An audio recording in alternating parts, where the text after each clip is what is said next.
ಬಂದಂತಹ ಪಂಥಾಹ್ವಾನ ಉಭಯಮುಖಿಯಾದದ್ದರಿಂದ ಸಂಸಪ್ತಕರಿಗೆ ವ್ಯಕ್ತಿನಿಷ್ಠವಾದಂತಹ ವೈರವನ್ನು ನಿನ್ನ ಮೇಲೆ ಸಾಧಿಸುವ ಆಕಾಂಕ್ಷೆ ಇದ್ದದ್ದರಿಂದ ಅವರನ್ನೆದುರಿಸುವುದಕ್ಕೆ ನೀನು ದ್ರೋಣ ಪಂಥಾಹ್ವಾನವನ್ನು ಪಾಂಡವ ಪಾಳೆಯದಲ್ಲಿದ್ದ ಪ್ರಮುಖರು ಸಮಾಲೋಚಿಸಿ ನಿರ್ಣಯಿಸಲಿ. ಈ ನೆಲೆಯಿಂದಲೇ ನಾವು ಹೊರಟದ್ದು. ಸರಿ ಬಾಬಾ. ಒಂದು ಹಂತದಲ್ಲಿ ಅವರನ್ನು ನಾವು ನಿವಾರಿಸಿ ಆಯಿತು, ಹಿಮ್ಮೆಟ್ಟಿಸಿ ಆಯಿತು. ಓಡಿದರು ಅಸಾಮಾನ್ಯ ಸಂಖ್ಯೆಯಲ್ಲಿರುವಂತಹ ಅವರನ್ನು ಏಕತ್ರವಾಗಿ ಸಮಗ್ರವಾಗಿ ಹೊಂದುವುದೇ ಕಷ್ಟ ಸಾಧ್ಯ. ಎಲ್ಲರೂ ಒಟ್ಟಾಗಿ ಎದುರಾಗುವುದಿಲ್ಲ ಅಂತ ಆದಾಗ ಎಲ್ಲರನ್ನು ಒಟ್ಟಿಗೆ ನಿಗ್ರಹಿಸುವುದು ಹೇಗೆ? ಆದರೆ ಸೂರ್ಯಾಸ್ತಮಾನ ಪೂರ್ವದಲ್ಲಿ ಅವರನ್ನು ಒಂದು ಹಂತದಲ್ಲಿ ಹಿಮ್ಮೆಟ್ಟಿಸಿದ ಮೇಲೆ ನಮಗೆ ಅಲ್ಲಿಗೆ ಹೊಣೆ ಮುಗಿಯಿತು ಅಂತಿಲ್ವಲ್ಲ. ಇನ್ನು ರವಿ ಬಹಳ ಹೊತ್ತಿಲ್ಲ ಇಳಿಯುತ್ತಾನೆ ಅಂತ ಕಾಣ್ತದೆ. ಇಳಿಯುವ ಮೊದಲು ನಾವು ಸೇರ್ಬೇಕಾದಲ್ಲಿ ಸೇರ್ಬೇಕಲ್ಲ. ಹೌದಲ್ಲ, ಅವರ ಬೆಳಕು. ಆದ್ದರಿಂದಲೇ ಸಾಗಿ ಹೋಗೋಣ. ಬಹಳ ಬೆವರಿದೆ. ಉಂಟಲ್ಲ. ಹೌದೌದು. ಒಂದು ಸ್ವಲ್ಪ ನನಗೆ ಬೆವರು ತರಿಸಿದೆ. ಆದ್ರೂ ಒಂದುಂಟು, ಕೀರ್ತಿಕಾರಕವಾದಂತಹ ವಿಜಯವನ್ನು ನೀ ಹೊಂದಿ ಲೋಕಮಾನ ಸಮ್ಮಾನಗಳಿಗೆ ಭಾಜನರಾಗುವಂತೆ ವರ್ತಿಸಿದ ಮೇಲೆ ಗೆದ್ದ ಗೆಲುವು ಆ ನಿನ್ನದಾದಂತಹ ಕ್ಷೀಣತೆಯನ್ನು ಒಂದು ಹಂತದಲ್ಲಿ ನಿವಾರಿಸಿದ್ರು. ನನಗೂ ಮೈಯೆಲ್ಲ ಅಯೋಮಯವಾಗುತ್ತಾ ಇರು. ಒಂದು ಕೆಲಸ ಮಾಡುವನ. ಯಾವ ಕೆಲಸ ಬಾವ? ಸಾಗುವಾಗ ಮುಂದುವರಿದು ಬಂದಾಗ ಅದು ಅಲ್ಲಿ ಕಾಣ್ತಾ ಇರುವುದು ನೋಡಿದ್ಯಾ? ಸರಸಿ. ಅಲ್ಲಿಯೇ ಆ ಸರಸಿಯಲ್ಲಿ ಒಂದು ಜಲಕ್ರೀಡೆ ನಾವು ಮುಳುಗಬೇಕಾಗಿದೆ. ಅದಕ್ಕಾಗಿ ಒಂದು ಮುಂಬರಿದು ದಡದಿಂದ ಕೆಳಗೆ ಹಾರುವುದು. ನಾವೇನು ಜಲಕ್ರೀಡೆ ಆಡದೇ ಇದ್ದವರು. ಆದ್ರೆ ಒಂದುಂಟು, ಜಲಕ್ರೀಡೆ ಆಡುವುದಕ್ಕೆ ಉಚಿತವಾದದ್ದಲ್ಲ. ನಾವು ಕ್ಷಿಪ್ರವಾಗಿ ಮುಗಿಯುವಂತ ಒಂದು ಆಟದಲ್ಲಿ ತೊಡಗಿದೆ. ಹೇಗೆ ಈಗ ನಿನಗೆ ಗೆದ್ದೆ ಅಭ್ಯಾಸ ಅಲ್ಲ. ಬೇಗ ಮುಗಿಬೇಕು ಅಂತ ಎಲ್ರಿಗೂ ಉಂಟು, ಆದ್ರೆ ಮನಸ್ಸು ಬರುವುದಿಲ್ಲ. ಆದ್ರೆ ಒಂದುಂಟು, ಬೇಗ ಮುಗಿಸಲಿಕ್ಕೆ ಒಂದು ಸುಲಭದ ಉಪಾಯ ಏನು ಗೊತ್ತುಂಟು? ನಿನ್ನನ್ನು ಸೋಲಿಸುವುದು. ಈಗ ಗೆಲ್ಲುತ್ತಾ ಇದ್ರೆ ಬೇಗ ಮುಗಿಸುವುದಿಲ್ಲ. ಯಾಕೆಂತಂದ್ರೆ ವಿಜಯ ಶ್ರೀಲಾಲಿತನಾದ ನಿನ್ನ ವಿಜಯದ ಒಂದು ವಿಜಿಗೀಷ ಪ್ರವೃತ್ತಿ ಉಂಟು, ಅದು ಮತ್ತೆ ಪ್ರವೃತ್ತನಾಗುವಂತೆ ಮಾಡ್ತದೆ. ನಿನ್ನನ್ನು ಸೋಲಿಸುವುದಕ್ಕೆ ಸುಲಭದ ಉಪಾಯ ಉಂಟು. ಏನದು? ಮುಳುಗಿಸುವುದು. ಯಾರನ್ನು? ನಿನ್ನನ್ನು. ಯಾರು? ನೀನೇ ಮುಳುಗುವ ಹಾಗೆ ಮುಳುಗಿದ್ರು ನೀ ನನ್ನನ್ನು ತೇಲಿಸುವ. ನೀನಿರುವಾಗ ನಾ ಮುಳುಗುವುದೇ? ಆದ್ದರಿಂದಲೇ ನಾವಿಬ್ರು ಒಟ್ಟಿಗೆ ಮುಳುಗಿದ್ರೆ ಯಾರು ತೇಲ್ತಾರೆ ಯಾರು ಮುಳುಗುತ್ತಾರೆ ಅಂತ ನೋಡ್ಲಿಕ್ಕೆ ಆಗ್ತದಲ್ಲ. ಅದೇ ನೋಡ್ಲಿಕ್ಕೆ ಆಗುದು. ಈಗ ನಿನ್ನ ಶ್ವಾಸೋಚ್ಛ್ವಾಸದಲ್ಲಿ ನೀನು ಇಷ್ಟು ಆಯಾಸವನ್ನು ಹೊಂದಿದ ಮೇಲೂ ಎಷ್ಟು ನಿಯಂತ್ರಣವನ್ನು ಹೊಂದಿದ್ದಂತ ಒಂದು ಪರೀಕ್ಷಾರ್ಥ. ಯಾರು ಹೆಚ್ಚು ಹೊತ್ತು ಮುಳುಗಿ ಕೂತ್ಕೊಳ್ಳುವುದು. ಆದ್ದರಿಂದ ಮುಳುಗಿದವರು ಗೆದ್ದರು, ಮುಳುಗಿಯೂ ಕೆಡದವರು ಗೆದ್ದರು, ಮುಳುಗುವುದಕ್ಕಾಗದೆಯೇ ತೇಲಿದವರು ಸೋತರು. ಮತ್ತೆ ನೀನು ಅದೆಲ್ಲ ಮಾಡಬಾರ್ದು. ಯಾವುದು ಮಾಡಬಾರ್ದು? ಮೋಸ, ವಂಚನೆ, ಕಪಟ. ಈಗ ನಾನು ಪ್ರಾಮಾಣಿಕವಾಗಿ ಮುಳುಗಿರುವಾಗ ನೀನು 3-4 ಸಲ ಎದ್ದು ಸುಮ್ಮನೆ ಮತ್ತೆ ನಾನು ಹೇಳುವಾಗ ಮುಳುಗಿಯೇ ಇದ್ದು ನನಗೆ ಎದ್ದೆ ಅಂತ ಹೇಳಿದ್ರೆ ನಮಗೆ ಅದರಲ್ಲೆಲ್ಲ ಮೋಸ ಬರುವುದಿಲ್ಲ. ಒಂದು ಆಟಕ್ಕೆ ಇಳಿದ್ರೆ ಮತ್ತೆ ಮೋಸ ಇಲ್ಲ. ಮೋಸ ಗೊತ್ತಿಲ್ಲದವರು ತೊಡಗುವಾಗ ಮೋಸ ಮಾಡ್ಲಿಕ್ಕಿಂತ ಮಾರ್ಗ ನೀನೇ ಸೂಚಿಸಿದ್ರೆ ಗೊತ್ತಿಲ್ಲದವನು ಮಾಡ್ಲಿಕ್ಕೆ ತೊಡಗುತ್ತಾರೆ. ನೀನು ಬರೇ ಮಗು. ಈಗ ಕೆಲವರೆಲ್ಲ ಹೇಳುವ ಕ್ರಮ ಉಂಟು, ಮೂಗಿಗೆ ಬೆರಳು ಹಾಕಿದ್ರೆ ಕಚ್ಚಲಿಕ್ಕೆ ಗೊತ್ತಿಲ್ಲ ಅವರಿಗೆ, ಪಕ್ಕ ವಾಕ್ಯ ಸರಿ ಅಂತ ಕಾಣ್ತದೆ. ಶುದ್ಧ ತಪ್ಪದು. ಮೂಗಲ್ಲಿ ಹಲ್ಲು ಉಂಟ. ಹೌದೌದು. ಮೂಗಿಗೆ ಬೆರಳು ಹಾಕಿದ್ರೆ ಅಂತಲ್ಲ, ಅದು ಮಾತು ಹೇಳುವಾಗಲೇ ಗಡಿಬಿಡಿಯಾಗಿ ಆಗಾಗುದು. ಬಾಯಿಗೆ ಬೆರಳು ಹಾಕಿದ್ರೆ ಕಚ್ಚುವುದಕ್ಕೆ ಗೊತ್ತಿಲ್ಲ ಅಂತ ರೂಢಿಯಲ್ಲಿ ಮಾತಿರುವುದು. ಮೂಗಿಗೆ ಬೆರಳು ಹಾಕಿದ್ರೆ ಅಂತಲ್ಲ. ಈಗ ನಿನ್ನ ಮೂಗಿಗೆ ನೀನೇ ಜನ, ನಿನ್ನ ಶ್ವಾಸೋಚ್ಛ್ವಾಸ ಅದನ್ನು ನಿರ್ಬಂಧಿಸುವಂತಹ ಸಾಮರ್ಥ್ಯ ಇಷ್ಟು ಆಯಾಸ ಹೊಂದಿದ ಮೇಲೂ ಎಷ್ಟು ಅಂತ ಗೊತ್ತಾಗಬೇಕು. ಹಾಗೆ ಹೋಗಿ ಹೀಗೆ ಸರೋವರ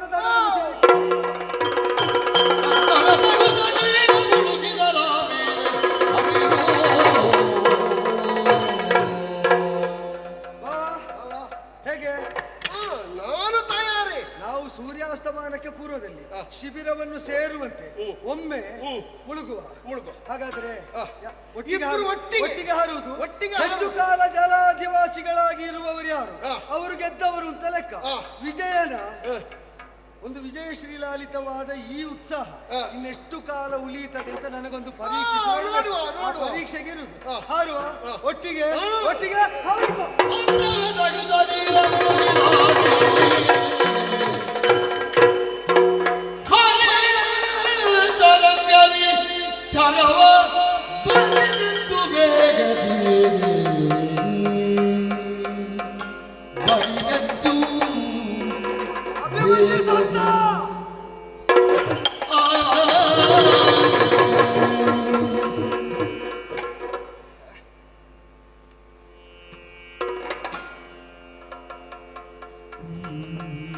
ಅಭಿಮನ್ಯು ಸತ್ತ.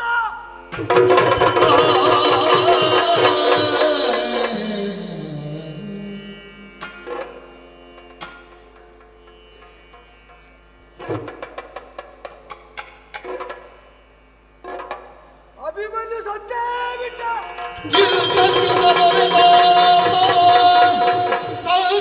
ಮುಳುಗಿ ಬಾಳ್ತಾನಂತ ಕೆಳದುಳು ನಿಲ್ತಾನಿದಿ ಬಲು ದುಗುಡದಿ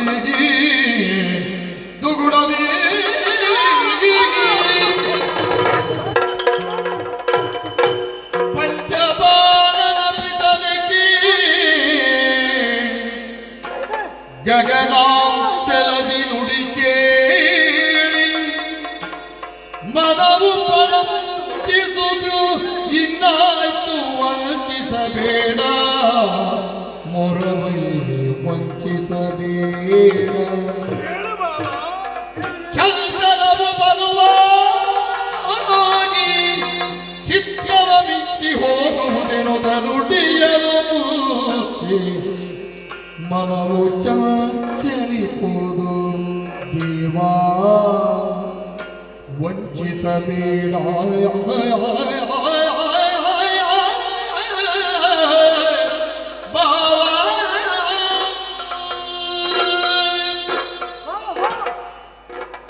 ಏನಾಯ್ತು?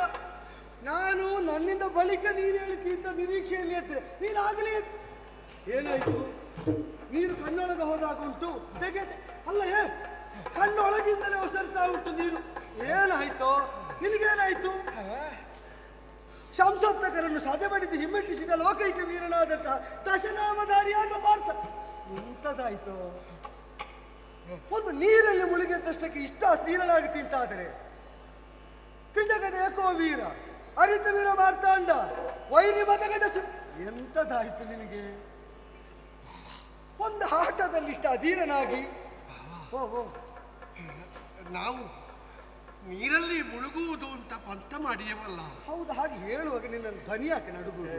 ನೀನು ನಾನು ಒಟ್ಟಿಗೆ ಮುಳುಗಿದ್ದಲ್ವ ಭಾವ? ಹೌದು, ತಡವಾಗಿ ಹೇಳಬೇಕು ಅಂತ ಸಂಕಲ್ಪ. ನೀ ಮೊದಲೆದ್ದಕ್ಕೆ ಅಷ್ಟು ದುಃಖ ಪಡ್ತಾರ? ಅದು 3ನೇ ಸಲ ಎದ್ದದ್ದು. 3ನೇ ಸಲ ನೀನೇ ಹೇಳಿದ್ದಲ್ವ ಮಧ್ಯೆ ಮಧ್ಯೆ ಎದ್ದು ಆಟದಲ್ಲಿ ವಂಚನೆ ತೋರಿಸಬಾರದು ಅಂತ. ಈಗ ಆಟ ತಪ್ಪಿದ್ಯಾ? ಸುಮ್ಮನೆ ಎದ್ದದ್ದಲ್ಲ ಭಾವ. ಮತ್ತೆ ಏನೋ ಒಂದು ಬೇಡದ ಮಾತು ಕೇಳಿತು. ಎಲ್ಲಿ? ನೀರೊಳಗಿಂದ? ಹೌದು, ನೀರೊಳಗೆ ನನಗೆ ಕೇಳಿಸಿತು. ನೀರೊಳಗೆ ಯಾರು ಮಾತಾಡು? ಅದು ಆಗಿರ್ಲಿಕ್ಕಿಲ್ಲಲ್ಲ ಭಾವ. ಕೇಳಿದ್ಯಾರಿಗೆ? ಅದೇ ನೀರೊಳಗೆಲ್ಲ ನಾನಿದ್ದದ್ದು. ಹೌದು, ನನಗೆ ಹಾಗೇನು ಕೇಳಬಾರದ್ದು ಆಗಬಾರದ್ದು ಕೇಳಿದ ಹಾಗಿಲ್ಲ. ಏನು ಕೇಳಿದೆ ನೀನು? ಓ ಓ ಓ ನನ್ನ ಮಗ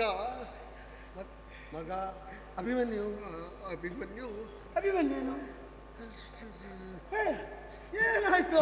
ಅವನ ಹೆಸರು ಹೇಳುವಾಗ ಇಷ್ಟ ಅಧೀರನಾಗಿ ನನ್ನ ಕೈಯನ್ನು ಎಷ್ಟು ದೃಢವಾಗಿ ಹಿಡಿದಿದ್ದೀಯ ಅಂದರೆ ನಿನ್ನ ನಿಯಂತ್ರಣ ನೀ ತಪ್ಪಿದೆ ಅಂತ ಆ ಹಿಡಿತದಿಂದ ಗೊತ್ತಾಗ್ತದೆ.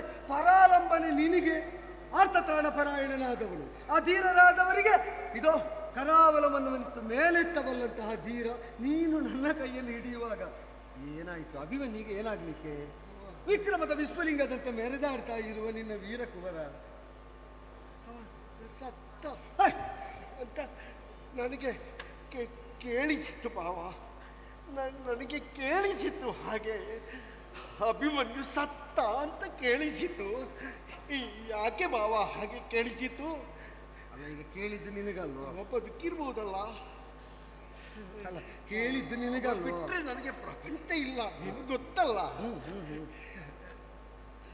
ನನ್ನ ಕೈಕಾಲುಗಳು ಸ್ವಾಧೀನ ತಪ್ತಾ ಇದೆ, ಈಗ ತಲೆ ಸುತ್ತುತ್ತಾ ಇದೆ ಬಾವ. ನಿನಗೀಗ ವಾಸ್ತವ ಗೊತ್ತಾದ ಈ ಸ್ಥಿತಿಯೆಲ್ಲ ನಿವಾರಣೆ ಆಗ್ತದೋ ಇಲ್ಲ?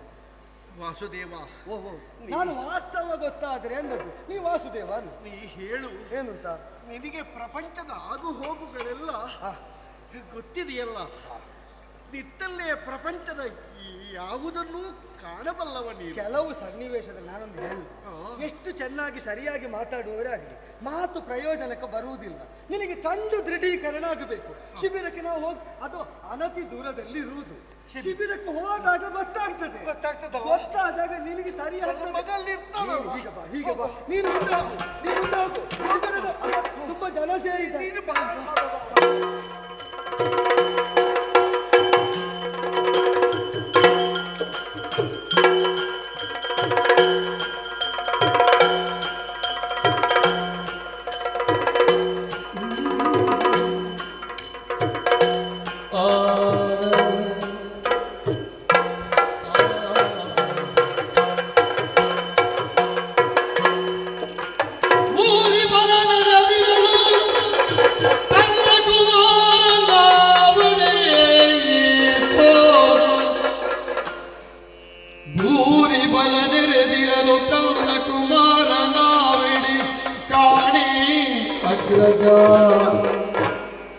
ಈ ಪರಿವಾರದೊಳಗೆ ಕುಮಾರನ ಕಾಣಿ ಕಾಣೆ ಕಾಣೆ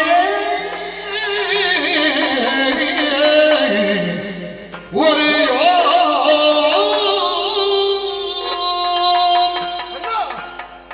ಅಣ್ಣ, ಯಾಕಣ್ಣ ಹೀಗೆ ಕೂತಿದ್ದೀಯಾ? ಈ ಸಭೆಯನ್ನು ನೋಡಿದ್ರೆ ನನ್ನ ಮಗ ಅಭಿಮನ್ಯು ಇಲ್ಲ. ಅವ ಇರ್ತಿದ್ರೆ ಯುದ್ಧಾಂಗಣದಿಂದ ಬಂದ ನನ್ನನ್ನು ಸಮಾಧಾನ ಪಡಿಸಿ, ವೈರಿಗಳು ಎಲ್ಲಿ ಬಾಡ ಬಿಟ್ರಪ್ಪ, ನಿನಗೆ ಗಾಯ ಆಗಿದೆ, ನೀನು ನೋವು ಪಡೆದಿಯಪ್ಪ ಅಂತ ನನ್ನಲ್ಲಿ ಬಂದು ಕೇಳುವ ಹುಡುಗ ಅವ. ಬಹುಶಃ ಅವ ಇಲ್ಲಿ ಇಲ್ಲ ಅಂತ ಕಾಣ್ತದೆ. ಕಾಣುವಷ್ಟು ದೂರ ನಾನು ದೃಷ್ಟಿ ಹಾಯಿಸಿದ್ರೆ ಇಲ್ಲೆಲ್ಲಿಯೂ ನನ್ನ ಮಗನಾದ ಅಭಿಮನ್ಯು ಕಾಣಿಸ್ತಾ ಇಲ್ಲ. ಯಾಕೆ? ಎಲ್ಲಿ ಹೋದ? ಹೇಳಣ್ಣ, ಹೇಳು ಹೇಳು. ಪರಿವಾರದೊಳಗೆನು ತಾಳಲುತ್ತ ಬದಳು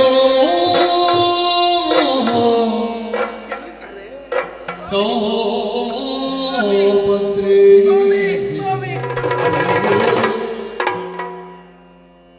ಅಳನುತ್ತ ಬಂದಳು ಸೋಬಂದ್ರಿಗೆ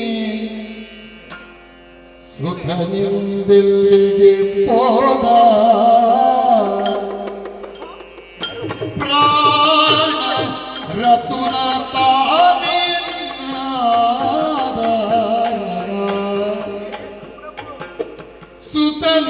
ಸುತನಿಂದಿಲ್ಲಿಗೆ ಹೋದ ಪ್ರಾಣ ರತುನ ತಾನಿಗೆ ನಾದ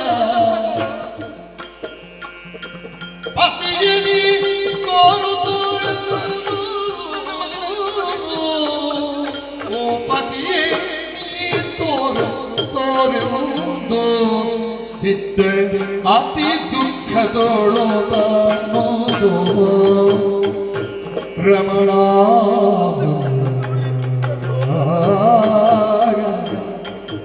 ಎಲ್ಲಿ ಪೋರ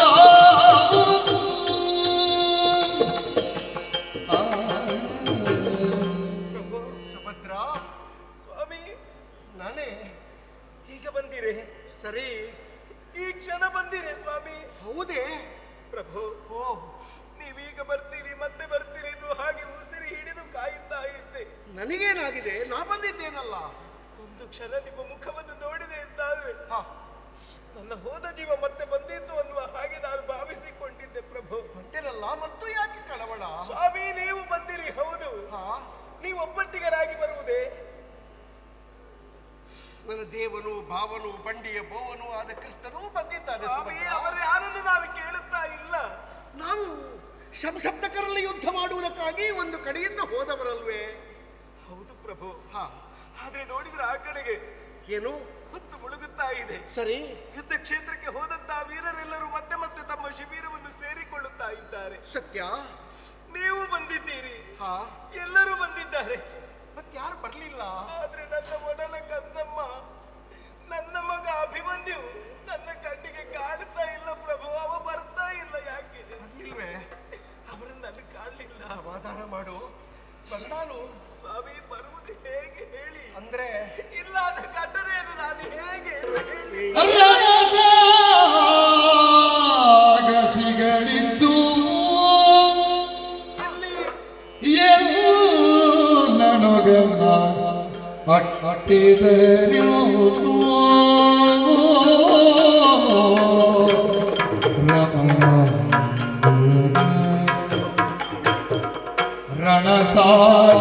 ರಣಸಾಗತಿಗಳಿದ್ದು ಎಲ್ಲ ಅಟ್ಟಿದರು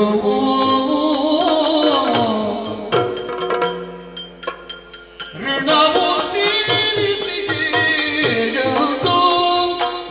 ಎಮ್ಮ ಋಣವು ತೀರಿಸಿಗೆಯದು ನರವನಿತಿ ಕೂಡಿದಳು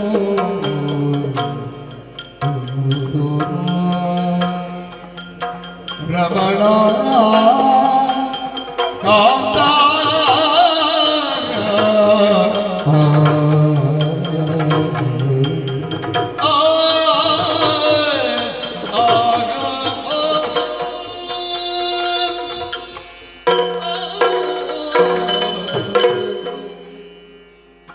ಘಟನೆಯನ್ನು ನಾನು ಏನು ಅಂತ ಹೇಳಬೇಕು ಹೇಳಿ? ಏನಾಯ್ತು? ನನಗಂತೂ ನೀವು ಹೇಳದೆ ಇದ್ರೆ ಹೇಗೆ ಗೊತ್ತಾಗುದು ಹೇಳು. ಅಣ್ಣನನ್ನು ಜೊತೆಯಾಗಿಸಿಕೊಂಡು ಯುದ್ಧ ಕ್ಷೇತ್ರಕ್ಕೆ ನೀವು ತೆರಳಿದಿರಿ. ಸರಿ, ಆ ಹೊತ್ತಿಗೆ ಯಾವರೋ ಒಬ್ಬ ಚಾರಕ ಬಂದು ನಿಮ್ಮ ಅಣ್ಣನಲ್ಲಿ ಅಲ್ಲಿ ಆಗುತ್ತಿರುವಂತಹ ಯುದ್ಧ ಕ್ಷೇತ್ರದ ವಿಷಯವನ್ನೆಲ್ಲ ಹೇಳುತ್ತಾ ಇದ್ದ. ಚಕ್ರವ್ಯೂಹ ಎನ್ನುವಂತಹ ಅತಿ ಅಭೇದ್ಯವಾದ ಆ ವ್ಯೂಹ ಭೇದನ ಮಾಡುವುದಕ್ಕೆ ಯಾರು ಶಕ್ತರು ಅನ್ನುವ ಹಾಗೆ ಪ್ರಶ್ನೆ ಮಾಡಿ ಎಂದು ಮುಂದಿಟ್ಟ. ಹೊತ್ತಿಗೆ ನಮ್ಮ ಮಗ ಈ ಸಭಾ ಪ್ರವೇಶವನ್ನು ಮಾಡಿ ನಿಮ್ಮಣ್ಣನಿಗೆ ಧೈರ್ಯವನ್ನು ಹೇಳಿದರಂತೆ. ಓಡೋಡಿ ನನ್ನ ಬಳಿಗೆ ಬಂದ. ಒಂದು ಕ್ಷಣವಾದ್ರೂ ಆಶೀರ್ವಾದ ಮಾಡಿ ನಮ್ಮನ್ನು ಯುದ್ಧ ಕ್ಷೇತ್ರಕ್ಕೆ ಕಳುಹಿಕೊಡು ಅಂತ ಕೇಳಿದ. ನನ್ನ ಮನಸ್ಸು ಒಪ್ಪಲಿಲ್ಲ ಸ್ವಾಮಿ, ನಾವು ಒಪ್ಪಲಿಲ್ಲ. ನೆಲನೋಟಗಳಾಗಿ ನಿಂತೆ ನನ್ನ ಆಶೀರ್ವಾದವನ್ನು ಕೇಳುವ ಸೈರಣೆಯನ್ನು ಅವನು ತಾಳದೆ ಯುದ್ಧ ಕ್ಷೇತ್ರಕ್ಕೆ ಹೋದ. ಆದ್ರೆ ಪ್ರಭು, ಎಂತೆಂತ ರಣ ಸಾಹಸಿಗಳೆಲ್ಲ ಇಲ್ಲಿ ಇದ್ರು. ಒಬ್ಬರಿಗಿಂತ ಒಬ್ಬರು ಅತಿಬಲಾನ್ವಿತರು. ಅವರಾರು ಯುದ್ಧ ಕ್ಷೇತ್ರಕ್ಕೆ ಹೋಗದೆ ನನ್ನ ಕಂದಮ್ಮ ಹೋಗಬೇಕಾಯಿತೆ. ನನ್ನ ಕಂದಮ್ಮನಿಗೆ ಏನೋ ಆಗಿದೆ ಎನ್ನುವುದು ನನಗೆ ಅರ್ಥ ಆಗುತ್ತಾ ಇದೆ. ಅದಕ್ಕಾಗಿ ನಾನು ಅಳಲುತ್ತಾ ಇದ್ದೇನೆ. ಇಲ್ಲ ಸ್ವಾಮಿ, ಅವನಿಗೇನೋ ಆಗಿದೆ. ಸ್ವಾಮಿ ನೋಡಿ ಇಲ್ಲಿ ಮಗು ಎಲ್ಲಿ?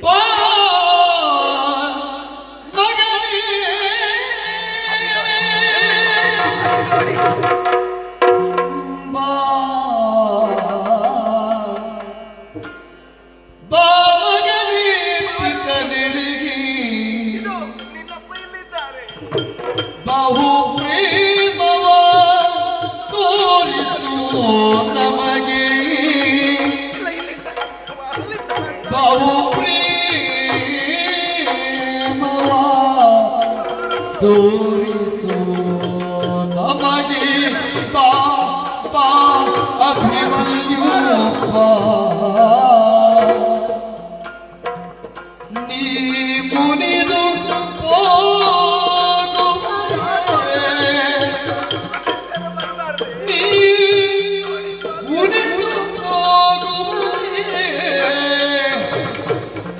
रण कामित नाग्यगलो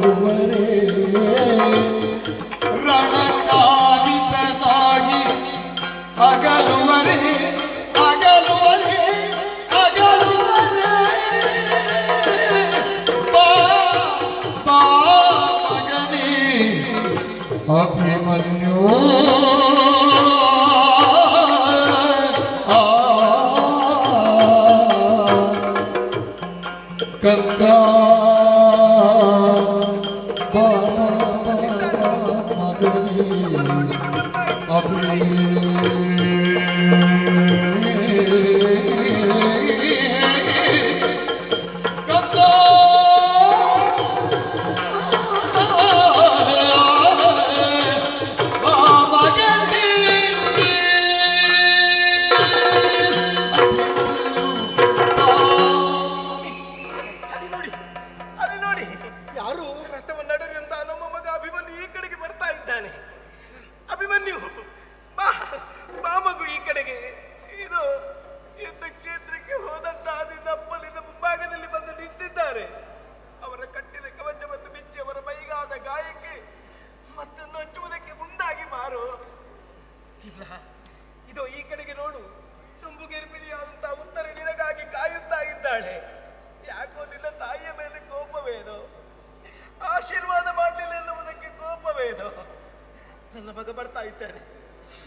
ತಳುವ ಕಾತಿಯ ಸುರಿಯುವ ಕಂಬನಿಯಲ್ಲೂ ಸೆರಗಿ ತುರಿಸಿ ಸತಾಪದಲಿತ ಬೆದೆ ಬೆಲ್ಲು ಕಡುಲೂಗ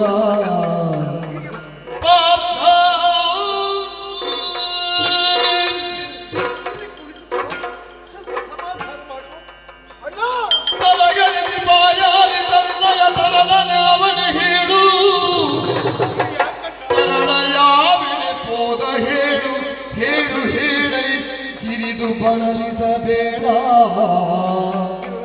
ಬಳಲಿಸಬೇಡ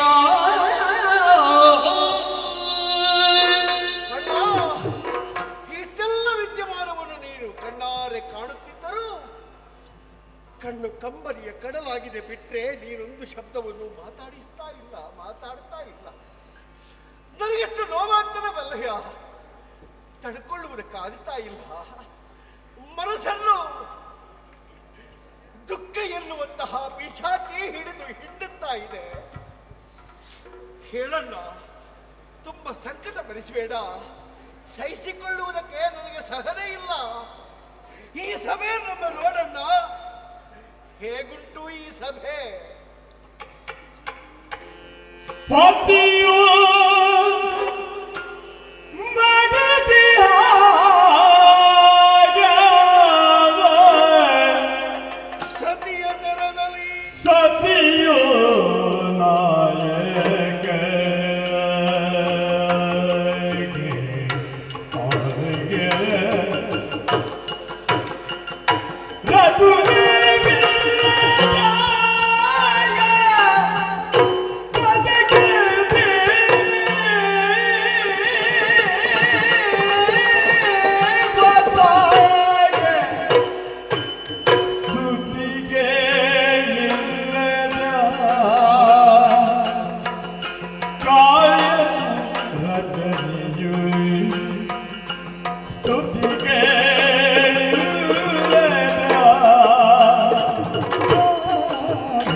ಬದುಕಿನಲ್ಲಿ ಇನ್ನಷ್ಟು ಮತ್ತಷ್ಟು ಚೈತನ್ಯವನ್ನು ತುಂಬುವ ಹಾಗೆ ನುಡಿಮುತ್ತುಗಳಿಂದ ಸಂತರಿಸುತ್ತಿದ್ದವ ನೀನು.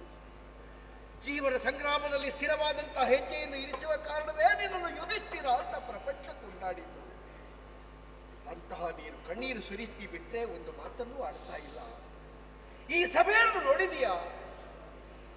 ಯಾರಲ್ಲಿಯೂ ಲವಲವಿಕೆ ಇಲ್ಲ, ಯಾರಲ್ಲಿಯೂ ಉತ್ಸಾಹ ಇಲ್ಲ.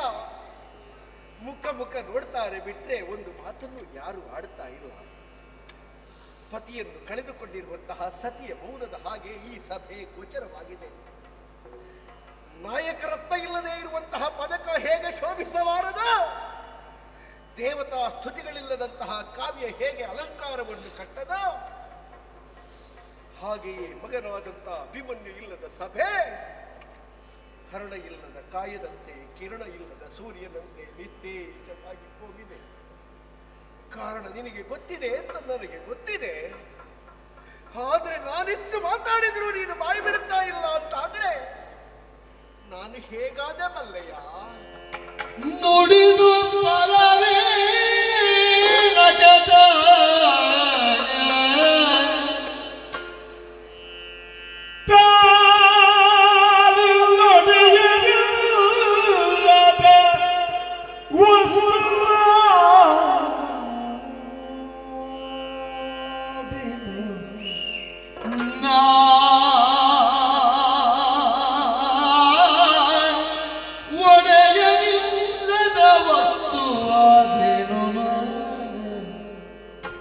ಪಡೆದ ಪುಣ್ಯವಿದುವು,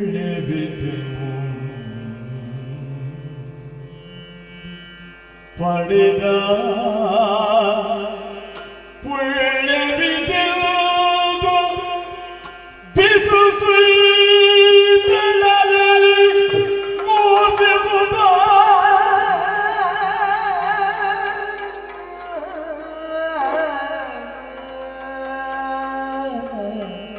ನುಡಿದು ಫಲವೇನು ಅಕಟ, ಒಡೆಯರಿಲ್ಲದ ವಸ್ತುವಾದೆನು ಅಣ್ಣ.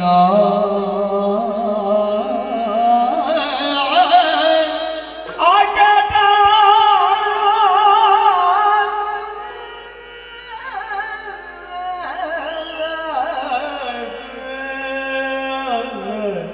ಅಕಟ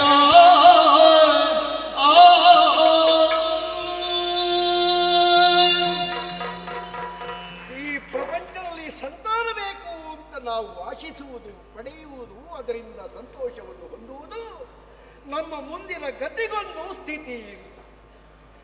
ಅಂತಹ ಗತಿಯನ್ನು ಒದಗಿಸಬೇಕಾದಂತಹ ಸ್ಥಿತಿಯೇ ನನ್ನ ಕಣ್ಣ ಮುಂದೆ ಮರೆಯಾಗಿ ಹೋಯಿತು ಅಂತಾದ್ರೆ ನನ್ನ ಬದುಕು ಎನ್ನುವುದು ಏನಾಗಿದೆ? ಒಡೆಯನಿಲ್ಲದ ಒಡವೆಯ ತೆರನಾಗಿ ಹೋಯಿತಲ್ಲ. ಯಾವ ಪಾಪ ಮಾಡಿದ್ದಕ್ಕಾಗಿ ಇಂತಹ ಒಂದು ದುಃಖವನ್ನು ನಾನು ಅನುಭವಿಸುವುದಕ್ಕೆ ಇಲ್ಲಿ ನಿಂತಿದ್ದೇನೋ ನನಗೆ ಗೊತ್ತಿಲ್ಲ. ಯಾರಲ್ಲಿ ಏನನ್ನು ಹೇಳುವುದು, ಏನನ್ನು ಕೇಳುವುದು?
ತರುಣನಾದಂತಹ ದುಶ್ಯಾಸನ ಈ ವಿಧವಾಗಿ ನಮಗೆ ಬಗೆದನೆ.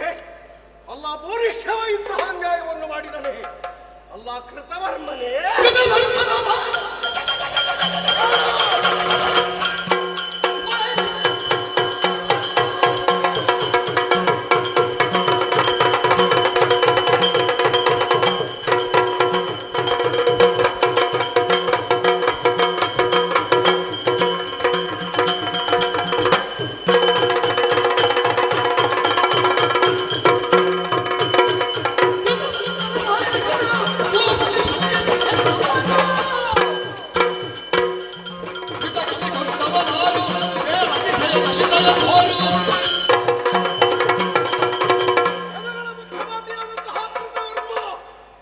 ನಮಗೆ ವಿಷವಾದನೆ.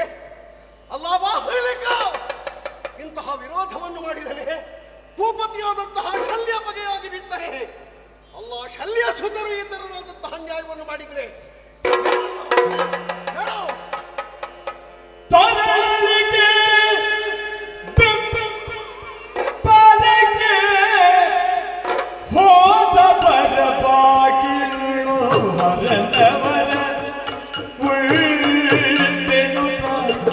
ಕಡೆದ ಸೈಧವನು ವೀರಾದಿ ವೀರ ಚದುರತನೊಡನೆ ಹೊಯ್ದಾಡಿ ವೀರಾದಿ ವೀರ ಚದುರತನೊಡನೆ ಹೊಯ್ದಾಡಿ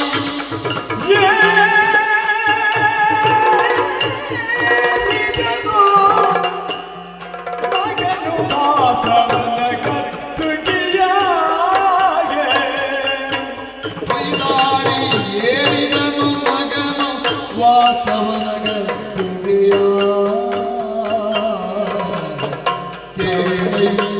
ದೇವಿಯ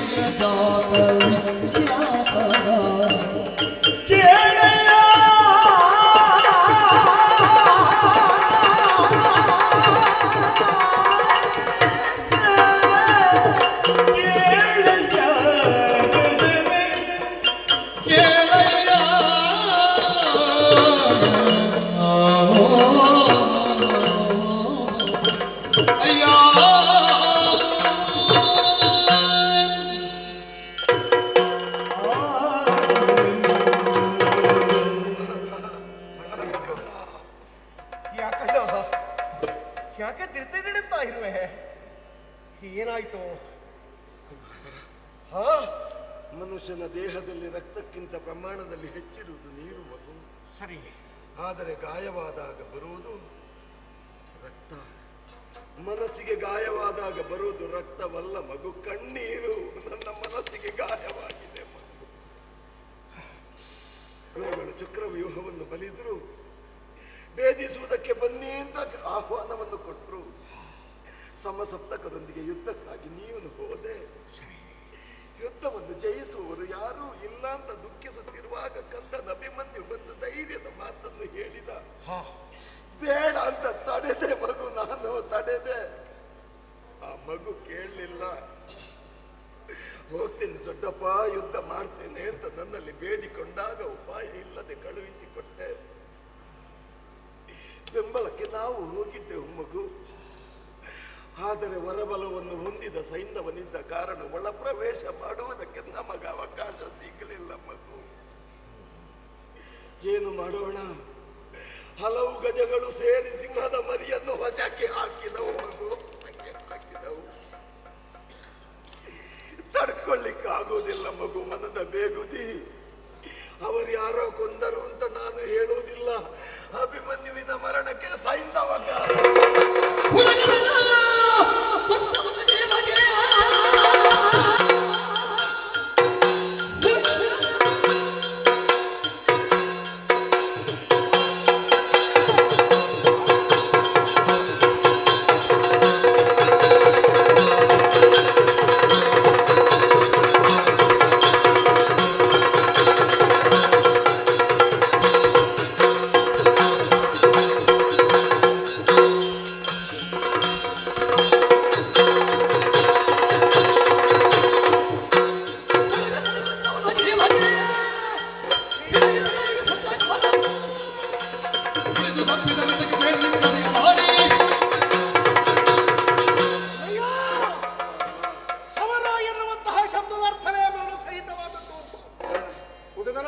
ಅಭಿಮನ್ಯುವಿನ ಮರಣಕ್ಕೆ ಯಾವನೇ ಕಾರಣನಾಗಿರ್ಲಿ ಅವನ ವಧೆಯನ್ನು ನಾನು ಮಾಡದೇ ಇದ್ರೆ ನಿನ್ನ ಪಾದದಾಣೆ ನಾ ತಪ್ಪಿದೆ ಅಂತ ಅರ್ಥ. ಎಷ್ಟು ಸಮಯ ಬಲ್ಲಯ್ಯ?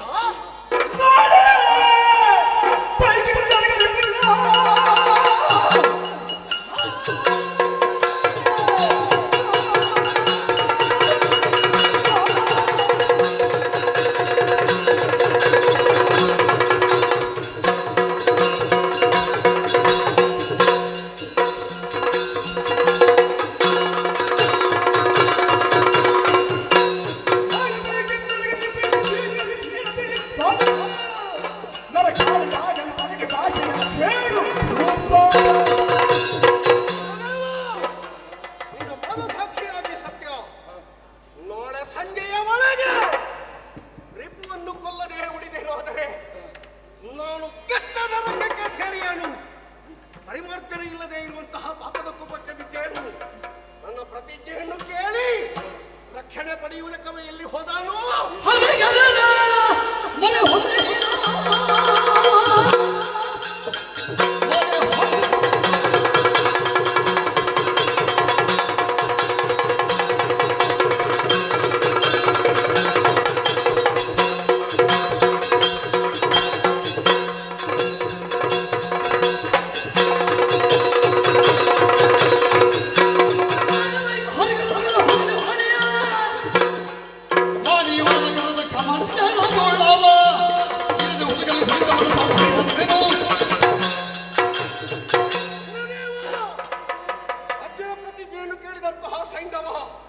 ತನ್ನ ಬದುಕನ್ನು ಕಟ್ಟಿಕೊಳ್ಳುವುದಕ್ಕಾಗಿ ಹರಿಯ ಮೊರೆ ಹೋಗ್ತಾನೆಯೇ? ಅಲ್ಲ, ಹರನ ಮಗ ಹೋಗ್ತಾನೆ. ಸರಸಿಯೋದ್ಭವನ ಕಮಂಡಲದೊಳಗೆ ತಾನು ವಾರಿಯಾಗಿ ಹುದುಗಿರುತ್ತಾನೆಯೇ? ಎಲ್ಲಿಂದಲಾದರೂ ಆ ಸೈಂಧವನನ್ನು ಹಿಡಿದು ಎಳೆದು ಕೊಲ್ಲದೆ ಉಳಿದೇನಾದರೆ ನಿನ್ನ ತಮ್ಮ ನಾನಲ್ಲ, ನಾಳೆ ಆ ರವಿ ತಾನಲ್ಲ.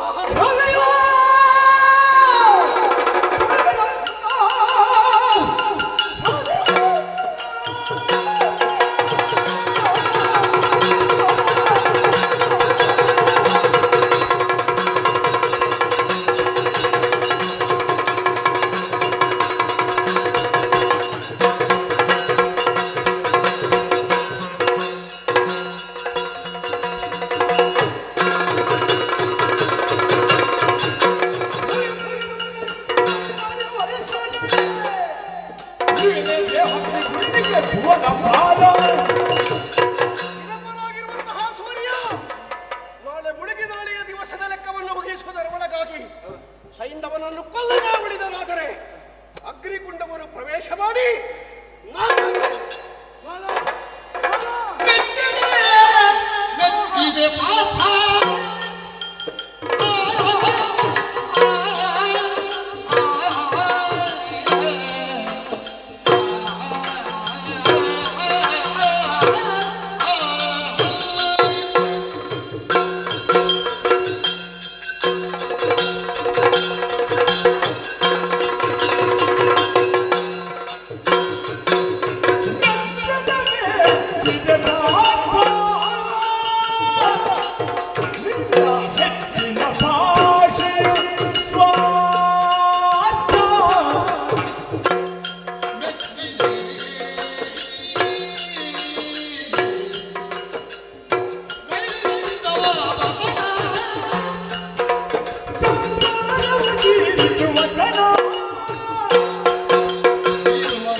ಕೀರ್ತಿಧಾವಳ್ಯಕ್ಕೆ ತಕ್ಕುದಾದಂತಹ ಮಾತದ್ದು ಮಾತ್ರ ಅಲ್ಲ, ಫಲುಗುಣನಾದಂತಹ ನೀನು ಹುಟ್ಟಿದ ಜನ್ಮ ನಕ್ಷತ್ರದ ಸಾರ್ಥಕ್ಯವನ್ನು ಹೊಂದಿಸುವಂತಹ ಮಾತು ಅದು. ಕಿರೀಟಿಯಾದ ನಿನ್ನ ಮಕುಟಮಣಿಯಂತಹ ಮಾತು ಇದು. ಶ್ವೇತವಾಹನನಾದಂತಹ ನಿನ್ನ ಕೀರ್ತಿಯ ಧವಳ ಪಥವನ್ನು ಸಾರ್ಥಕವಾಗಿಸುವ ಮಾತದು. ಆರ್ಥನಾದಂತಹ ನಿನ್ನ ಪ್ರತಾಪೋಗ್ರವಾದಂತಹ ಮಾತು ಇದು. ಭೀಭತ್ಸವಾದ ನೀನು ಎದುರಾಳಿಗಳ ನಡುಗಿಸುವುದಕ್ಕಾಗಿ ಆಡಿದ ಮಾತು ಅಂತಲೇ ಇದನ್ನು ತಿಳಿ. ಇಲ್ಲ, ವಿಜಯನಾದ ನಿನ್ನ ವಿಜುಗೀಷು ಪ್ರವೃತ್ತಿಯನ್ನು ಲೋಕಮುಖಕ್ಕೆ ಯಾಕೆ ತ್ರಿಲೋಕಗಳಿಗೂ ಸಾರುವಂತಹ ಮಾತು ಇದು. ಜಿಷ್ಣುವಾದ ನೀನು ಗೆಲ್ಲುವುದಕ್ಕಾಗಿಯೇ ಹುಟ್ಟಿದ್ದು, ಆಡಿದನ್ನು ಸಾಧಿಸುವುದಕ್ಕಾಗಿಯೇ ಮೆರೆಯುತ್ತಾ ಇರುವುದು ಎಂಬುದನ್ನು ಸಾಧಿಸುವ ಮಾತು ಇದು. ಧನಂಜಯನಾದ ನೀನು ಭೀಭತ್ಸವಾಗಿ ಎದುರಾಳಿಗಳನ್ನು ನಡುಗಿಸ್ತಾ ಪಾಂಡವರಿಗೆ ಇಲ್ಲದಂತಹ ಯಾವ ಸಂಪದ ಉಂಟೋ ಅದೆಲ್ಲವನ್ನು ಸೂರ್ಯನೆಂದು ಇಲ್ಲಿದ್ದ ಕೊರತೆಯನ್ನು ನೀಗುವುದಕ್ಕೆ ಆಡಿದ ಮಾತು, ಸತ್ಯವಾಗಬೇಕಾದ ಮಾತು, ನೀನೊಬ್ಬನೇ ಆಡಬಹುದಾದ ಮಾತು. ನನ್ನ ಪ್ರತಿಜ್ಞೆ ಪೂರ್ಣವಾದ ಮೇಲೆ ನಿನ್ನಲ್ಲಿ ಸ್ವಲ್ಪ ನನಗೆ ಮಾತಾಡಲಿಕ್ಕೆ.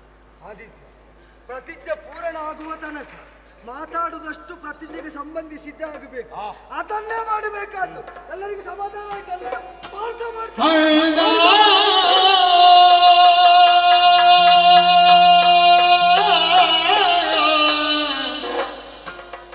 ನಾ ಮರೆಯುವುದಿತ್ತು ಎನ್ನಯ ಮುತ್ತು ಚಿನ್ನನ ಋಣವು ಸತು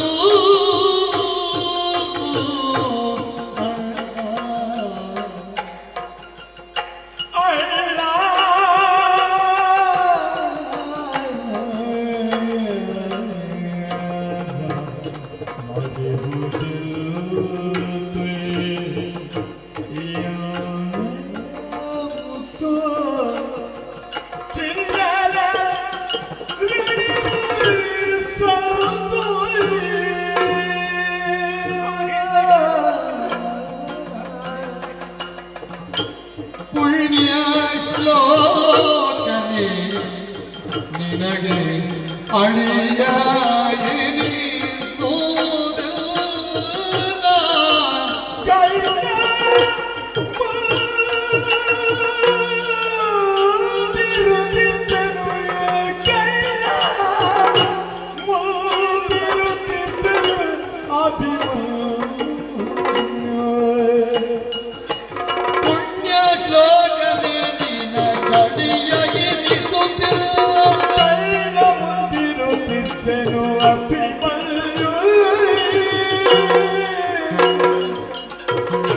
ಅಣ್ಣನ ಮರೆಯುವುದು ಎನ್ನಯ ಮುದ್ದು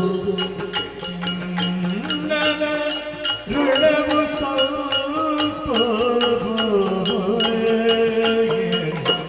ಅಣ್ಣ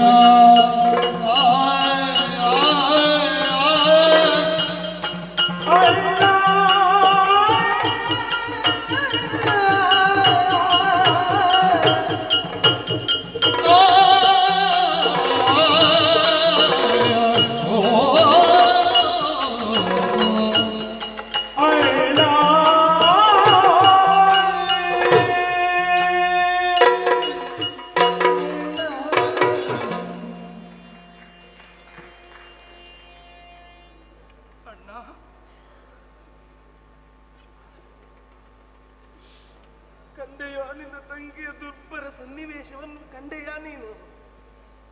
ಸಂತೋಷ ಆಯಿತೆ? ಯಾವಾತ ಸುಭದ್ರೆ ಸುಭದ್ರೆ ಅಂತ ಕರೆದೆಯೋ, ಇದೇನಾ ಅಣ್ಣ ನನ್ನ ಬದುಕಿನ ಭದ್ರತೆ? ಇದೇನಾ? ಯೋಚನೆ ಮಾಡು. ಅಂದೊಂದು ಕಾಲಕ್ಕೆ ನನ್ನನ್ನು ಮದುವೆ ಮಾಡಿಕೊಡುವಾಗ ನೀನಾಡಿದ ಮಾತುಗಳು, ತಂಗಿ ನನ್ನ ಉರವನ್ನೇ ಬಗೆದು ಕರುಳನ್ನೇ ತೆಗೆದು ಪಾರ್ಥನ ಕೈಯಲ್ಲಿ ಕೊಟ್ಟಿದ್ದೇನೆ, ಮಗ ನಿನ್ನ ಬದುಕು ಶುಭ ಆಗುತ್ತದೆ ಅಂತ ಭಾವಿಸಿ ಹೇಳಿದೆ ನೀನು. ಇದೇನಾ ಅಣ್ಣ ಶುಭ ಆಗುವುದು? ಇದೇನಾ? ನಾನು ಹೆತ್ತ ಒಬ್ಬನೇ ಒಬ್ಬ ಮಗನನ್ನು ನನ್ನ ಮಡಿಲಿನಲ್ಲಿ ಉಳಿಸಿಕೊಳ್ಳುವುದಕ್ಕಾಗದೇ ಇರುವ ಸ್ಥಿತಿ.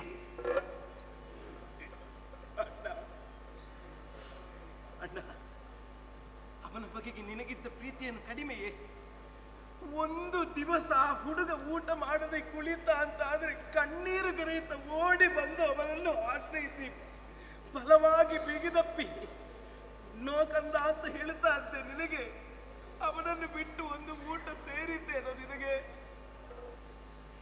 ನಾನು ನಿನ್ನ ಕುರಿತು ಹೇಳುವುದಲ್ಲ. ಒಂದು ಕಾಲಕ್ಕೆ ನಮ್ಮ ಅಕ್ಕ ತನ್ನ ಮಾನವೇ ಹೋಗುತ್ತದೆ ಎನ್ನುವ ಹಾಗೆ ಕಣ್ಣೀರು ಗರೆಯುತ್ತ ಕರೆದಾಗ ನೀನು ಆ ಸ್ಥಳದಲ್ಲೇ ಇರಲಿಲ್ಲ, ಎಲ್ಲೋ ಇದ್ದವನು. ಎಲ್ಲೋ ಇದ್ದ ನೀನು ಅವನಿಗೆ ಅಕ್ಷಯ ವಸನ ಕೊಡ್ತಿ. ಆದ್ರೆ ನನ್ನ ಮಗನ ಪ್ರಾಣ ಕೊಡಬೇಕು ಅನ್ನುವ ಹಾಗೆ ಕಾಯಬೇಕನ್ನುವ ಮನಸ್ಸು ನಿನಗೆ ಆಗದೆ ಹೋಯಿತಲ್ಲ ಅಣ್ಣ. ಎಷ್ಟು ವಯಸ್ಸು ಅವನಿಗೆ? 16ರ ಹರೆಯದ ಚಿನ್ನವನ್ನು ದೂರ ಮಾಡಿದಲ್ಲ ಅಣ್ಣ. ಕೇಳ ತಂಗಿನಿ ಮರುಗದಿಲು ಅಮ್ಮ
ಅವರ ಆಡಿದರೆ ಅವಳ ಹತ್ತರೆ ಹಗುರವಾಗುತ್ತಾಳಾದರೆ ಆಡಿ ಬಿಡ್ಲಿ ಹತ್ತು ಬಿಡ್ಲಿ ಅಂತ ಸುಮ್ಮನೆ ಕೇಳ್ತಾ ಉಳಿದೆ.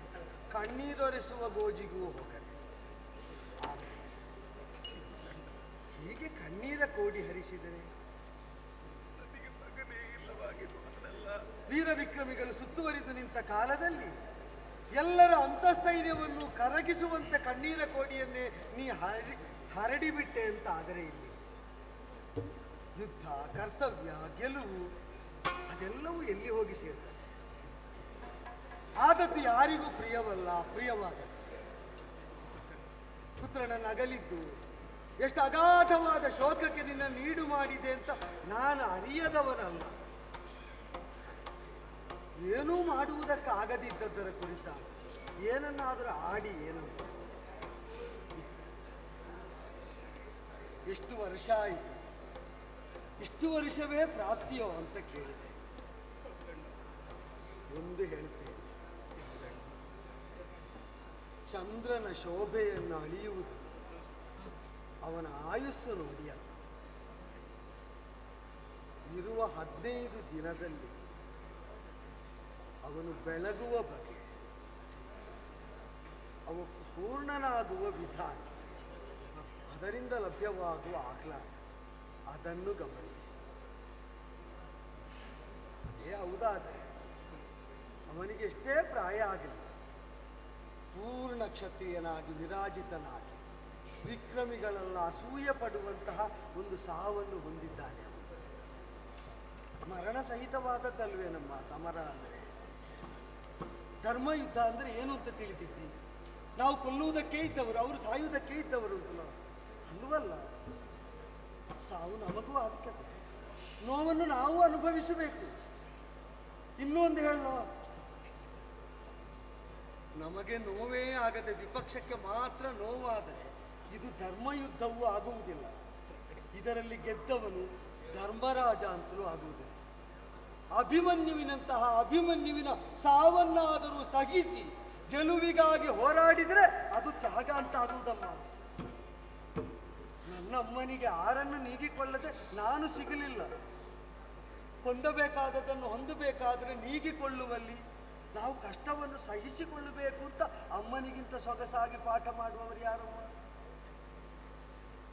ಹೆಂಡತಿಯನ್ನು ಜಾಯ ಅಂತ ಯಾಕೆ ಕರೀತಾರೆ ಗೊತ್ತಿಲ್ವೇ? ಗಂಡನೇ ಗರ್ಭಿಣಿಯಾದ ಹೆಂಡತಿಯ ಉದರದಿಂದ ಮತ್ತೆ ಮರುಹುಟ್ಟನ್ನು ಹೊಂದುತ್ತಾನೆ.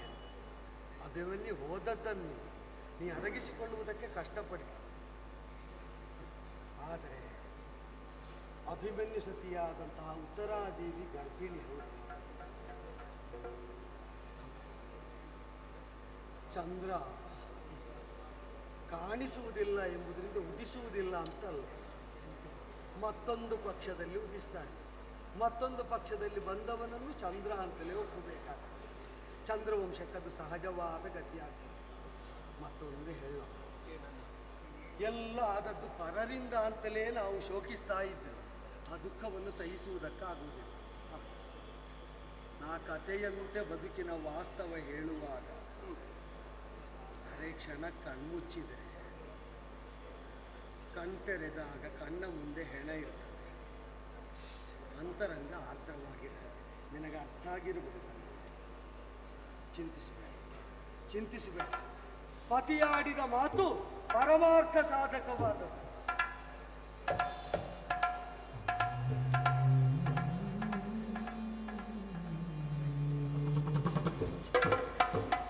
ಧರ್ಮಪ್ರಭು ಭಗವಂತ, ಹೇಳು ಹೇಳು ಹೇಳು. ಎಲ್ಲರಿಗೆ ಸ್ಥೈರ್ಯ ತುಂಬಬೇಕಾದ ನೀನು ಯಾಕೆ ಖುಷಿ? ಧರ್ಮನಂದನ ಒಂದು ಬಿಂದು ರಕ್ತ ಬಿದ್ದವರು ಯಾರು ಕಾರಣೀಕರ್ತರಾಗ್ತಾರೋ ಅಂತವರ ರಕ್ತವನ್ನು ಹರಿಸುವಂತ ತಮ್ಮಂದಿರು ನನ್ನ ಜೊತೆಯಲ್ಲಿರುವವರು. ಹೌದು. ಆ ತಮ್ಮನ ರಕ್ತದ ಕುಡಿಯನ್ನು ಉಳಿಸಿಕೊಳ್ಳುವ ಯೋಗ ಭಾಗ್ಯ ನಮಗೆಲ್ಲದಾಗಿ ಹೋಯಿತು ಕನ್ನ. ದುಃಖಿಸ್ಬೇಡ ಭಗವಂತ, ಮಗ ಅಳಿದ ಅನ್ನುವಲ್ಲಿ ಅಷ್ಟಕ್ಕಿಂತಲೂ ವಂಚನೆಯಿಂದ ಎಲ್ಲರೂ ಸೇರಿ ಹಸುಗೂಸನ್ನು ಕೊಂದು ಬಿಟ್ಟರಲ್ಲ. ಮಾಡಿದ ವಂಚನೆಗೆ ಪ್ರತೀಕಾರಾರ್ಥವಾಗಿ ತ್ರಿಜಗದೇಕೋ ವೀರನೆನಿಸಿದ ಪಾರ್ಥನ ಪ್ರತಾಪದ ಪ್ರತಿಜ್ಞಾವಾಕ್ಯ ಹೊರಹೊಮ್ಮಿಯಾಗಿದೆ. ಆದರೆ ಪ್ರಭು, ನಿಮಗೆ ಸಾಂತ್ವನ ಹೇಳುವುದಕ್ಕೆ ಒಂದು ಮಾತು ಹೇಳ. ಹೇಳಿ ಪ್ರಭು. ಚಕ್ರವ್ಯೂಹ ರಚಿಸಿ ಪಂಥಾಹ್ವಾನ ಕೊಟ್ಟಂತಹ ದ್ರೋಣರಲ್ಲಿ ವ್ಯೂಹವನ್ನು ಹೋಗುವುದಕ್ಕೆ ಮಾತ್ರ ತಿಳಿದು ಹೊರಬರುವುದಕ್ಕೆ ಅರಿಯದ ಅಭಿಮನ್ಯು ಹೊರಡದಿದ್ರೆ ತಿಳಿದವರಾರೂ ಹೊರಡುವುದಕ್ಕಿಲ್ಲ. ಪಂಥಾಹ್ವಾನಕ್ಕೆ ಗತಿ ಏನಾಗ್ತಿತ್ತು ಯಾರಿಗೂ ಗೊತ್ತಿಲ್ಲ ಅಂತ ಹೋಗದಿರುವುದಕ್ಕೆ ಇದು ಆಟ ಅಲ್ಲ, ಯುದ್ಧ. ಪಕ್ಷದ ನಾಯಕನಾದ ನೀನು ಹೋಗಬೇಕಾಗಿತ್ತು. ಅಭಿಮನ್ಯು ಅಳಿದದ್ದು ನಾಶವೇ. ಆದರೆ ಒಂದು ದೃಢವಾಗಿ ತಿಳಿ, ಏನು ಪ್ರಭು? ಪಾಂಡವರ ಪಾಲಿಗೆ ಧರ್ಮಜನ ಅಳಿವಿಗಿಂತ ಅಭಿಮನ್ಯುವಿನ ಅಳಿವು ಸಹ್ಯವಾದದ್ದು. ಕುರುವೆಂಬ ರಾಜ ಧರ್ಮದ ಬೆಳೆ ತೆಗೆಯುವುದಕ್ಕೆ ಉಳುವಾಗ ಅವನ ಮಜ್ಜ ಮಾಂಸ ರಕ್ತಗಳು ಸೇರಿಯೇ ಇದು ಧರ್ಮಕ್ಷೇತ್ರವೆನಿಸಿತು, ಇದು ಕುರುಕ್ಷೇತ್ರವೆನಿಸಿತು. ವೀರವಿಕ್ರಮಿಯಾದ ವಿಕ್ರಮದ ವಿಸ್ಫುಲಿಂಗದಂತಿರುವ ಅಭಿಮನ್ಯುವಿನ ರಕ್ತ ಸೇರಿದ ಪುಣ್ಯಭೂಮಿಯನ್ನು ಆಳುವವನು ಧರ್ಮಜನಾಗಬೇಕು. ನೀನೇರುವುದಕ್ಕಾಗಿ ಅವನು ಬಿದ್ದ, ನೀನು ಅಳಬಾರದು ಎಂಬುದಕ್ಕೆ ಅವನ ರಕ್ತ ಚೆಲ್ಲಿದ. ಅಳಕೂಳದು, ಬೀರುವಾಗ ಕೂಡದು. ದೃಢನಾಗ, ಸ್ಥೈರ್ಯವನ್ನು ಹೊಂದು. ಒಂದು ಬೇಡಿಕೆ. ಏನಪ್ಪ? ಅರ್ಜುನನಾಡಿದ ಮಾತನ್ನು ಸತ್ಯವನ್ನಾಗಿಸುವಂತ ಹೊಣೆಯನ್ನು ನಿನ್ನ ಪಾಲಿಗೆ ಒಪ್ಪಿಸ್ತಾ ಇದ್ದೇನೆ ಪ್ರಭು. ನನ್ನ ತಮ್ಮಂದಿರನ್ನು ಕಳೆದುಕೊಂಡು ಬದುಕುವ ಶಕ್ತಿ ನನಗಿಲ್ಲ ತಂದೆ.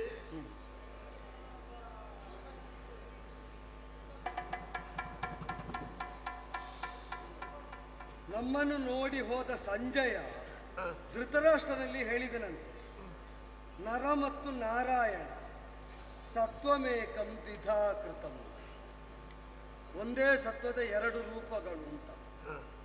ಅವನ ಮಾತು ಸುಳ್ಳಾದರೆ ನಾನು ಸುಳ್ಳಾದಂತೆ, ನಾನಿದ್ದರೆ ಅವನ ಮಾತು ಸತ್ಯ ಆದಂತೆ. ಚಿಂತಿಸಬೇಡ, ನೀನು ಧರ್ಮರಾಯನೇ. ನೀ ಪೀಠಕ್ಕೆ ಏರುವಲ್ಲಿಯ ತನಕ ಕುಸಿಯದೆ ನಡೆಯುವುದಕ್ಕೆ ದೃಢತೆಯನ್ನುಳಿಸಿಕೊಳ್ಳಬೇಕು. ಯುಧಿಷ್ಠಿರ ಅಲ್ವೇನೋ ಯುದ್ಧದಲ್ಲಿ ಸ್ಥಿರವಾಗಿ ನಿಲ್ಲುವುದು. ಅದೇನು ಅಭಿಮನ್ಯು ಅಳಿದರೂ ಕುಸಿಯದೆ ನಿಲ್ಲುವುದು. ನೀನು ವಿಶ್ರಾಂತನಾಗು. ನಾಳೆ ಮಾಡಿದ ಪ್ರತಿಜ್ಞಾ ಪೂರಣಕ್ಕೆ ಏನಾಗಬೇಕು ಅಂತ ಯೋಚಿಸುವುದಕ್ಕೂ ಹೋಗು. ದುಃಖಿಸಬೇಡ, ಚಿಂತಿಸಿ. ನಾನಿದ್ದೇನೆ ಅಂತ ಹೇಳಿದ್ರಲ್ಲ ಸುಭದ್ರ. ಹೋಗು, ಕಣ್ಣಿನ ನನಗೂ ಅಳಿಯನೇ. ಹೋಗು.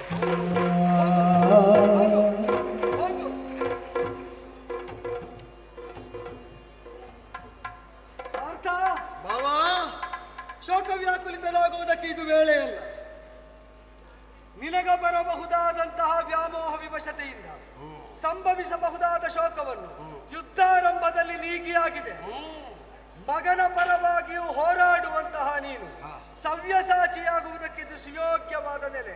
ನಿನಗೆ ಯಾಕೆ ಸವ್ಯಸಾಚಿ ಅಂತ ಬಿರುದು ಬಂದದ್ದು ಗೊತ್ತುಂಟ? ಒಂದು ಕೈಯಿಂದ ನಿನ್ನ ಹೋರಾಟ, ಇನ್ನೊಂದು ಕೈಯಿಂದ ನಿನ್ನ ಮಗನ ಪರವಾದ ಹೋರಾಟ. ಉಭಯತ್ರ ಹೋರಾಟವನ್ನು ತೋರಬೇಕು. ಮಾಡಿದ ಪ್ರತಿಜ್ಞೆ ಎದುರಾಳಿಗಳ ಎದೆ ನಡುಗಿಸುವುದಕ್ಕೆ ಈ ಕ್ಷಣದಿಂದ ತೊಡಗಬೇಕು. ಎತ್ತಿಕೋ ದೇವದತ್ತ, ಇದೋ ಪಾಂಚಜನ್ಯ ಮೊಳಕು ಈಗ.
ಬಂದ ಮೇಲೆ ಹೇಗಾಗಿದೆ ಎನ್ನುವುದು ನಮಗೆ ಅಗತ್ಯತೆ. ಅದು ಬೇಕಾದ ಖಂಡಿತವಾಗಿಯೂ ಈ ಮೊದಲು ಎಷ್ಟು ಹೋಗಿದೆ ಎನ್ನುವುದು ಮುಖ್ಯ ಅಲ್ಲ, ಹಾ. ಈಗ ಇದ್ದದ್ದನ್ನು ಉಳಿಸಿಕೊಳ್ಳುವುದು ಹೇಗೆ ಅನ್ನುವುದೇ ಮುಖ್ಯ. ಖಂಡಿತವಾಗಿಯೂ ಹಾ. ಯಾಕೆ ಈ ಮಾತನ್ನು ಕೇಳಿದೆ? ಯಾಕೆ? ಪ್ರಪಂಚದಲ್ಲಿರುವ ಪ್ರತಿಯೊಬ್ಬನು ಕೂಡ ಕೌರವನನ್ನು ಹೇಗೆ ಹೇಗೆ ಬೇಕು ತನ್ನ ಕಲ್ಪನೆಗೆ ತಕ್ಕ ಹಾಗೆ ಚಿತ್ರಿಸಿರಬಹುದು. ಆದ್ರೆ ನನಗೆ ಗೊತ್ತುಂಟು ನಾನು ಏನು, ನಾನೆಷ್ಟು, ನಾನು ಹೇಗೆ ಅಂತ. ನೆಲಕ್ಕಾಗಿರಿಯೇ ಜಲಕ್ಕಿರಿವೆ ಎನ್ನುವಂತಹ ಒಂದೇ ಮಾತನ್ನು ದೇಯೋ ಘೋಷವಾಗಿ ಇಷ್ಟರವರೆಗೆ ಜೀವನದಲ್ಲಿ ಪಾಲಿಸ್ತಾ ಬಂದವ. ಆದ್ದರಿಂದಲೇ ಕಂಡವರಿಗೆ ಯಾವ ಕಾಲಕ್ಕೂ ಸೂಜಿಯ ಮನೆಯಷ್ಟು ಜಾಗವನ್ನು ಕೊಡುವುದಿಲ್ಲ. ಪುಷ್ಪದ ಧಾರುಣಿಯ ಕೊಡೆ ಅದನ್ನೇ ನಾನು ಹೇಳಿದ್ದು. ಗೋವಿಂದನಲ್ಲಿ ಹೇಳಿದ್ದಿ. ಹೌದು, ಮತ್ತೆ? ನೀನು ನನಗೆ ಎಂತ ಗದ್ಯ ಭಾಗ ಗೊತ್ತಿಲ್ಲ ಅಂತ ಓದಿ ಹೇಳುದ? ಮತ್ತೆ ನಾನು ಅದನ್ನೇ ಹೇಳ್ತಾ ಇದ್ದೇನೆ. ನಾವು ಪುನಃ ಅದನ್ನು ಉದ್ದ ಹೇಳಿ ನೀನು ಎಲ್ಲಿ ಬಿಡುತ್ತೀಯೋ ಹಾ. ಅಲ್ಲಿ ನಾನು ಸೇರಿಸುವುದಕ್ಕಿರುವುದು. ಸರಿ, ಹಾ. ಒಳ್ಳಿತು. ಹಾ. ನಮ್ಮದಾದಂತಹ ಆತ್ಮೀಯತೆ ಅಂತದ್ದು ಹಾ. ವ್ಯಕ್ತಿಗತವಾಗಿ ನಾವೆಷ್ಟೇ ಮಾತಾಡಿರಬಹುದು ಪರಸ್ಪರ, ಹಾ. ಆದ್ರೆ ಅಂತರಂಗ ಎನ್ನುವುದು ಒಂದೇ ಅಲ್ವೇ? ಇದೇ ಬೇಕಾದ್ದು. ಒಳ್ಳಿತು. ಆದ್ರೆ ಸರಿಯಾಗಿ ಲೆಕ್ಕವನ್ನು ಹಾಕಿದ್ರೆ ಧರ್ಮಕ್ಷೇತ್ರವಾದಂತಹ ಕುರುಕ್ಷೇತ್ರದಲ್ಲಿ ಭಾರತ ಹವವೇ ಸಂಘಟಿಸಿತು. ಇವತ್ತಿಗೆ ಲೆಕ್ಕ ಹಾಕಿದ್ರೆ 14 ದಿವಸಗಳು ಸಂದು ಹೋಯಿತು. ನಿನ್ನೆಯ ದಿವಸದಲ್ಲಿ ಭಾರತ ರತ್ನ ಎನಿಸಿಕೊಂಡಂತಹ ಅಭಿಮನ್ಯುವಿನ ವಧೆಯಾಗಿದೆ. ಹೇಗೆ ನಮ್ಮ ಭಾವನ ಕೆಲಸ ಹೇಗೆ? ಕೆಲಸ ಅಂದ್ರೆ ಕೆಲಸ. ಹಾ. ಹಾ. ಹಾ. ಅವನಿಗೆ ಇದ್ದು ಕೊಟ್ರು, ಹಾ. ನಾಳೆ ನಮಗೆ ಹೋದ್ರೆ ಮರಣೋತ್ತರ ಆದ್ರೂ ಸಿಗಬೇಕು. ಯಾವುದು? ಭಾರತ ರತ್ನ ಅಷ್ಟು ಮಾಡಬೇಕು ಅಂತ. ನೀನು ಹೀಗೆ ಮಾತಾಡಿದ್ರೆ ನಿನಗೆ ಯಾರಾದ್ರೂ ಭಾರತ ರತ್ನ ಕೊಟ್ಟ? ಅವ ಅದಕ್ಕಾಗಿಯೇ ಕಾಯುವುದು. ಭಾರತ ರತ್ನಕ್ಕಿಂತ ಮೊದಲು ರಾಜ್ಯದ ವ್ಯಾಪ್ತಿಯನ್ನು ನೋಡು. ನೀನು ಮೇಲೆ ಹೋಗಿದ್ದಿ. ರಾಜ್ಯದ ವ್ಯಾಪ್ತಿ ಏನು? ಹಾ. ನೀನೇ ಕೊಟ್ಟ ಅಂಗರಾಜ್ಯ ಈಗಲೂ ಉಂಟು. ಹೌದು, ಹಾ. ಆದರೆ ನಾವು ಕೊಟ್ಟದ್ದನ್ನು ಉಳಿಸಿಕೊಳ್ಳುವಲ್ಲಿವರೆಗೆ ರಾಜ್ಯ ಉಳಿಸಿಕೊಳ್ಳಬೇಕು. ಹೌದು. ಅದಕ್ಕೆ ಬೇಕಾಗಿ ಇಂತಹ ಹಠ, ಇಂತಹ ಛಲ ಏನೇ ಇರಲಿ, ಮನಸ್ಸಿಗೊಂದು ನೆಮ್ಮದಿ ಉಂಟು. ನಾವು ಹೇಗೆ ಮಾಡಿದ್ದೇವೆ ಎನ್ನುವುದಲ್ಲ, ನಮ್ಮ ಪಾಲಿಗೆ ಜಯವಾಗಿದೆ. ಆಗಿದೆ ಅಲ್ವಾ? ಖಂಡಿತ. ಅದಕ್ಕಿಂತ ದೊಡ್ಡದು ಯಾವುದು ಬೇಕು? ಯುದ್ಧದಲ್ಲಿ ಕೌಟಿಲ್ಯ ಎನ್ನುವುದು ಇದ್ದದ್ದೇ. ಮತ್ತೆ ಅದು ಎಂತದು ಶಾಸ್ತ್ರದಲ್ಲಿ ಉಂಟಲ್ಲ? ಎಂತದ್ದು? ಯಾವುದು ಅದು? ನನಗೆ ಗೊತ್ತುಂಟ. ರಾಜನೀತಿಯಲ್ಲಿ ಕುಟಿಲತನವನ್ನು ಪ್ರಯೋಗಿಸಿದರೆ ಅಪರಾಧ ಅಲ್ಲ, ಗೆಲುವೇ ಲಕ್ಷ್ಯ. ಹೌದಾ? ಹೌದು. ಯಾಕೆ ಈ ಮಾತನ್ನು ಹೇಳಿದ್ದಾರೆ? ಯಾಕೆ? ರಾಜಕೀಯದಲ್ಲಿರುವಂತಹ ಪ್ರತಿಯೊಬ್ಬ ವ್ಯಕ್ತಿಯೂ ಕೂಡ ತನ್ನ ಬದುಕನ್ನು ಸವೆಸುವುದಕ್ಕೆ ಬೇಕಾಗಿ, ತನ್ನದಾದಂತಹ ಅಸ್ತಿತ್ವವನ್ನು ಉಳಿಸಿಕೊಳ್ಳುವುದಕ್ಕೆ ಬೇಕಾಗಿ ಈ ಚತುರೋಪಾಯಗಳಲ್ಲಿ ಯಾವುದನ್ನಾದರೂ ಬಳಸಿಕೊಳ್ಳಬಹುದು. ಮುಳ್ಳನ್ನು ಮುಳ್ಳಿಂದಲೇ ತೆಗೆಯಬೇಕು ಅಲ್ವಾ? ನೋವು ಆಗುವಾಗ ನೋವು ಪಡೆಯಬೇಕು ಅಲ್ವಾ? ಮತ್ತೆ ಆದ್ರೆ ಒಂದು ಸಮಾಧಾನ ಯಾವುದು ಗೊತ್ತುಂಟ ಭಾವ? ಯಾವುದು? ಏನೇ ಆಗಲಿ ಈಗ ನಮ್ಮ ಪಾಲಿಗೆ ಜಯವಾಗಿದೆ. ಹೌದು. ಇನ್ನು ಇವತ್ತಿನ ಯುದ್ಧವನ್ನು ನಿನ್ನೆ ನಿನ್ನ ಭಾವನ ಒಂದು ಕೆಲಸ ಅಂದ್ರೆ ಕೆಲಸ, ನಮ್ಮದು ಹಾಗೆ. ಎಂತದ್ದು? ಆ ದ್ವಾರದಲ್ಲಿ ತಡೆಯುವುದು ನಮ್ಮದು. ಮತ್ತೆ ಎಲ್ಲ ಪ್ರಸಂಗಕ್ಕೆ ನಮ್ಮನ್ನೇ ಹಾಕುದು ಯಾಕೆ? ಯಾಕೆ? ನಮ್ಮ ಕೆಲಸ ಏನಾದ್ರೂ ಒಂದು ಮಾಡ್ತೇವೆ. ನಮ್ಮ ಕೆಲಸ ಅಷ್ಟು ಜಾಗ. ಮತ್ತೆ ನನಗೆ ಗೊತ್ತುಂಟು, ಏನು? ನೀನು ಅಷ್ಟು ಸಿಗದೆ ಎಲ್ಲಾ ಪ್ರಸಂಗದಲ್ಲಿಯೂ ನಿಲ್ಲಿಕ್ಕಿಲ್ಲ ಅಂತ.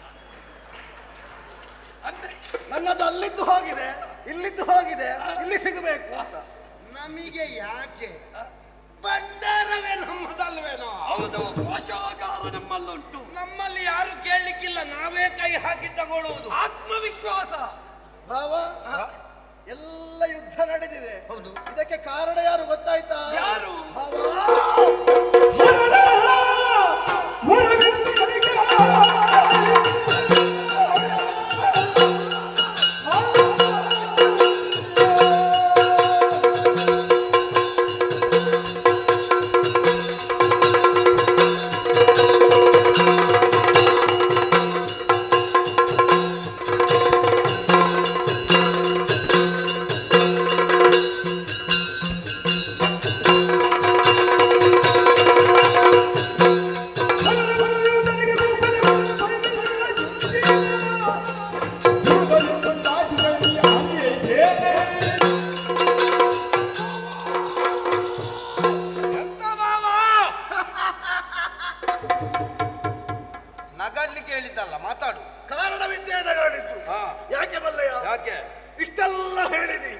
ನಿನ್ನ ಸಾಧನೆಯ ಬಗ್ಗೆ. ಹಾ. ಈಗ ನನ್ನ ಸಾಧನೆಯನ್ನು ಹೇಳುವಂತಹ ಹೊತ್ತು. ಹೇಳು. ಅಭಿಮನ್ಯು ಹಾ. ಯುದ್ಧಕ್ಕಾಗಿ ಬಂದ, ಹೌದು. ಅಳಿದು ಹೋಗಿದ್ದಾನೆ. ಹಾ. ಅದಕ್ಕಾಗಿ ಸಂತೋಷವೂ ನಮಗಿದೆ. ಹಾ. ಆದರೆ ಇದಕ್ಕೆಲ್ಲ ಮೂಲ ಕಾರಣ ಯಾರು ಅಂತ ಆಲೋಚಿಸಿದ್ರೆ ಹಾ. ಅದು ನಾನು. ಅದೌದು, ವಿಷಯ ಸತ್ಯ. ಅದೌದು. ಹೇಳಿದ್ರೆ ಸಾಲದು, ಏನು ಅಂತ ಹೇಳ್ಬೇಕಲ್ಲ. ಈಗ ನೀನು ಬಿಲ್ಲನ್ನು ಎಂತದೋ ಮಾಡಿದ್ದಿ. ಮುಕ್ಕಡಿಗ ಇದೆ. ಹೌದು. ಇಕ್ಕಡಿ ಅಲ್ಲ, ಮುಕ್ಕಡಿ. ಮುಕ್ಕಡಿ ಮಾಡಿದ್ದಿ. ಮಾಡಿದ್ದೇನೆ. ಅದಕ್ಕಿಂತ ಮೊದಲು ದ್ವಾರದಲ್ಲಿ ನನ್ನ ಭಾವನ ಕೆಲಸ. ದ್ವಾರದ ವಿಷಯ ಮತ್ತೆ ದ್ವಾರಕ್ಕಿಂತಲೂ ಕೂಡ ದ್ವಾರಕ್ಕೆ ನಿನ್ನ ಭಾವನೆ ಆಗಬೇಕು. ಮತ್ತೆ ನಮ್ಮಂತವರೆಲ್ಲ ಆಗ್ಲಿಕ್ಕಿಲ್ಲ, ಸ್ವಲ್ಪ ಹೀಗೆ ಬೇಕು. ಅಂದ್ರೆ ನಾನು ಬಾಗಿಲು ಕಾಯುವ ಅಂತ. ಆಗಲ್ಲ, ದ್ವಾರ ರಕ್ಷಣೆಗೆ. ನನ್ನ ಭಾವನನ್ನು ನೀನು ಸಣ್ಣದು ಮಾಡಬೇಡ. ಆಗ್ಲಿಕ್ಕೆ ಉಂಟ. ನನ್ನ ಭಾವ ನನ್ನಲ್ಲಿ ಹೇಳದೆ ಯಾವುದನ್ನು ಮಾಡುವುದಿಲ್ಲ. ನಿನ್ನ- ಎಲ್ಲಿಯವರೆಗೆ ಕೇಳ್ತೀಯ? ನನ್ನ ತಂಗಿಯ ಮೈ ಮುಟ್ಟಬೇಕಾದ್ರೆ ನಾನು ಅನುಮತಿ ಕೊಡಬೇಕು. ಏ ಬಾವ, ನಿನ್ನ ತಂಗಿಯಾಗಿರಬಹುದು, ಹೆಂಡತಿ ನನ್ನದು. ನಿನ್ನನ್ನು ದೊಡ್ಡದು ಮಾಡಿದ್ದು ಪುಣ್ಯ. ಬಾವ, ಓ, ನನ್ನ ವಿಷಯ ಸಾಧನೆ ಗೊತ್ತಾಯಿತು. ನನ್ನ ಸಾಧನೆ ದೊಡ್ಡದು. ಹಾ. ಯಾಕೆ ಹೇಳಿದೆ? ಯಾಕೆ? ಹರನವರ ಬಲ ನನಗಿದೆ. ಹಾ. ಒಂದು ದಿವಸದ ಮಟ್ಟಿಗೆ ಹಾ. ಪಾಂಡವರನ್ನು ಗೆಲ್ಲುವಂತಹ ಶಕ್ತಿ ಹಾ. ಅದು ನನಗೆ ಪ್ರಾಪ್ತವಾಗಿದೆ. ಪಾಂಡವರನ್ನ ಹೌದು.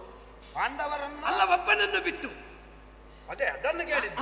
ಪಾಂಡವರನ್ನು ಎಲ್ಲ ಅಂತ ಹೇಳಿದ್ರೆ ಅದು ಸಮಸ್ಯೆ ಆಗ್ತದೆ. ಮತ್ತೆ ಹಾ. ನಮಗೆ ಕತೆ ಮುಂದೆ ಕೊಂಡೋಗ್ಲಿಕ್ಕೆ ಕಷ್ಟ ಆಗ್ತದೆ. ಹೌದೌದು. ಅದು ಕಷ್ಟ ಆಗಬಾರ್ದು ಅಂತಲೇ ನಾನು ಬಂದದ್ದು. ಹೌದು. ಅದರಲ್ಲಿ ಒಂದೊಂದೇ ಹೋದರೆ ನನಗೆ ದಾರಿ ಸುಲಭವಾಗುತ್ತದೆ. ಸರಿ ಸರಿ. ಅದು ಹೇಗೆ? ಹೇಗೆ? ನೀನು ಕೆಲವರನ್ನೆಲ್ಲ ಆಚೆ ಈಚೆ ಮಾಡ್ತಿದ್ಲೇ ನಾನು ಒಟ್ಟಿಗೆ ಬಂದದ್ದು. ಸರಿ. ಅದಕ್ಕೆ ಹೇಳುವುದು, ಆಟದಲ್ಲಿ ಕರ್ಣ, ಕೂಟದಲ್ಲಿ ಕರ್ಣ, ಊಟದಲ್ಲಿ ಕರ್ಣ, ಪ್ರತಿಯೊಂದು ವಿಷಯದಲ್ಲೂ ಕೂಡ ಕರ್ಣ ಜೊತೆಗಿರಬೇಕು. ನಿಜ. ಭಾವಯ್ಯ, ದ್ವಾರದಿಂದ ನಾನು ಒಳಗೆ ಬಿಟ್ಟದ್ದು ಯಾಕೆ ಗೊತ್ತಾಯ್ತಾ? ಯಾಕೆ? ಅದಕ್ಕೂ ಕಾರಣ ಉಂಟು.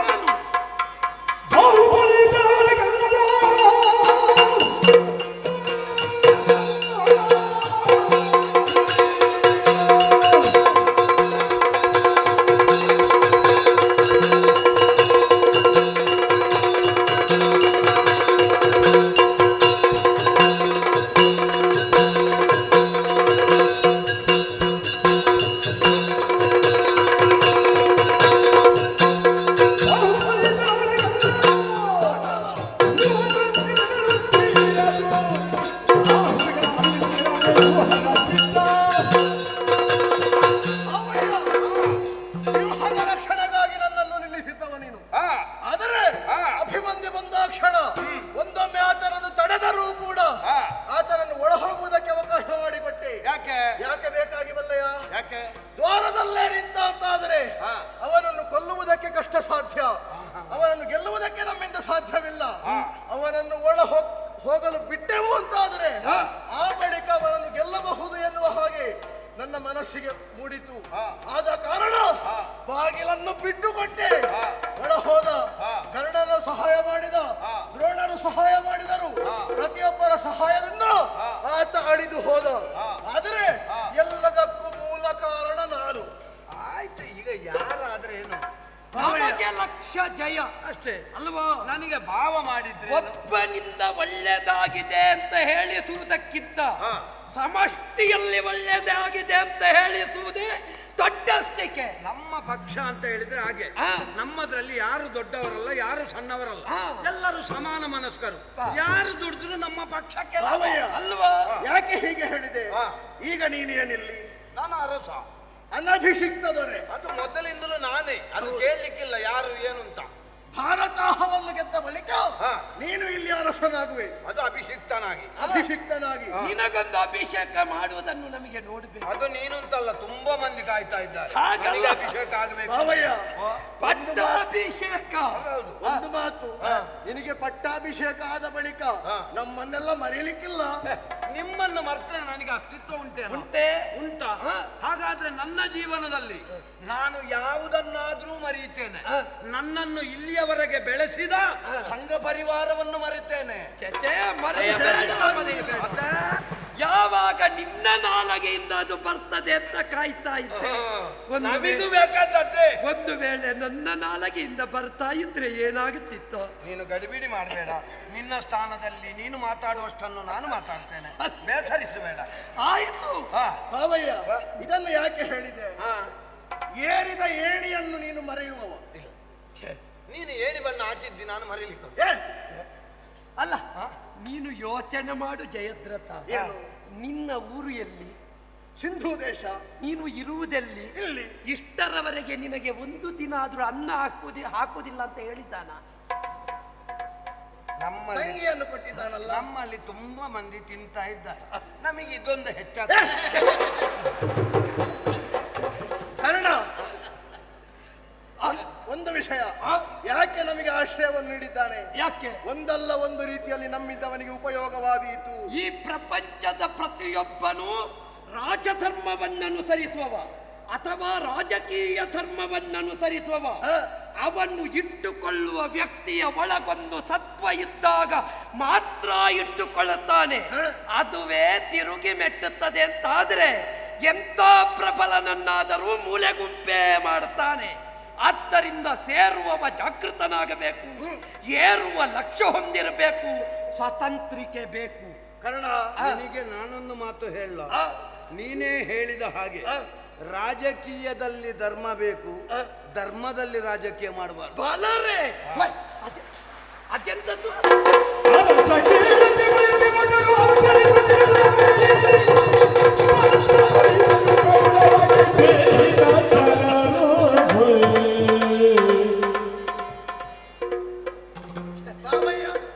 ಇದನ್ನು ಯಾರು ಒಳಗೆ ಬಿಟ್ಟದ್ದು? ಶಿವ ಶಿವ, ಎಲ್ಲೋ ನೋಡಿದ ನೆನಪಾಗುತ್ತಾ ಉಂಟು. ಮುಖ್ಯಾಧಿಕಾರಿ ಯಾರು? ಮುಖ್ಯಾಧಿಕಾರಿ ಇವ. ಮುಖ್ಯಾಧಿಕಾರದಲ್ಲಿರೋರು ಯಾರು? ಫಸ್ಟಿನೆಯ ಸರ್ವಾಧಿಕಾರಿಯೇ ನಾನು. ನನಗೆ ದೂರು ಕೊಡ್ಲಿಕ್ಕುಂಟು. ದೂರು ಕೊಡ್ಲಿಕ್ಕೆ? ಹೌದು. ಅದನ್ನೊಂದು ಬದಿಗಿಡು. ಬದಿಗಿಡ್ಲಿಕ್ಕೆಲ್ಲ ಇದ್ರ ಬಗ್ಗೆ ದೂರು ಕೊಡುದು. ನಮಗೆ ಯಾವುದರಲ್ಲಾದ್ರೂ ವಿಶ್ವಾಸ ಉಂಟು, ಇಂಥದ್ದೊಂದು ಹಿಡ್ಕೊಂಡು ಬರುವವರ ಬಗ್ಗೆ ಬಹಳ ಎಚ್ಚರಿಕೆ ಬೇಕು. ಹೌದು, ಈಗ ನೀನು ದೂರು ಕೊಡುವುದು ಹೌದು. ಯಾವ ವಿಷಯದ ಬಗ್ಗೆ ದೂರು? ಈಗ ಇಂಥದ್ದನ್ನು ಹಿಡ್ಕೊಂಡು ಬಂದು ಹೋಗುವವರೆಲ್ಲ ಹೋಗಿದ್ದಾರೆ. ಈಗ ಎಲ್ಲಿಯಾದ್ರೂ ಇಟ್ಟು ಹೋಗುದು ಅವರಷ್ಟೇ. ಹೌದಾ? ಮತ್ತೆ ಯಾವ ವಿಷಯದ ಬಗ್ಗೆ ದೂರು? ಇದೇ ವಿಷಯದ ಬಗ್ಗೆ ದೂರು ಕೊಡ್ಲಿಕ್ಕೆ ಬಂದ ಕೊಡ್ತೇನೆ. ಇನ್ನು ದೂರು ಕೊಟ್ಟ ಮೇಲೆ ನೀವೆಲ್ಲ ನನಗೆ ಪರವಾಗಿ ನಿಲ್ಬೇಕು. ನಿನ್ನ ಪರವಾಗಿ ನಾನಿದ್ದೇನ? ನೀನು ಮೊದಲ ಮುಸುಕು ತೆಗಿ.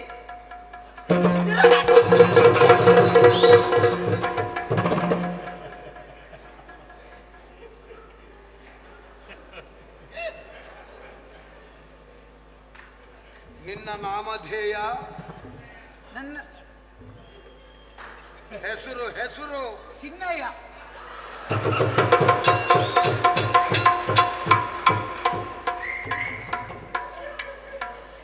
ಬುರುಡೆ ಚಿನ್ನಯ್ಯ.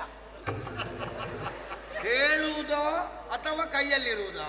ನೀನು ಚಿನ್ನಯ್ಯ ಅಂತ ಹೇಳಿದ್ದ, ಬೇರೆ ಹೇಳಿದ್ದ? ಅಲ್ಲ, ನಾನು ಭೀಮ ಅಂತ ಇಡಬೇಕು ಅಂತ ಇದ್ದೆ. ಭೀಮ ಅಲ್ಲಿ ಒಬ್ಬ ಇದ್ದಾನಲ್ಲ, ಹಾಗಾಗಿ ಅದು ಬೇಡ ಅಂತ ಹೇಳಿ ನಾನು ಚಿನ್ನಯ್ಯ ಅಂತ ಇಟ್ಕೊಂಡೆ. ಇದು ಯಾರಿವ? ಮೊದಲು ಮುಸುಕು ತೆಗಿ. ಮುಸುಕು ತೆಗೆದ್ರೆ ಮತ್ತೆ ನನಗೆ ಅಪಾಯ ಇಲ್ಲಲ್ಲ ರೇ? ಅಪಾಯ ಇಲ್ಲಲ್ಲ. ಅಪಾಯ ಆದ್ರೆ ನನಗೆ ನಾಳೆಯಿಂದ. ನಾವು ಮಾಡುವುದೆಲ್ಲ ಮಾಡಿ ಆಗಿದೆ, ಆಮೇಲೆ ಮುಸುಕು ಹಾಕಿಕೊಂಡು ಬರು. ಅದು ನೀನೇ ಹೇಳ್ಬೇಕಲ್ಲ.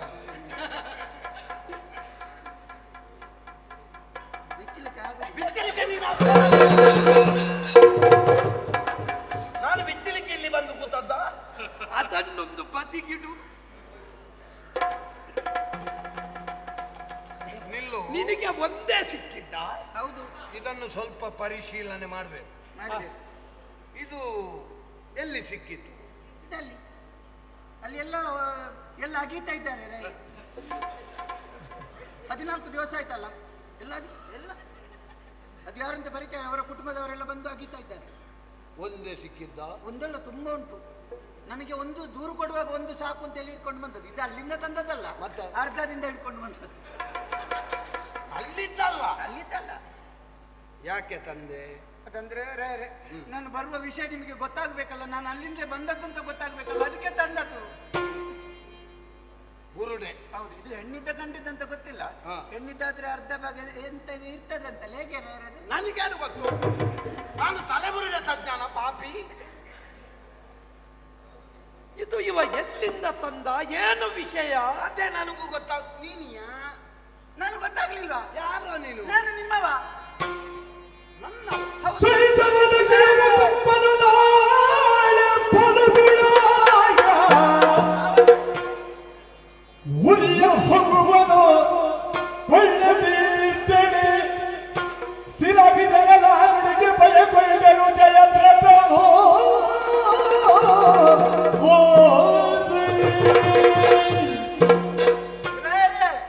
ನಾನು ನಿಮ್ಮ ಅಪ್ಪನ ಹಿಡ್ಕೊಂಡು ಹೋದವ. ನಿಮ್ಮ ಅಪ್ಪನ ಹಿಡ್ಕೊಂಡು ಹೋದ. ಯಾವುದೇ ಮೇಲೆ ಬಾರಿಸ್ತೇನೆ. ಅಪ್ಪೆಯನ್ನು ಹಿಡ್ಕೊಂಡು ಹೋದದ್ದಲ್ಲ, ಅಪ್ಪಣೆಯನ್ನು ಹಿಡ್ಕೊಂಡು ಹೋದ. ಹಿಡ್ಕೊಂಡು ಹೋದ್ರೆ ಅದು ನನಗೆ ಅಂದ್ರೆ ಗಡಿಬಿಡಿ ಆಗಿದೆ, ಸ್ವಲ್ಪ ಹೆದರಿಕೆ ಆಗಿ. ಯಾರಿಗೂ ಹೆದರಬೇಕಾದ ಅನಿವಾರ್ಯತೆ ಇಲ್ಲ. ಅಲ್ಲಿಗೆ ತೊಡೆ ಒರೆಸುದು ರಾಯರೇ, ನಾಲಿಗೆ ತೊಡೆ ಒರೆಸುದು ಮಾತಾಡುವಾಗ. ನಿನ್ನ ತೊಡೆ ಈಗ ನಾಲಿಗೆಯಲ್ಲಿ ಉಂಟಾ? ಅಲ್ಲ, ಮಾತಾಡುವಾಗ ನಾಲಿಗೆ ತಡವರಿಸುವುದು, ತೊಡೆವರಿಸುವುದು ಅಂತ ಹೇಳಿದ್ರೆ ಬೇರೆ. ಅದು ಹಾಗೆ ಹೇಳಿದ್ರೆ ಎಂತದ್ದು? ಹಾಗೆ ಹೇಳಿದ್ರೆ ಎಂತದ್ದು ರಾಯರೇ ಅದು?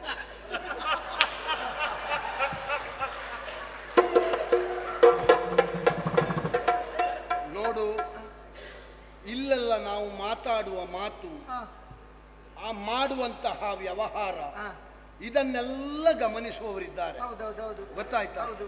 ನನ್ನಂತಹ ಒಬ್ಬ ಉತ್ತಮ ವ್ಯಕ್ತಿ, ಒಂದೇ ಒಂದು ಲಘುವಾದ ಶಬ್ದವನ್ನು ಮಾತಾಡದ ವ್ಯಕ್ತಿಯ ಬಾಯಲ್ಲಿ ಇಂಥದ್ದನ್ನೆಲ್ಲ ಭರಿಸಬೇಡ ಸುಮ್ಮನೆ. ಎಂತಹ ಶುದ್ಧರಾಯ. ಅದೇ ನನಗೆ ಸ್ವಲ್ಪ ಹೆದರಿಕೆ ಇತ್ತು. ಮತ್ತೆ ಅಲ್ಲಿ ಹೇಳಿದ್ರು, ಧನಿಗಳೇ ಹೇಳಿದ್ದಾರೆ, ಇನ್ನು ಏನು ಬೇಕಾದ್ರೂ ಮಾತಾಡು, ಮತ್ತೆ ಅವರಿಗೆ ಹೆದರಬೇಕು ಅಂತ ಇಲ್ಲ. ಯಾಕೆ? ಯಾಕೆ? ನನ್ನಲ್ಲಿಗೆ ಬಂದದ್ದಲ್ವೋ, ಹೌದು. ಇದು ನನಗೆ ಸಂಬಂಧಪಟ್ಟ ವಿಷಯವಾದ ಕಾರಣ ನಾನು ಆಲೋಚಿಸ್ತೇನೆ. ಆಯ್ತು. ಇದು ನೀನು ನೀವು ಹೇಳಿದ್ದೆಲ್ಲ ಹೋಗ್ಬೇಕು, ನೋಡ್ಬೇಕು, ಬರ್ಬೇಕು, ಹೇಳ್ಬೇಕು ಅಂತ. ಓಹೋ, ಬೇಹಿನ ಚಲ. ಹಾಗೆ ರಣವೀಕ್ಷಕ. ನಪುಂಸಕ ಯಾವುದು? ರಣವೀಕ್ಷಕ. ನಿನಗೆ ನೀನು ಅಲ್ಲದ್ದೇ ನೆನಪಾಗುವುದ ನಪುಂಸಕ. ನನಗೆ ಕೆಲವು ಮಂದಿಯನ್ನು ನೋಡುವಾಗ ಹಾಗೆ ಆಗುದಾ? ತಲೆ ಮೇಲೆ ಬಡಿತಾನೆ. ಕೆಲವು ಮಂದಿಯನ್ನು ನೋಡುವಾಗ ಯಾರನ್ನು? ಹಾಗೆ ಹಾ. ನಾನು ಹೋದೆ. ಹೋದಿ. ಹೌದು. ಹಾ. ಅವರು ಸ್ವಲ್ಪ ಎಲ್ಲ ಯುದ್ಧ ಎಲ್ಲ ಮುಗಿದ ಮೇಲೆ ಸಂಜೆ ಆಗುವಾಗ ಹೋದೆ. ಹೌದು. ನಾವು ಪಾಂಡವರ ಗುಡಿದ ಹತ್ರ ಹೋದೆ. ಅವ್ರು ಇರ್ಲಿಲ್ವಾ? ಇದ್ರು. ಅವ್ರು ಏನು ಹೇಳಿಲ್ವಾ?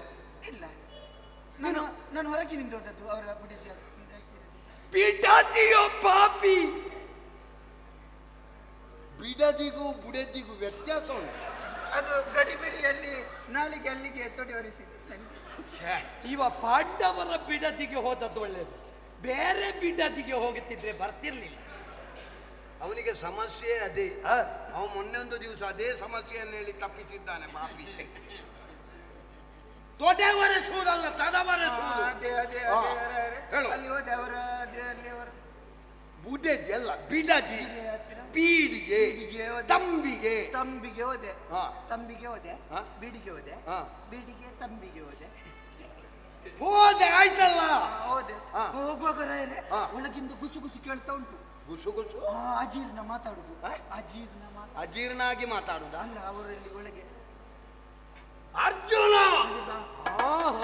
ಸೇನೆಯ ಮಹಾನಾಯಕ. ಹೌದು, ನೀವು ಅವರ ಅಭಿಮಾನಿಯನ್ನು ಕೊಂದಿದ್ದೀರಂತೆ, ಅದರ ವಿಷಯ ಮಾತಾಡುದು. ಅಭಿಮಾನಿ? ಅವರು ನಾನು ಅಭಿಮಾನಿಗಳು ಅಂತ ಹೇಳಿದ್ರೆ ನಮಗೆ ದೇವರು. ಹೌದು.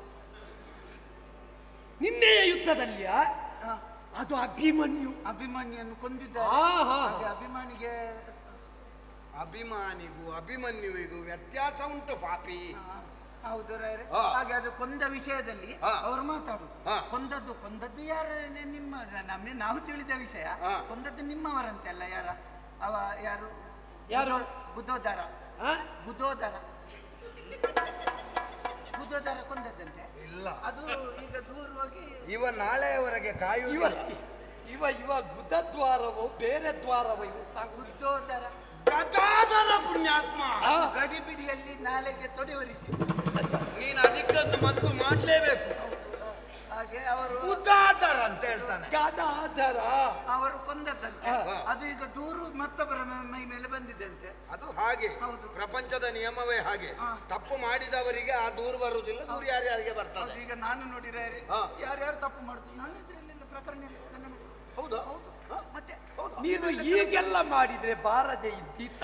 ಏನಂತ ಏನಂತ ಏನಂತ ಬಂದಿ? ಏನಿಲ್ಲ ಬರ್ಲಿಲ್ಲ ಏನಿಲ್ಲ ಹೇಳು ಹೇಳು ಹೇಳು ಹೇಳು, ನನಗೆ ಅದನ್ನೊಂದು ನಿನ್ನ ಬಾಯಲ್ಲಿ ನುಡಿಸಬೇಕು ಅಂತ ಉಂಟು, ಹೇಳು.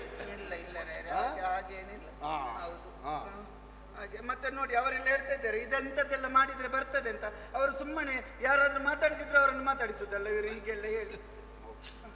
ಯಾಕೆಂತ ಹೇಳಿದ್ರೆ ಹಾ. ಈಗ ನೀ ಬುರುಡೆ ತಂದದ್ರಲ್ಲೂ ಒಂದು ವಿಷಯ ಉಂಟು. ಹೌದು ಯಾಕಂತ ಕೇಳಿದ್ರೆ ಯಾಕಂದ್ರೆ ಇದು ಅಗತ್ಯ ಉಂಟಾ ಹೌದು ಕೆಲವು ಮಂದಿ ಹೇಳಿಯಾರು ಅಲ್ವಾ? ಅಗತ್ಯ ಉಂಟಾ? ಅಗತ್ಯ ಉಂಟು ಉಂಟೆ. ಅಗತ್ಯ ಉಂಟು. ಯಾಕೆ ಅಗತ್ಯ ಉಂಟು? ಯಾಕೆ ಅಗತ್ಯ ಉಂಟು? ಅಲ್ಲಿ ನಿನಗೆ ಒಂದು ತಲೆ ಬುರುಡೆ ಸಿಗದೆ ಅಲ್ಲಿ ಸಾಯದೆ ಇರುವುದಕ್ಕೆ ಸಾಧ್ಯ ಇಲ್ಲಲ್ಲ. ಇಲ್ಲ, ಇಲ್ಲ. ಯುದ್ಧ ರಂಗ ಅಲ್ವಾ? ಯಾರಾದ್ರೂ ಸತ್ತಿರ್ಲೇಬಹುದು. ಕೆಲವರೆಡೆ ಪ್ರಕರಣ ಆಗ್ತದೆ. ಆಗಿದೆ. 4-5 ದಿವಸದಲ್ಲಿ ತೀರ್ಮಾನ ಬರ್ಬೋದು, ಫಲಿತಾಂಶ ಬರ್ತದೆ. ಅದು ನಾನು ಹೇಳಿದ್ನಾ? ಮತ್ತೆ ನೀನು ನಿನ್ನಷ್ಟಕ್ಕೆ ಸೇರಿಸಿಕೊಂಡು ಹೋಗ್ಬೇಡ. ಅಲ್ಲಿ ಯಾವುದೋ ಒಂದು ಪ್ರಕರಣ ಆದದ್ದು ಹೌದು, ಹೌದು. ಏನೇ ಇರ್ಲಿ ಸದ್ಯಕ್ಕಂತೂ ಸತ್ಯವನ್ನು ಹೊರಬರಿಸುವ ಪೂರ್ಣ ಹೊಣೆಗಾರಿಕೆ ನನ್ನ. ಎಲ್ಲ ನಿಮ್ಮನ್ನೇ ಹೇಳುದು, ಅದಕ್ಕೆಲ್ಲ ಎಲ್ಲ ಅಲ್ಲಿ ನಡೆಯುವ ಸಾವಿಗೆಲ್ಲ ಕಾರಣ ನೀವೆಂತ ಹೇಳ್ತಾ ಇದ್ದಾರೆ. ನಾನು ಯಾವುದಕ್ಕೂ ಉತ್ತರ ಕೊಡ್ಲಿಕ್ಕೆ ಹೋಗುದಿಲ್ಲ. ನೀವು ಮಾತಾಡಬಾರ್ದು. ನೀವು ಮಾತಾಡದಿದ್ರೆ ಅಲ್ಲಿ ಪ್ರಕರಣ ಇಷ್ಟರಲ್ಲಿ ಉಂಟು. ನೀವು ಒಂದು ಶಬ್ದ ಮಾತಾಡಿದ್ರೆ ಎಲ್ಲಿಗೋ ಮುಟ್ತಿತ್ತು. ಈಗ ನಾನು ಮಾತ್ರ ಮಾತಾಡದಿರುವುದಲ್ಲ, ನೀವು ಕೂಡ ಮಾತಾಡಬೇಕು. ನಾವು ಮಾತಾಡುದಿಲ್ಲ. ಅನ್ನಪ್ಪನೇ ಮಾತಾಡ್ಬೇಕು. ನಾವ್ ಯಾಕೆ ಮಾತಾಡ್ತೇವೆ? ಅನ್ನಪ್ಪ? ಹೌದು, ನಮಗೆ ಅನ್ನ ಕೊಡುವವರು ನೀವು, ಅಪ್ಪ ನೀವೇ ಮಾತಾಡ್ಬೇಕು. ಮತ್ತೆ ನಾವ್ ಯಾಕೆ ಮಾತಾಡ್ಬೇಕು? ಒಳ್ಳೆ, ನೀನು ಹೇಳಿದ ಮಾತು ಸತ್ಯ. ನಮಗ ಅಗತ್ಯ ಇಲ್ಲದಿದ್ರು ಆ ಬಗ್ಗೆ ಆಲೋಚಿಸ್ತೇನೆ. ಹೌದು. ಈಗ ನೀನು ಆ ಬಿಡದಿಗೆ ಹೋದಿಯಲ್ಲ, ಹೋದ ವಿಷಯ ಅದೇ. ಅವನನ್ನಲ್ಲಿ ಕೊಂದಿದ್ದಾರಂತೆ. ಕೊಂದ ವಿಷಯದಲ್ಲಿ ನೋಡಿರ ನಿಮ್ಮ ಭಾವ ಹೇಗೆ ನಿಂತಿದ್ದಾರೆ. ಇಷ್ಟರವರೆಗೆ ಅವರನ್ನು ನಾವು ಅವರು ಬರುವಾಗ ಹೇಗೆ ಹೇಳ್ತಿದ್ದಾರೆ? ಹೇಗೆ ಹೇಳ್ತಿದ್ದಾರೆ? ಬಂದರು ಭಾವ ಬಂದರು. ಹೌದಾ? ಇದಿಲ್ಲ, ಇನ್ನು ಹೋದರು ಸ್ವಲ್ಪ ಯಾರು ಭಾವ? ನನ್ನ ಭಾವ. ನಾನು ಕುತ್ತಿಗೆ ಗಾಯಿ ಹಾಕಿ ದೂಡಿದ್ರು ಹೋಗುದು. ಅವರ ಆಗಲ್ಲ, ಇಲ್ಲಿಂದ ಹೋಗುದಂತಲ್ಲ ರೇ. ಅಲ್ಲಿ ಮಗನನ್ನು ಕೊಂದ ತಲೆಬಿಸಿಯಲ್ಲಿ ಅವ ಅಜೀರ್ಣ ಸೆಟಪ್ ಮಾಡಿದ್ದಾನೆ. ಯಾರನ್ನು ಯಾರನ್ನು ಕೊಂದಿಲ್ಲ.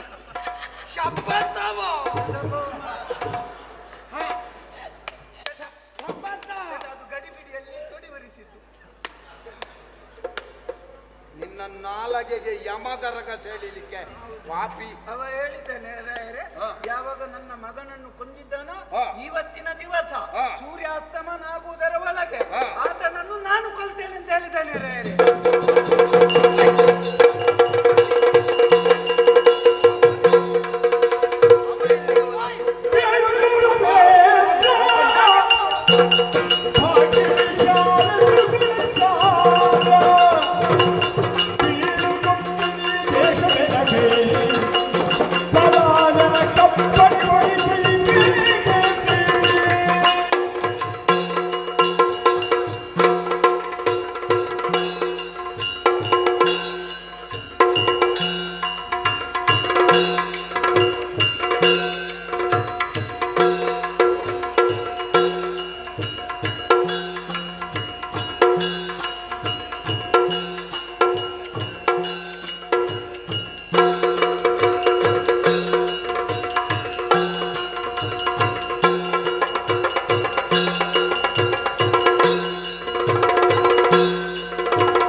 ಹೊಸತಾಗಿರ್ಬೋದು, ನಮಗೆ ಇಂಥ ಪ್ರಕರಣ ಎಲ್ಲ ಹಳೇದಾಗಿದೆ. ನೀವು ಓಡುದು ಯಾಕೆ? ನಮಗೆ ಅಂತ ಹೇಳಿದ್ರೆ ಯಾರೀಗ ನಮಗೆ? ಅಲ್ಲ, ನಾನು ಇದನ್ನೇನು ಮಾಡ್ಬೇಕು?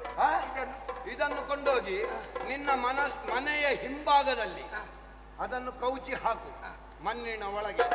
ಇನ್ಯಾರಾದ್ರೂ ಬಂದು ಹುಡುಕಿದ್ರೆ ಅವರಿಗೆ ಸಿಗಲಿ. ಆಯ್ತು ರಾಯರೇ, ವಿಷಯ ಮುಟ್ಟಿಸಿದ್ದೇನೆ, ನಾನು ಹೋಗ್ತೇನೆ. ಆಯ್ತು ಆಯ್ತು ಆಯ್ತು ಹೋಗು.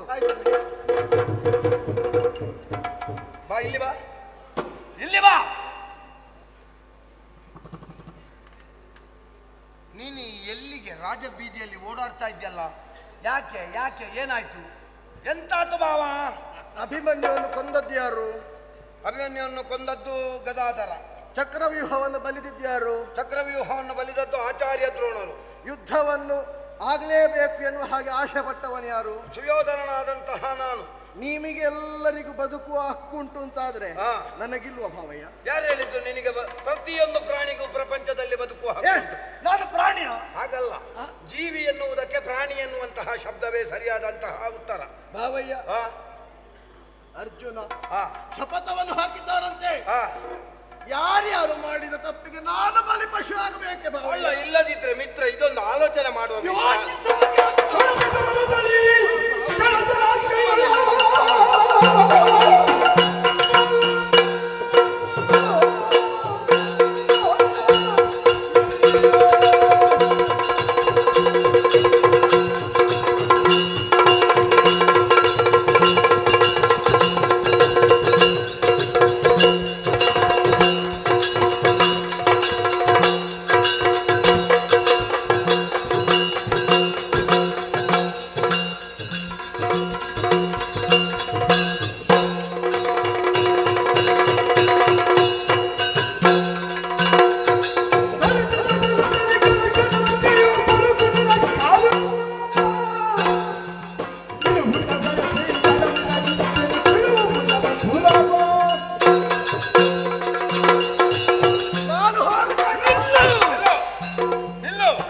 ಜಯದ್ರಥ, ಇಲ್ಲಿ ಇದ್ದವರೆಲ್ಲ ಸತ್ತಿಲ್ಲ, ಜೀವಂತ ಇದ್ದಾರೆ ಎನ್ನುವ ಪ್ರತ್ಯೆ ನಿನಗೆ ಇರಲಿ.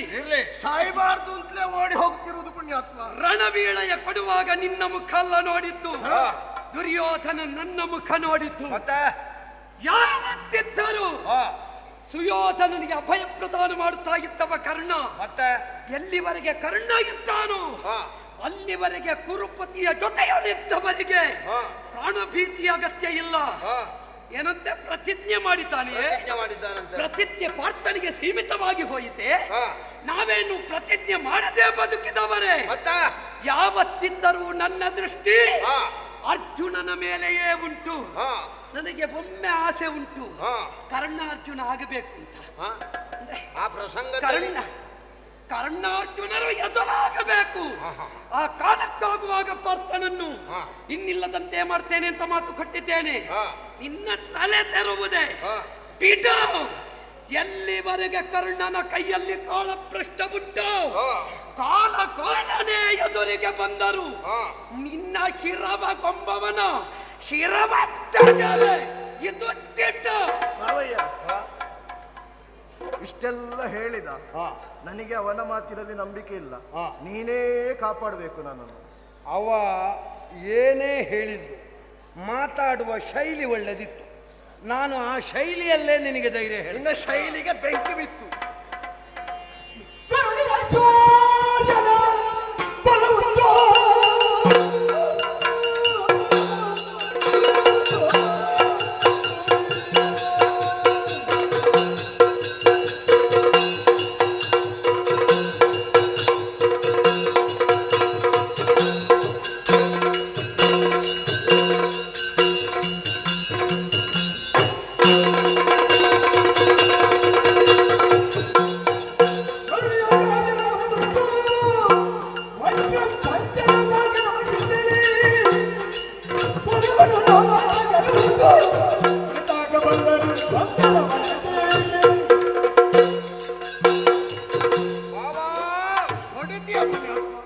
ನಿನ್ನನ್ನು ಕೊಲ್ತೇನೆ ಅಂದವ ಯಾರು?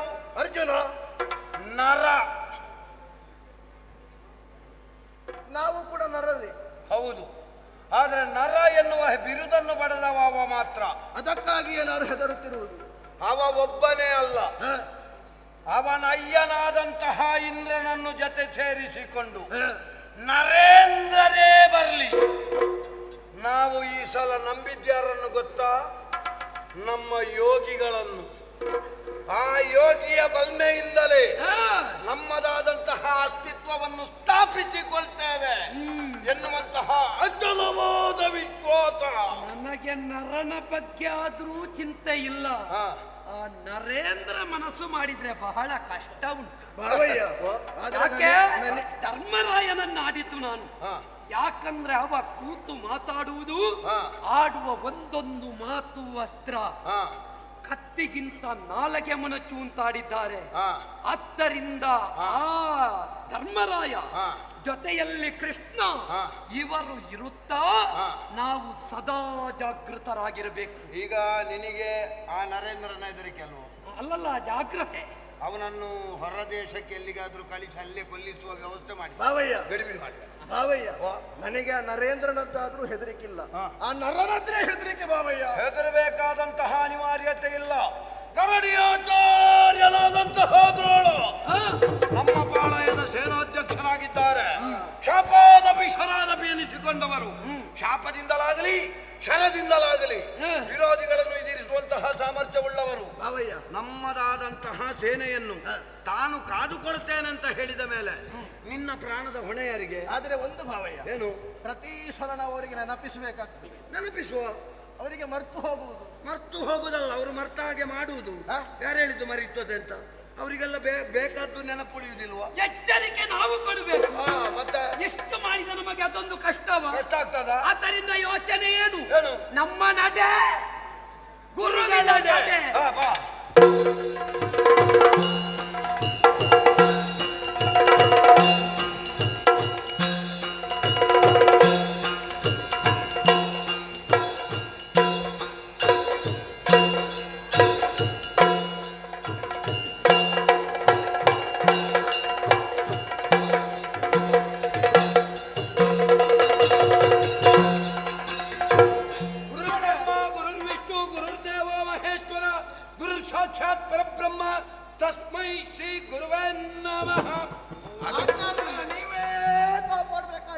ಅದಕ್ಕೊಂದು ಗಯದಲ್ಲಿ ಪಿಂಡ ಬಿಟ್ಟಿಯಾ?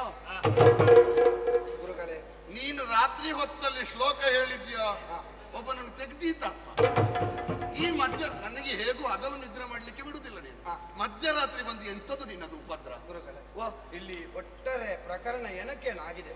ನೀವಿನ್ನೂ ಉತ್ತರ ಆಗ್ಲಿಕ್ಕಿಲ್ಲ ಗುರುಗಳೇ. ಮತ್ತೆ ಹೇಗೆ ಮಾಡಬೇಕು ಗುರುಗಳೇ?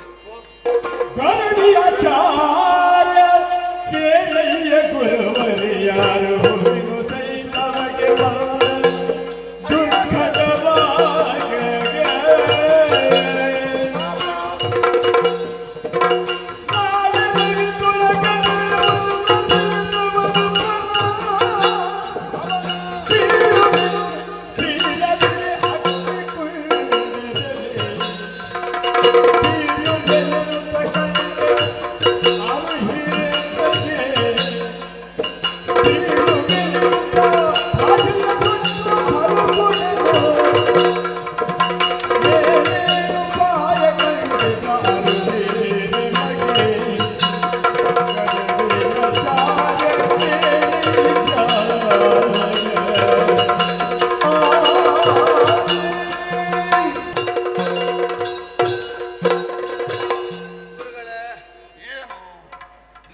ನಿನ್ನೆ ರಾತ್ರಿ ಹೇಗೂ ನಿದ್ರೆ ಮಾಡ್ಲಿಕ್ಕೆ ಬಿಡ್ಲಿಲ್ಲ. ಹೌದು, ನೀನು ತಲೆ ಬಿಸಿ ಮಾಡುವಾಗ ಇನ್ನು ಸಾಯಲಿ ಅಂತ ಬಂದು ನಾನು ಧೈರ್ಯ ಹೇಳಿದೆ. ಇವತ್ತು ಚಕ್ರವ್ಯೂಹವನ್ನು ಬಲಿದು ಆಯ್ತು, ಒಬ್ಬ ಹುಡುಗನನ್ನು ಬಲಿ ತೆಗೆದುಕೊಂಡು ಆಯ್ತು. ಇನ್ನೂ ನಿನಗೆ ಸಮಾಧಾನ ಆಗ್ಲಿಲ್ವಾ? ಇವತ್ತು ಬಂದು ರಾತ್ರಿ ನಿದ್ರೆ ಹಾಳು ಮಾಡ್ಬೇಕು ಅಂತ ನಿನಗೆ ಹರಕೆ ಉಂಟು? ಗುರುಗಳೇ, ಇವತ್ತಿನ ದಿವಸ ನೀವು ನೆಮ್ಮದಿಯಿಂದ ಮಲಗಿದಿರಿ ಅಂತ ಆದ್ರೆ ಮತ್ತೆ ನಾಳೆಯಿಂದ ನಮಗೆ ಶಾಶ್ವತ ನಿದ್ರೆ. ನಾನು ನೆಮ್ಮದಿಯಿಂದ ಮಲಗಬಾರದು ಅಂತ ನಿನಗೆ ಹಠ ಉಂಟು? ಹಾಗಲ್ಲ, ಮತ್ತೆ ಪ್ರಕರಣ ಅಲ್ಲಿಯವರೆಗೆ ಮುಟ್ಟಿದೆ. ಏನಾಗಿದೆ? ಬೇಹಿನ ಚರರು ಬಂದಾಡಿದಂತಹ ವಾರ್ತೆ. ಏನದು? ಪಾಂಡವರ ಬಿಡದಿಯನ್ನು ಸೇರಿದಂತಹ ಪಾರ್ಥ ಘನತರವಾದಂತಹ ಭಾಷೆಯನ್ನು ಗೊಂಡಿದ್ದಾನೆ. ಹೌದು. ಹೌದಾ? ಅಭಿಮನ್ಯುವಿನ ಮರಣಕ್ಕೆ ಕಾರಣ ಪಾಪ ನನ್ನ ಭಾವಂತೆ. ಆ ಪ್ರಸಂಗದಲ್ಲಿ ಒಂದು ದೃಶ್ಯದಲ್ಲಿ ಅವ ಇದ್ದದ್ದು. ಅಭಿಮನ್ಯು ಕಾಲ ದೃಶ್ಯದಲ್ಲಿ ಎಷ್ಟಿದ್ದಾನೆ ಅಂತ ಮುಖ್ಯ ಅಲ್ಲ, ಪರಿಣಾಮ ಎಷ್ಟು ಅಂತ ಮುಖ್ಯ. ಅವ ಅಲ್ಲಿದ್ದ ಕಾರಣವೇ ಅಲ್ವಾ ಅವರು ಬರದೇ ಇದ್ದದ್ದು. ಹೌದು, ಅವು ಮಾಡಿದ ಕೆಲಸ ಮಾತ್ರ ಉಂಟಲ್ಲ, ಇವತ್ತಿನ ದಿವಸ ಅವನೇ. ಹೌದಪ್ಪ, ಅವನಿಗೆ ಕೊಡ್ಬೇಕು ಮಾತ್ರ. ಏನಾದ್ರೂ ಕೊಡುವುದಿದ್ರೆ ಅವನಿಗೆ ಕೊಡ್ಬೇಕು. ಕೆಲವು ಸಲ ಹಾಗೆ ಹೊರಟಿದ್ದಾನೆ ನಿಮ್ಮ ಶಿಷ್ಯ. ಕೆಲವು ಸಲ ಹಾಗೆ ಅಲ್ವಾ ಗುರುಗಳೇ? ಏನು? ಪ್ರಸಂಗದ ಪ್ರಧಾನ ಹೆಸರಿನ ಪಾತ್ರ ಒಮ್ಮೆ ಕಾಣಸಿ ಹೌದೌದು ಹೌದು ಹೌದು ನಿಜವಾಗಿ ಆಗಬೇಕಾದ ಹಾಗೆ ಅಭಿಮನ್ಯು ಕಾಳಗ ಅಂತ ಆಗಬೇಕಾದ್ದಲ್ಲ ಅದು. ಸೈಂಧವ ಪ್ರತಾಪ ಅಂತ ಆಗಬೇಕು. ಸತ್ಯ. ಸೈಂಧವ ಪ್ರತಾಪ ಆಗುತ್ತದೋ ಇಲ್ವೋ ಗೊತ್ತಿಲ್ಲ, ಸೈಂಧವ ವಧೆ ಆಗುತ್ತದೆ. ಎಂತ ಸುಯೋಧನ ಅವನನ್ನು ಅವನಿಗೇನಾಯ್ತು ಅವನಿಗೇನಾಯ್ತು? ಅವನಿಗೆ ಜೀವ ಉಂಟು, ಅದರಿಂದ ಓಡುದು ಅವ. ಈಗ ನೀನು ಯಾಕೆ ಪುಣ್ಯಾತ್ಮ ನಿನ್ನ ತಂಗಿಯನ್ನು ವಿಧವೆ ಮಾಡಬೇಕು ಅಂತ ನಿನಗೇನಾದ್ರೂ ಪ್ರತಿಜ್ಞೆ ಉಂಟು? ಅಲ್ಲ, ಈಗ ಅಮಂಗಳ ಈ ರಾತ್ರಿಯ ಹೊತ್ತಿನಲ್ಲಿ ಬಂದು ಸೈಂಧವ ವಧೆ ಅಂತ ಈಗ ನಾನು ಮಾಡದೇ ಇದ್ರು ನಾನು ಮಾಡಿದ್ರು ಅದು ಮತ್ತಿನ ಪ್ರಶ್ನೆ. ಹಾ. ಭಾಷೆಗೊಂಡವಗೊಂಡಾಗಿದೆ ಅಲ್ಲ ಯಾರು? ಪಾರ್ಥ. ಅರ್ಥ ಅಭಿಮನ್ಯುವಿನ ಮರಣಕ್ಕೆ ಹಾ. ಸೈಂಧವನೇ ಕಾರಣ ಎನ್ನುವ ಹಾಗೆ ತೀರ್ಮಾನಿಸಿ ಹಾ. ನಾಳೆ ಸೂರ್ಯಾಸ್ತ ಆಗುವುದರ ಒಳಗೆ ಹಾ. ಸೈಂಧವನ ಶಿರವನ್ನು ಅರಿತೇನೆ. ಹಾ. ಅದಲ್ಲ ಅಂತಾದ್ರೆ ಹಾ. ಅಗ್ನಿಕುಂಡವನ್ನು ನಿರ್ಮಾಣ ಮಾಡಿ ಹಾ. ನನ್ನದಾದ ಪ್ರಾಣವನ್ನು ಆಹುತಿಗೊಳ್ಳುತ್ತೇನೆ ಅಂತ ಭಾಷೆಯನ್ನು ಹಾಕಿದ್ದಾನೆ. ಹೌದೇ? ಗುರುಗಳೇ, ನೀವೊಂದು ಆಲೋಚನೆ ಮಾಡಿ. ಸೇನೆಯಲ್ಲಿ ನೀವು ಸೇನಾಧಿಪತಿ ಒಂದು, ಎರಡನೇದ್ದು ಬ್ರಾಹ್ಮಣ, ಮೂರನೇದ್ದು ಶಾಪಾದ ಈಗ ಬ್ರಾಹ್ಮಣರು ಎರಡನೇ ಇದ್ದದು ಅಲ್ಲ ಆಗ ಬ್ರಾಹ್ಮಣರು ಮೊದಲನೇದ್ದು. ನೀವು ಬ್ರಾಹ್ಮಣರು ಮೊದಲನೇದು. ಎರಡನೇದು ನೀವು ಸೇನಾಧಿಪತಿ. ನನಗೆ ಬೇಕಾಗಿ ನೀನು ಸರಿ ಮಾಡುದು ಬೇಡ, ನಿನ್ನ ಮನಸ್ಸಿನಲ್ಲಿದ್ದದ್ದನ್ನು ಹೇಳು. ಅಲ್ಲ ಹೇಳಿದ್ದು ವಿಷಯ ಇದು. ಸೇನಾಧಿಪತಿ ತ್ಯಾಗಕ್ಕಾಗಿ ಸೇನಾಧಿಪತಿ. ಸೇನಾಧಿಪತಿ ತ್ಯಾಗಕ್ಕೆ ನೀವು ಯೋಗಕ್ಕೆ ಅಂದ್ರೆ ಈ ಮಣ್ಣಿನ ಋಣ. ನಿಮಗೆ ಬೇಕು ಅಂತ ನೀವು ಸೇನಾಧಿಪತ್ಯವನ್ನು ವಹಿಸಿಕೊಂಡದ್ದ? ಅಲ್ವೇ ಅಲ್ಲ. ನೀವು ಯಾವುದು ಬೇಡ ಅಂತ ಯೋಗಿ ಯೋಗಿ ಯೋಗಿ ಅಂತ ಹೇಳ್ತಾ ಇದ್ರಿ. ಅದವ ಹೇಳ್ತಾನೆ, ನಾನು ಹೇಳುದಿಲ್ಲ. ಅವನೇ ಹೇಳುವುದನ್ನು ನಾನು ಹೇಳುವುದು ಪರೋಕ್ಷವಾಗಿ. ಅದು ತೊಂದರೆ ಇಲ್ಲ. ನಮ್ಮಲ್ಲಿ ಯಾರು ಹೇಳಿದ್ರು ಪ್ರಸಂಗದ ವಿಷಯ ಅದೇ, ಆಶಯ ಒಂದೇ, ಮೂಲ ತತ್ವ ಒಂದೇ. ಗುರುಗಳೇ, ಈಗ ಅರ್ಜುನನ ಬಗ್ಗೆ ನೀವು ಆಲೋಚನೆ ಮಾಡಿ. ಈಗ ಆ ಪ್ರಸಂಗದಲ್ಲಿ ದ್ವಾರದಲ್ಲಿ ನಿಂತದ್ದಷ್ಟೇ. ದ್ವಾರದಲ್ಲಿ ಹೌದಾ? ಈಗ ತಡೆದದ್ದಷ್ಟೇ. ಚಕ್ರವ್ಯೂಹದ ನಿಯಮ ಹೇಗೆ? ಯಾರೇ ಬಂದ್ರು ವೃತ್ತಾಕಾರವಾಗಿ ಸವ್ಯೋಪಸವ್ಯವಾಗಿ ತಿರುಗುವಾಗ ಯಾರೇ ವಿರೋಧಿಗಳು ಬಂದ್ರು ಅವರನ್ನು ತಡೆಯುವಂತಹ ಸಾಮರ್ಥ್ಯ, ಅವರು ಪ್ರಯೋಗಿಸುವಂತಹ ಆಯುಧಕ್ಕೆ ಸರಿಯಾದಂತಹ ಪ್ರತಿ ಸ್ಪರ್ಧೆಯನ್ನು ಕೊಡುವಂತಹ ಸಾಮರ್ಥ್ಯ ಬೇಕು ಚಕ್ರವ್ಯೂಹವನ್ನು ಪ್ರಯೋಗಿಸುವವನಿಗೆ. ಇವ ಒಳಗೆ ಬಂದ ಕರ್ಣ ಪಾಪ ಬಿಲ್ಲು ಮುಕ್ಕಡಿ ಮಾಡಿದ್ದು ಅಂತ ಆಗುದಿಲ್ಲ, ಹೇಗಾಗ್ತದೆ? ಹೇಳಿದ್ದು ನೀವು. ಹೌದಾ? ಹೌದಾ? ಈಗ ಅಲ್ಲಿ ಒಂದು ಪ್ರಕರಣ ಆಗಿದೆ. ಅಭಿಮನ್ಯು ಸತ್ತಿದ್ದಾನೆ. ಸತ್ತದಕ್ಕೆ ನನ್ನ ಕುಟುಂಬದವರ ತಲೆದಂಡವ. ಈಗ ಏನು ಮಾಡಬೇಕು ಅಂತ ಹೇಳೋದು? ಈಗ ಅವನ ಪ್ರಾಣವನ್ನು ಕಾಯುವವರು ಯಾರಿದ್ದಾರೆ ಗುರುಗಳೇ? ಯಾರು ಇಲ್ಲ. ಯಾರು ಹಾಗೆ ಹೇಳಿದ್ರೆ ಆಗುದಿಲ್ಲ.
ಏನು ಪ್ರಯೋಜನ ಇಲ್ಲ. ಇಲ್ಲ ಹಾಗೆ ಹೇಳ್ಬೇಡಿ. ನೋಡಿ ಮುಖ ನೋಡಿ, ಪಾಪ ಒಂದು ಸಂತಾನ ಕೂಡ ಆಗ್ಲಿಲ್ಲ. ಬೇಸರ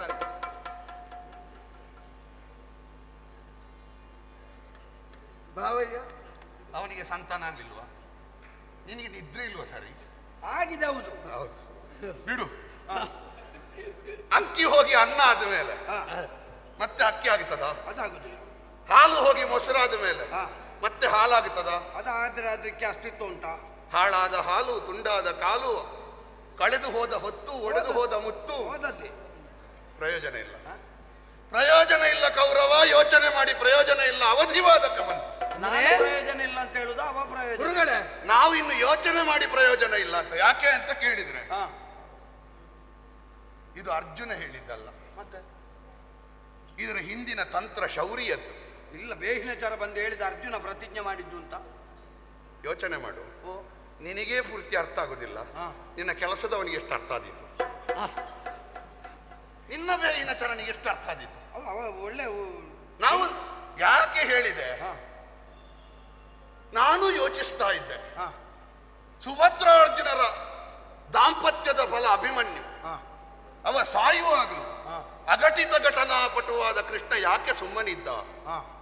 ಈಗ ಉತ್ತರ ಸಿಕ್ಕಿತು. ಯಾವುದು? ಅಭಿಮನ್ಯು ಸತ್ರು ಸೈಂಧವ ಉಳಿಬಾರ್ದು ಅಂತ ಅವನ ನಿರ್ಣಯ ಉಂಟು. ಅವನ ತಂತ್ರ ಹಾಗೆ. ನೀನು ದ್ರೌಪದಿ ವಸ್ತ್ರಾಪಹಾರಕ್ಕೆ ಹೊರಟೆ, ಪ್ರಸಂಗ ಏನಾಯ್ತು? ಪ್ರಸಂಗ ಬೇರೆ ಆಯ್ತು. ಅಕ್ಷಯಾಂಬರ ಆಯ್ತು. ದುರ್ವಾಸರನ್ನು ಅಲ್ಲಿಗೆ ಕಳುಹಿಸಿದೆ. ಪ್ರಕರಣ ಏನಾಯ್ತು? ದುರ್ವಾಸರು ಅನುಗ್ರಹ ಮಾಡಿ ಬಂದ್ರು. ಆತಿಥ್ಯ ಆಯ್ತು ಅಲ್ವಾ? ಇದರ ಹಿಂದೆ ಅರ್ಜುನನ ಸ್ವರದ ಹಿಂದೆ ಅವನ ಧ್ವನಿ ಉಂಟು. ಅರ್ಜುನ ಎನ್ನುವಂತಹ ಪಶು ಸ್ವರ ಹೊರಡಿಸುವುದು ಕೃಷ್ಣ ಎನ್ನುವ ಗುಹೆಯಿಂದ. ಹಾಗಾಗಿ ಶೌರ್ಯ ತಂತ್ರವನ್ನು ಮೀರಿ ಈ ಪ್ರಪಂಚದಲ್ಲಿ ಯಾರೂ ವ್ಯವಹಾರ ಮಾಡುವುದಕ್ಕೆ ಸಾಧ್ಯ ಇಲ್ಲ. ಒಂದು ನಮಗೆ ಸಮಾಧಾನ ಪಟ್ಟುಕೊಳ್ಬಹುದು. ಯಾವುದು ಗುರುಗಳೇ? ಅನಿರೀಕ್ಷಿತವಾಗಿ ನಾಳೆ ಸಾಯ್ತಾನೆ ಅಂತ ನಾಳೆ ಬೇಸರ ಪಡುವುದಕ್ಕಿಂತ ಇವತ್ತೇ ಒಂದು ನಿರೀಕ್ಷೆ ಮಾಡಿ 4 ಜನ ದೊಡ್ಡ ದೊಡ್ಡವರನ್ನೆಲ್ಲ ಕರೆಸಿ ನಾಳೆ ಒಂದು ಶ್ರದ್ಧಾಂಜಲಿಗೆ ವ್ಯವಸ್ಥೆ ಮಾಡಿ.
ನಮ್ಮನ್ನೆಲ್ಲ ಸೇರಿಸಿ ನಿಮಗೆ ಕೊಟ್ಟದ್ದು.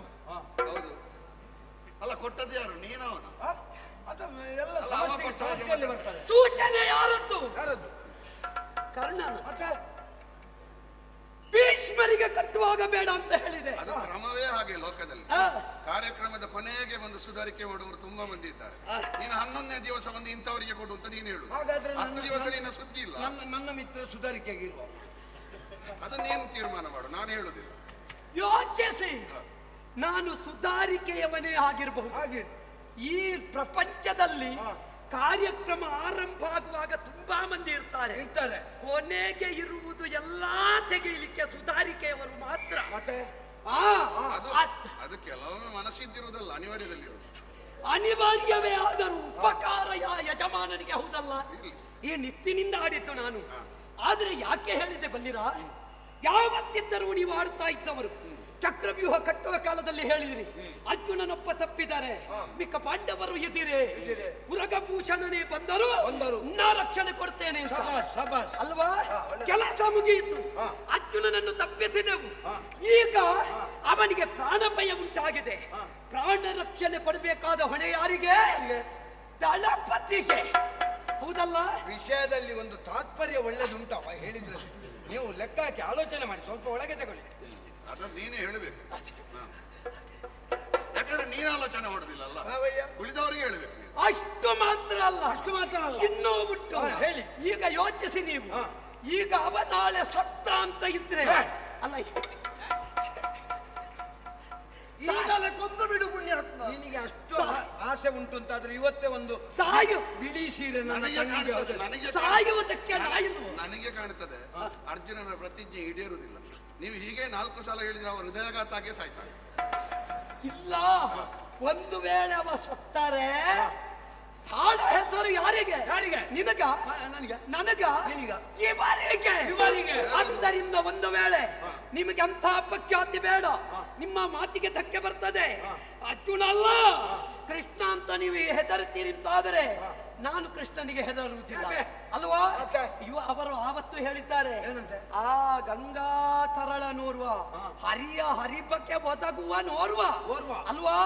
ಯೋಚನೆ ಮಾಡಬೇಡಿ, ಇವರಿಗೆ ಭಯ ಉಂಟು, ಭೀಷ್ಮರಿಗೆ ಮಲಗಿದ್ದಾರಲ್ಲ, ಈಗ ಹರಿಯ ಹರಿಬಕ್ಕೆ ದ್ರೋಣರಿಂದ ಆಗಲಿಕ್ಕಿಲ್ಲ, ಆದ್ದರಿಂದ ಸುಮ್ಮನೆ ಇದ್ದಾರೆ. ಆದರೆ ಹರಿಯ ತಂತ್ರವ ನಿಲ್ಲಿಸಿ ತೋರ್ಪೆನು ಎನ್ನ ಶೌರ್ಯವ ಯಾರು ಹೇಳಿದವ? ನಾನು ಕೊಡು ದಳಪ ಹೇಳುವುದಲ್ಲ, ಒಂದು ವೇಳೆ ನಾನು ದಳಪತಿ ಆಗಿ ಇರುತ್ತಾ ಇದ್ರೆ ಕೊಡಬೇಕು ಅಂತ ಹೇಳುವುದಲ್ಲ. ಹಾಗೆ ಈಗ ಅವರ ತಲೆಯಲ್ಲಿ ಉಂಟು, ಅದನ್ನು ಈಗ ಎಲ್ದು ನಿನ್ನ ತಲೆಗೆ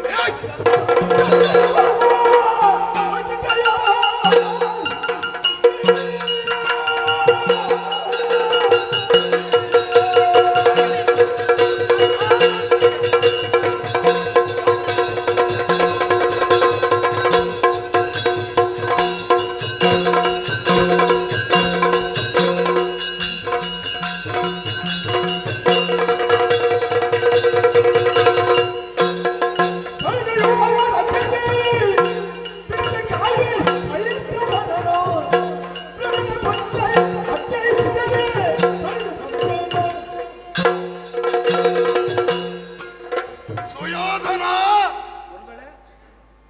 ನಮ್ಮ ಅಂಗೈಗೆ ಹಾಕಿದ ಎಣ್ಣೆ ಒಂದಲ್ಲ ಒಂದು ದಿವಸ ನಮ್ಮ ಕಣ್ಣೂರಿಗೆ ಕಾರಣ ಆಗ್ತದೆ, ನೆನಪಿಟ್ಟುಕೋ ಬಾವಯ್ಯ. ನನಗೊತ್ತುಂಟು ಅವೆಲ್ಲ ಮಾತಾಡಿಸುವುದು ನೀನು. ನಾನು ಹಾಗೆಲ್ಲ ನಿಮ್ಮ ಬಗ್ಗೆ ಎಬೆ ಬಾವಯ್ಯ ಎಂತದದು ಮಾತಾಡಿಯನ ಗುರುಗಳೇ. ಹೀಗೆ ಮಾತಾಡಿದ್ರೆ ನನ್ನ ಕಿರೀಟ ತೆಗೆಯುವುದಲ್ಲ, ನಿನ್ನ ಅಪ್ಪ ನಿನ್ನ ಕಿರೀಟ ತೆಗಿತಾನೆ. ಬಾವಯ್ಯ, ಅವರಿವರನ್ನು ನಂಬಿ ಪ್ರಯೋಜನ ಇಲ್ಲ, ನೀನೇ ಸ್ವಲ್ಪ. ಏನ್ ಹೇಳಿದ್ದವ?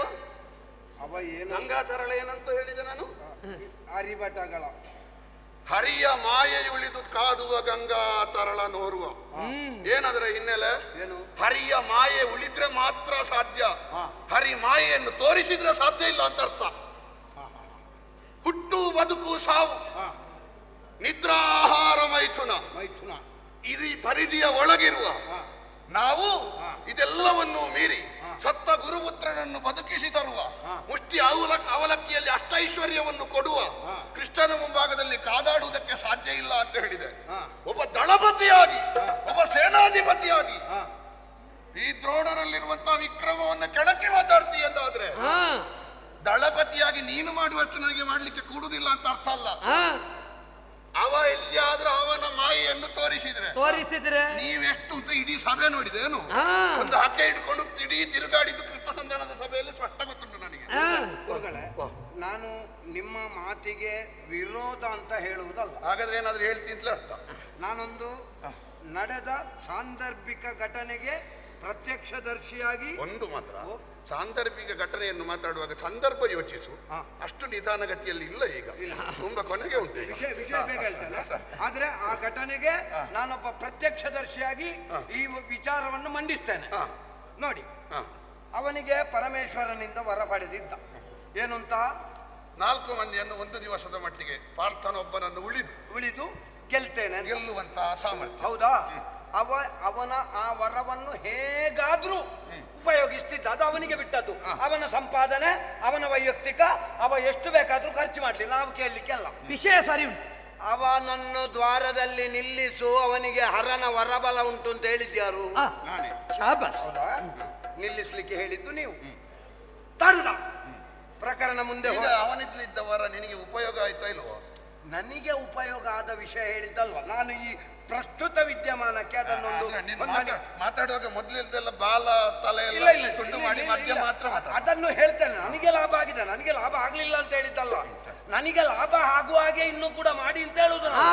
ನೀವು ಹರಿಕಥೆಯನ್ನು ಕೇಳ್ತಾ ಕೂತ್ರೆ ಇನ್ನು ನಮಿಗೂ ಬೆಳಿಗ್ಗೆವರೆಗೆ ಹರಿಕಥೆ ಮಾಡ್ಲಿಕ್ಕೆ ಗೊತ್ತುಂಟು. ಹರಿಕಥೆಯನ್ನು ಕೇಳುವುದಲ್ಲ, ಮತ್ತೆ ಹರಿಕಥೆ ಹೇಳುವುದಿದ್ರು ನಿನ್ನಲ್ಲಿ ಕೇಳಿ, ನೀನು ಹೇಳಿದ್ದನ್ನು ನಾನು ಕೇಳಲಿಕ್ಕಿಲ್ಲ, ಬೇರೆ ಜನರಲ್ಲಿ. ನಾನು ಮನಸ್ಸು ಮಾಡಿದ್ರೆ ಎಂತೆಂತ ಹರಿಕಥೆ ಹೇಳಿ ಅದಲ್ಲ, ಅಲ್ಲಿಗೆ ಮತ್ತೆ ಹರಿಕಥೆಯ ಕಥೆ ಮುಗಿಯಿತು. ನಾನು ವಿಷಯ ಹೇಳ್ತೇನೆ. ಹೌದಾ? ಇವತ್ತಂದು ದ್ವಾರದಲ್ಲಿ ನಿಲ್ಲಿಸಿದ, ಹೇಗೋ ಅಭಿಮನ್ಯು ಕಾಳಗ ಆಯ್ತು, ನಿನ್ನೆ ದಿವಸದಲ್ಲಿ ಅಭಿಮನ್ಯು ಸತ್ತ. ಇವ ಪ್ರಕರಣಕ್ಕೆ ಯಾವುದಾದ್ರೂ ಇವನದ್ದು ಹೊಣೆಗಾರಿಕೆ ಉಂಟಾ? ಇಲ್ಲ ಅಂತ ಅಲ್ಲ, ಪೂರ್ತಿ ಅವನೇ ಅಲ್ಲ. ನಿಲ್ಲಿಸ್ಲಿಕ್ಕೆ ಹೇಳಿದ್ಯಾರು? ನಾನೇ. ಹೌದಾ? ನೀವು ನಿಲ್ಲಿಸ್ಲಿಕ್ಕೆ ಹೇಳಿದ್ದು. ಹಾಗಾದ್ರೆ ಈ ಪ್ರಕರಣದ ಪ್ರಮುಖ ರೂವಾರಿ ನೀವು. ಇದನ್ನು ಈಗ ಈ ಕಾಳಗದಲ್ಲಿ ಗೆದ್ರೆ ಅದರ ಫಲ ಯಾರಿಗೆ? ಅದಕ್ಕೆ ನೀನು ಹೊಣೆಗಾರಿಕೆ ನನಗೆ. ಹೌದು. ಯಾರು? ಸೇನಾಧಿಪತಿ ಯಾರು? ನಾನು. ಸೇನಾಧಿಪತಿ ನೀವಲ್ವಾ? ಬಿಡು. ಈಗ ನೀನು ಕೊಟ್ಟ ಹೊಣೆಗಾರಿಕೆಯನ್ನು ವಹಿಸಿಕೊಳ್ಳುವುದಕ್ಕೆ ಹೇಡಿತನದಿಂದ ಹಿಂಜರಿದದ್ದಲ್ಲ, ವಾಸ್ತವವನ್ನು ಹೇಳಿದೆ. ವಾಸ್ತವ ಬೇಡ ಗುರುಗಳೇ. ನೀನು ಹೇಳಿದ ಹಾಗೆ ಶೌರ್ಯ ತಂತ್ರ ಅಲ್ಲ, ಅರ್ಜುನನೇ ಬರುವುದು ಹೌದಾದ್ರೆ ನಿನ್ನೆ ಹೇಳಿಕೆಯನ್ನು ಬದಿಗಿಟ್ಟೆ. ಅರ್ಜುನನೇ ಬರಲಿ ಅಂದ್ರೆ ಅರ್ಜುನನೇ ಬರಲಿ, ಮೃಡನೇ ಬರಲಿ, ಜಡದ ವ್ಯೂಹವನ್ನು ಬಲಿದು ನಿನ್ನ ಭಾವನನ್ನು ರಕ್ಷಿಸುವಂತ ಕಲಿತ್ರಾಣದ ವಿಕ್ರಮದ ಚಾತಿ ನಾಳೆ ಯುದ್ಧ ರಂಗದ 14ನೆಯ ದಿವಸ ನಿನಗೆ ಸ್ಪಷ್ಟವಾಗಿ ಗೊತ್ತಾಗ್ತದೆ. ಇದು ದಳಪತಿಯಾಗಿ ಗುರುಗಳೇ, ನೀವೊಮ್ಮೆ ಸುಮ್ಮನೆ ಕೂತುಕೊಳ್ಳಿ. ನಾವು ಇಂಥದ್ದನ್ನೆಲ್ಲ ತುಂಬಾ ಕೇಳಿದ್ದೇವೆ, ಆದ್ರೆ ಒಂದು ಮಾಡ್ಲಿಲ್ಲ. ಬಿಡು. ನಿಮಗೆ ಅಂತರಂಗದಲ್ಲಿ ಪಾರ್ಥನ ಮೇಲೆ ಇರುವಂತಹ ವಾತ್ಸಲ್ಯ, ಅವನ ಬಗ್ಗೆ ಇರುವಂತಹ ಅಭಿಮಾನ ಅಂತ ನಮಗೊತ್ತಿಲ್ವಾ? ನೀವು ಮಾಡಿದ್ರೆ ಮನಪೂರ್ವಕವಾಗಿ ನಿನಗೆ ಸ್ಪಷ್ಟ ಹೇಳ್ತೇನೆ.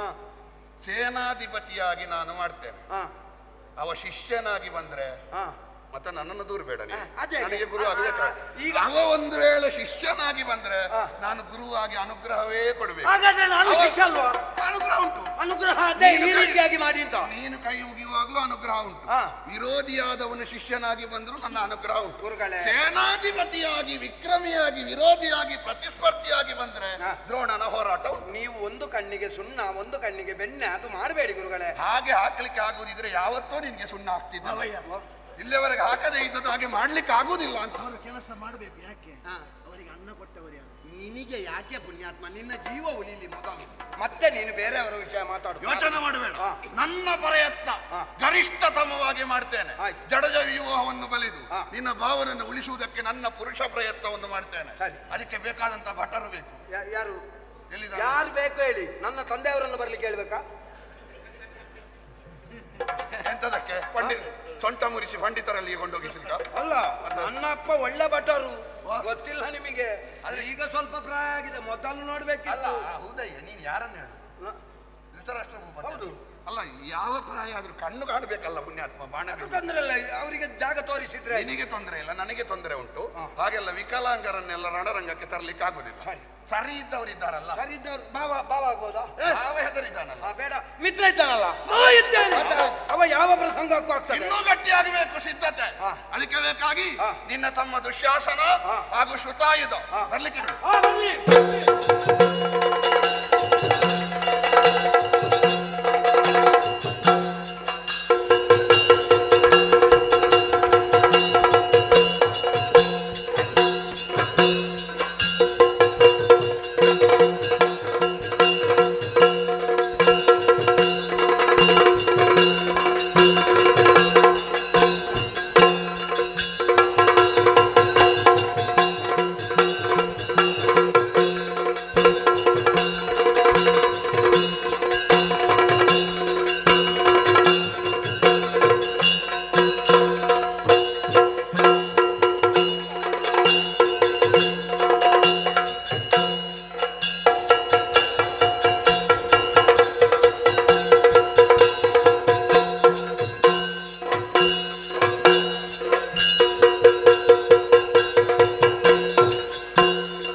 ಆದರೆ ಒಂದು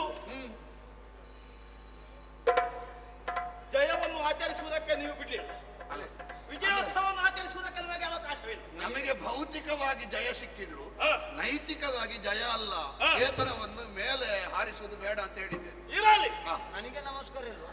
ನಾವೇ ಕೊಟ್ಟಿದ್ದೇನೆ. ನೀನು ಕೇಳಿ ಎಂತದಕ್ಕೆ ಬಡಿಯುತ್ತೀರ? ಸ್ವಾಮಿ, ರಾತ್ರಿಯ ಹೊತ್ತು ವಿಶ್ರಾಂತಿಯನ್ನು ಪಡೆಯುತ್ತಾ ಇದ್ದಂತಹ ಸಂದರ್ಭದಲ್ಲಿ ನಿಮ್ಮ ಕರೆಯಾಯಿತು. ಬಂದು ನೋಡಿದ್ರೆ ನಮ್ಮವರೆಲ್ಲರೂ ಸೇರಿದ್ದಾರೆ. ಏನು ವಿಷಯ? ಎಲ್ಲಿಯಾದ್ರೂ ಶತ್ರುಗಳು ಹೊಸ ಊಟವನ್ನು ಹುಡಿದಾರೋ ಹೇಗೆ? ಯಾವ ಕಾರಣಕ್ಕೆ ನನ್ನನ್ನು ಕರೆಸಿದ್ರಿ ಹೇಳಿ.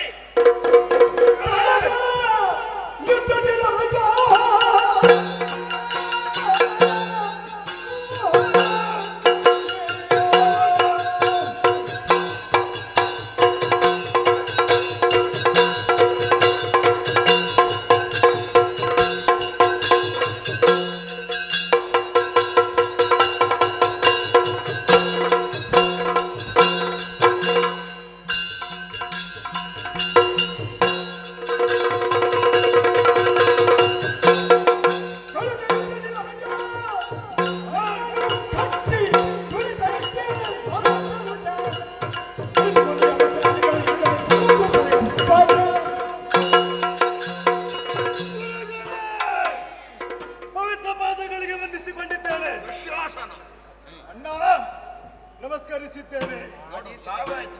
ಕಂದ, ನೀನು ಬರುವಾಗ ನನ್ನನ್ನೇ ದರ್ಪಣದಲ್ಲಿ ನೋಡಿದ ಅನುಭವ ನನಗಾಗುತ್ತ. ಪ್ರಸಂಗದಲ್ಲೇ ಬೇರೆ ಪ್ರಸಂಗದಲ್ಲಿ ಅಲ್ಲ, ಈ ಪ್ರಸಂಗ ಸರಿ. ಗುರುಗಳೇ, ಈ ಹಿಂದಿನಂತಹ ಸಂಗ್ರಾಮದಲ್ಲಿ ಆ ಅಭಿಮನ್ಯುನನ್ನು ಕಟ್ಟಿ ಹೊರಗೆ ಬಂದಾಗಿ ಬೈದಿದ್ದಾನೆ.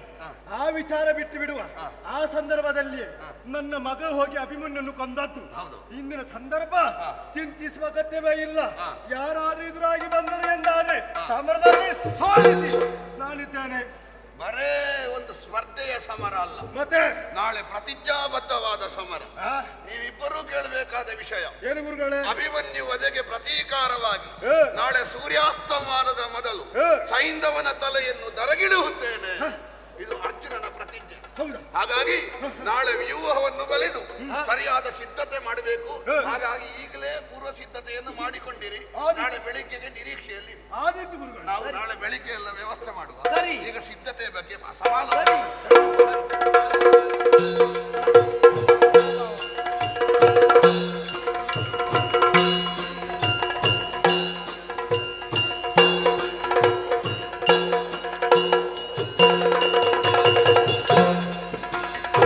ಪೂಜೆಯ ಮಾಡಿದರೆ ಪಾರ್ಥನ ಬೀಜ ಮಂತ್ರಾಕ್ಷರದಿಯೇ ಧನುಷರ ಕೈಗಳ ಇರಿಸುವರ ಚಾಚಿದುತ್ತೇನೋ ವಿನಯದಿಂದ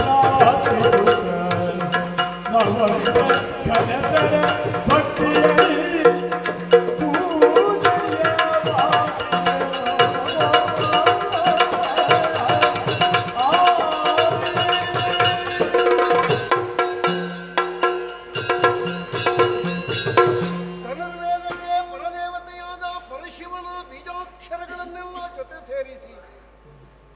ಭಕ್ತಿಯಿಂದ ಆರಾಧಿಸಿ ಅರ್ಚಿಸಿ ನಾನು ಮಾಡುವಂತಹ ಯುದ್ಧದಲ್ಲಿ ತೊಡಗಿಸಿಕೊಳ್ಳಬಹುದಾದಂತಹ ಆಯುಧಗಳು ಶಕ್ತಿಯುಕ್ತವಾಗಿ ನಮಗೆ ಗೆಲುವನ್ನು ಒದಗಿಸುವುದಕ್ಕೆ ಮುಖ್ಯವಾಗಿ ನಮಗೆ ಅನುಗ್ರಹವಾಗಲಿ ಅಂತ ಬೇಡಿಕೊಂಡೆ. ಇನ್ನು ಸ್ವಲ್ಪ ಹೊತ್ತಿರುವುದು ಬೆಳಗಾಗುವುದಕ್ಕೆ.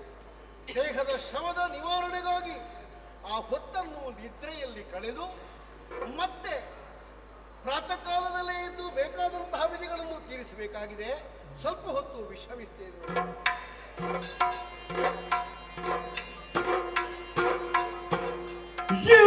ಪೂಜಿಸಿ ಬಳಿಕ ನರಳಿಗ ಧ್ಯಾನದಿ ಮಲಗಿರಿ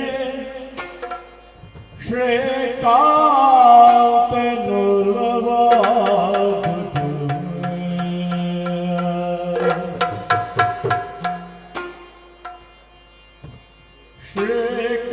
ಶ್ರೇಕಾಂತನ ಒಲವಾದುದು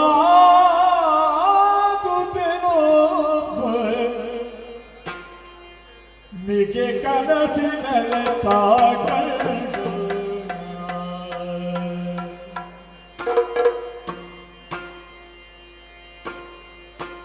ನಿಗೆ ಕನಸಿನಲ್ಲಿ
ಪೂರೈಸಿ ಯುದ್ಧ ಸನ್ನದ್ಧನಾದೆ ಅಂತ ನೋಡುವುದಕ್ಕೆ ನಿನ್ನ ಶಿಬಿರಕ್ಕೆ ಬಂದ್ರೆ ನೀನೇನು ಬೆರಗು ಹೊಡೆದವನಾಗಿ ಆಯುಧ ಪೂಜೆಯನ್ನು ಮಾಡಿ ವಿಶ್ರಮಿಸುತ್ತಿರುವಂತಹ ಹೊತ್ತು ನೀನು ಬಂದ ಹಾಗಾಯಿತು. ನನ್ನ ಕೈಯನ್ನು ಹಿಡಿದೆ ಯಾವುದೋ ಒಂದು ವಿಭೂತಿ ತತ್ವವಾದಂತಹ ಲೋಕಕ್ಕೆ ಕೊಂಡೊಯ್ದ ಹಾಗೆ ಕನಸು ಕಂಡೇ ಹಣೆಯಲ್ಲಿ ಒಂದು ಕಣ್ಣಿದೆ, ಜಟಾಜುಟಿಯಾಗಿದ್ದಾನೆ.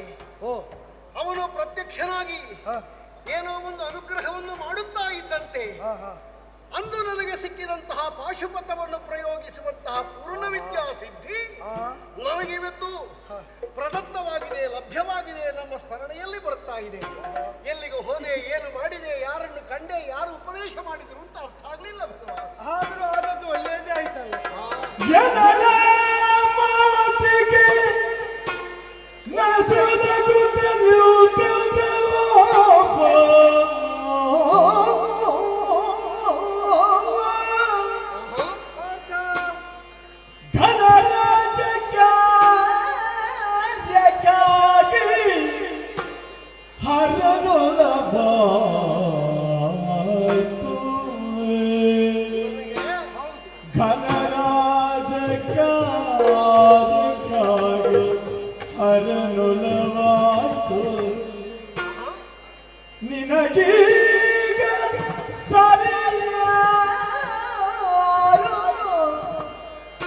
ನಿನಗೀಗ ಸರಿಯಾರು ಸೈಂಧವ ವೈರಿಯನು ರಣದೆ ಸಂವರಿಸುವ ವ್ಯಾಪಾರ ಬೆಂದನು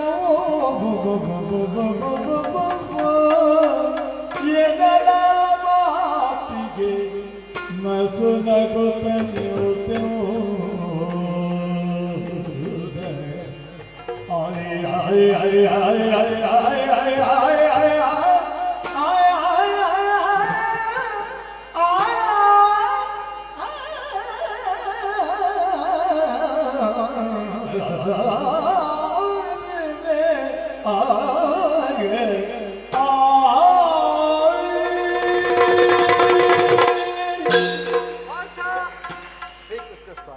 ನಡೆದ ಘಟನೆ ನಿನಗಯೋಮಯವಾಗುಂಟು, ಆದ್ರೆ ಎಲ್ಲವೂ ಸುಲಲಿತವಾಗುಂಟು.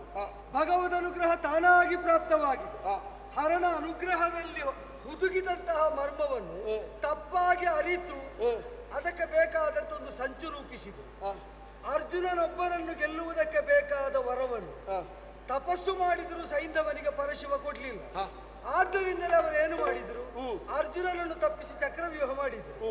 ಅರ್ಜುನನ ತೇಜಸ್ಸಿನ ಮೂರ್ತ ಸ್ವರೂಪವಾದ ಅಭಿಮನ್ಯುವನ್ನು ಕೆಣಕಿದ್ರು. ಅರ್ಜುನನನ್ನು ಕೆಣಕಿದ್ರೆ ಬದುಕಿಲ್ಲ ಅಂತ ಪರಶಿವ ಹೇಳಿ ಆಗಿದೆ. ಅರ್ಜುನನ ತೇಜಸ್ಸನ್ನೇ ಕೆಣಕಿದ್ರು. ಈಗ ಅವರೇನು ಮಾಡಿದ ಹಾಗೆ ಹರನನ್ನೇ ಉಲ್ಲಂಘಿಸಿದಂತೆ. ಆದ್ದರಿಂದಲೇ ಪೂರ್ವದಲ್ಲೇ ಅನುಗ್ರಹಿಸಿದ ಪಾಶುಪತ ಇದ್ದ ಪಶುಪತಿ ಇದೋ ಈ ವಿಧದಿಂದಲೇ ನಿನಗೆ ಮತ್ತೆ ಅದನ್ನು ಅನುಸ್ಮರಣೆ ಮಾಡಿಕೊಳ್ಳುವ ಸುಯೋಗವನ್ನು ಕಲ್ಪಿಸಿದ್ದಾನೆ. ನಿನ್ನ ಸಂಕಲ್ಪಕ್ಕೆ ಪೂರಕವಾಗಿ ಶಿವ ಸಂಕಲ್ಪ ಉಂಟು ಅಂತ ಆಯ್ತೋ ಇಲ್ವೋ? ಹಾಗಾದ್ರೆ ನಾನು ಕಂಡದ್ದು ಗಿರೀಶನನ್ನು. ಅವನೇ ಸ್ವಲ್ಪ ಕಪ್ಪು ಕಪ್ಪಾಗಿ ಕಾಣಿಸ್ತಿದ್ದ, ನನಗೆ ಅರ್ಥ ಆಗಲಿಲ್ಲ. ಬಣ್ಣ ಇರುವುದು ನಿನಗೆ ಅರ್ಥ ಆಗಲಿಕ್ಕಲ್ವೋ? ಅವ ಯಾವ ಬಣ್ಣದಲ್ಲೂ ಕಾಣಿಸಿಕೊಳ್ಳಬಲ್ಲ. ಆದರೆ ಲೋಕವಿಮೋಹಕವಾದಂತಹ ಚಾರಿತ್ರ್ಯವನ್ನು ಮಹಾತ್ಮ್ಯವಾಗಿ ಬಿತ್ತರಿಸಬಲ್ಲ ಅವನು ಈ ಕಾಲದಲ್ಲಿ ನಿನಗೆ ಮಂಗಲವಾಗುವಂತೆ ಯಾರು ಗ್ರಹಿಸಿದ್ದಾನೆ ಅಂತಾದ್ರೆ ಇನ್ನು ತಡಬೇಡ ತಾನೆ. ವಿದ್ಯಾಧಿಕವನ್ನು ಮಾಡಿ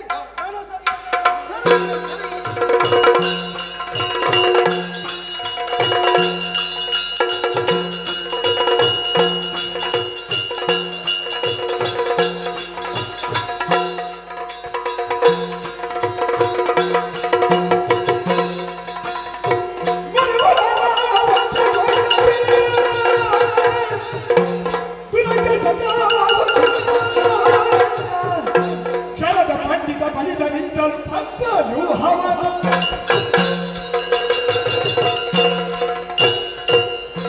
ಸುಯೋಧನ, ನಮ್ಮೆಲ್ಲ ಭಟರೆ ಸೈಂಧವನ ರಕ್ಷಣೆಗೆ ಬೇಕಾಗಿ ಹೊರಗೆ ಭದ್ರವಾದಂತಹ ಪದ್ಮ ವ್ಯೂಹವನ್ನು ಬಲಿದಿದ್ದೇನೆ.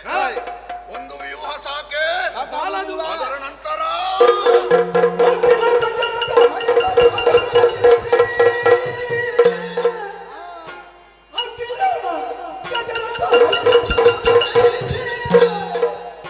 ವಿಕಟ ಶಕಟ ವ್ಯೂಹ ದುರ್ಗವನ್ನು ರಚಿಸಿ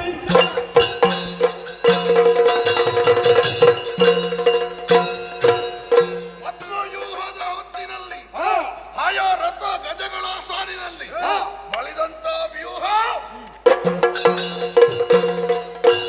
ಶಕಟ ವ್ಯೂಹ. ಎರಡಾಯ್ತಾ? ಈಗ ಮಕರ ವ್ಯೂಹ ಮೂರಾಯ್ತು, ನಾಲ್ಕಾಯ್ತು. ಇದರದ್ದು ಪರಿಚಯ ಉಂಟು, ಒಮ್ಮೆ ನೋಡಂತೆ. ಯಾವುದು? ಎಲ್ಲಿಯೋ ನೋಡಿದ ನೆನಪಾಗುತ್ತಾ ಉಂಟು ಗುರುಗಳೇ. ಇವತ್ತು ಬೆಳಿಗ್ಗೆ ಅಂತದ್ದು ಬೆಳೆದದ್ದು ಅಂತೆ. ಅದನ್ನೇ ಚಕ್ರವ್ಯೂಹ. ನನಗೆ ಅದೇ ಈಗೀಗ ನಿದ್ದೆ ಬಿಟ್ಟು ಯಾವುದು ಅಂತ ಗೊತ್ತಾಗುದು. ಎಷ್ಟಾಯ್ತು ವ್ಯೂಹ? ನಾಲ್ಕಾಯ್ತು. ಹಂಸ ವ್ಯೂಹ. ಗುರುಗಳೇ, ನಾನು ಹೀಗೆ ಕೇಳ್ತೇನೆ ಅಂತ ಬೇಸರ ಮಾಡಬಾರ್ದು. ನೀನು ಬೇಗ ಕೇಳಬೇಡ, ಕೇಳುದನ್ನು. ನೀವು ಆಗದಿಂದ ಮೇಲೆ ಮೇಲೆ ಮೇಲೆ ಮೇಲೆ ಒಂದೊಂದೇ ವ್ಯೂಹ ರಚನೆ ಮಾಡ್ತಾ ಆಗ್ಲಿಲ್ಲ, ಐದೇ ಆದದ್ದು. ಐದೇ ಆಗಲ್ಲ, ಇನ್ನುಂಟು. ಇನ್ನೊಂದುಂಟ. ಎಂತದು ಗುರುಗಳೇ? ಇದು ಗರ್ಭ ವ್ಯೂಹ. ಇದು ಮುಗಿಯುವುದಿಲ್ಲ ಇವತ್ತು. ಇಲ್ಲ, ಇನ್ನು ಕೊನೆಯ ತೊಂದರೆ. ಎಂತದು ಮುಗಿಯುವುದಿಲ್ಲ. ಯಾಕೆ? ಮತ್ತೆ ನನ್ನ ಭಾವನನ್ನು ಕಾದುಕೊಳ್ಬೇಕು, ಅವನ ಪ್ರಾಣವನ್ನು ರಕ್ಷಿಸಿ ಅಂತ ಹೇಳ್ತಾ ಇದ್ದೇನೆ. ನೀವು ಒಂದೊಂದೇ ವ್ಯೂಹ ರಚನೆ ಮಾಡಿದ್ರೆ ಭಾವನಲ್ಲಿ ಕೂತ್ಕೊಳ್ಳಿ. ಆರು ವ್ಯೂಹದ ಒಳಗ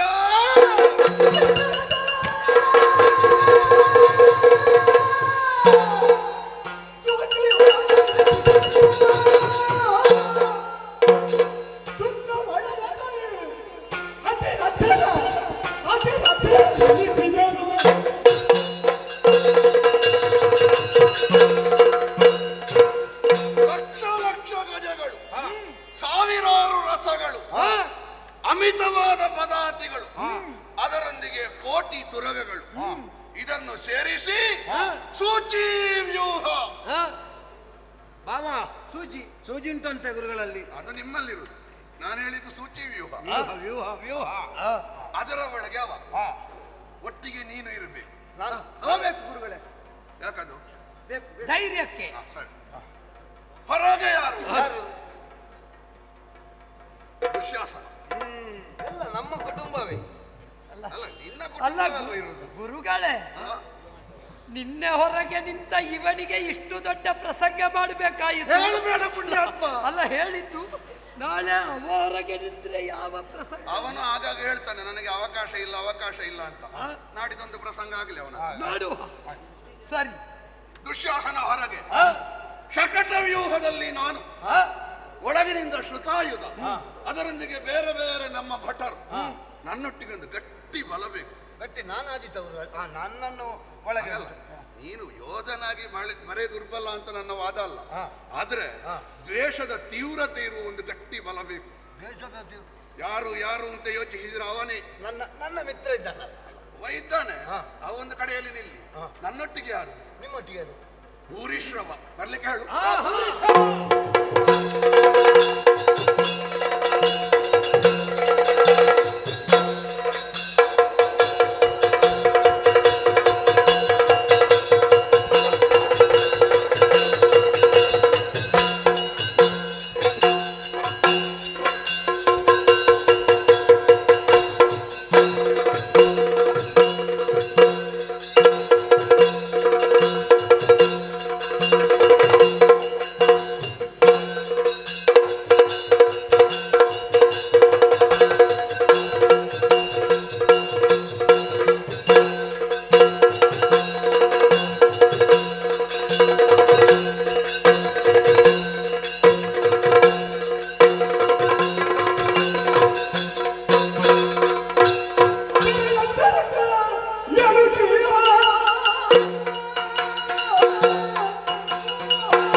ಅಪರಾಮಿತವು ಈಡೇರುವುದು ಎಂಬುದು ಸ್ಪಷ್ಟ.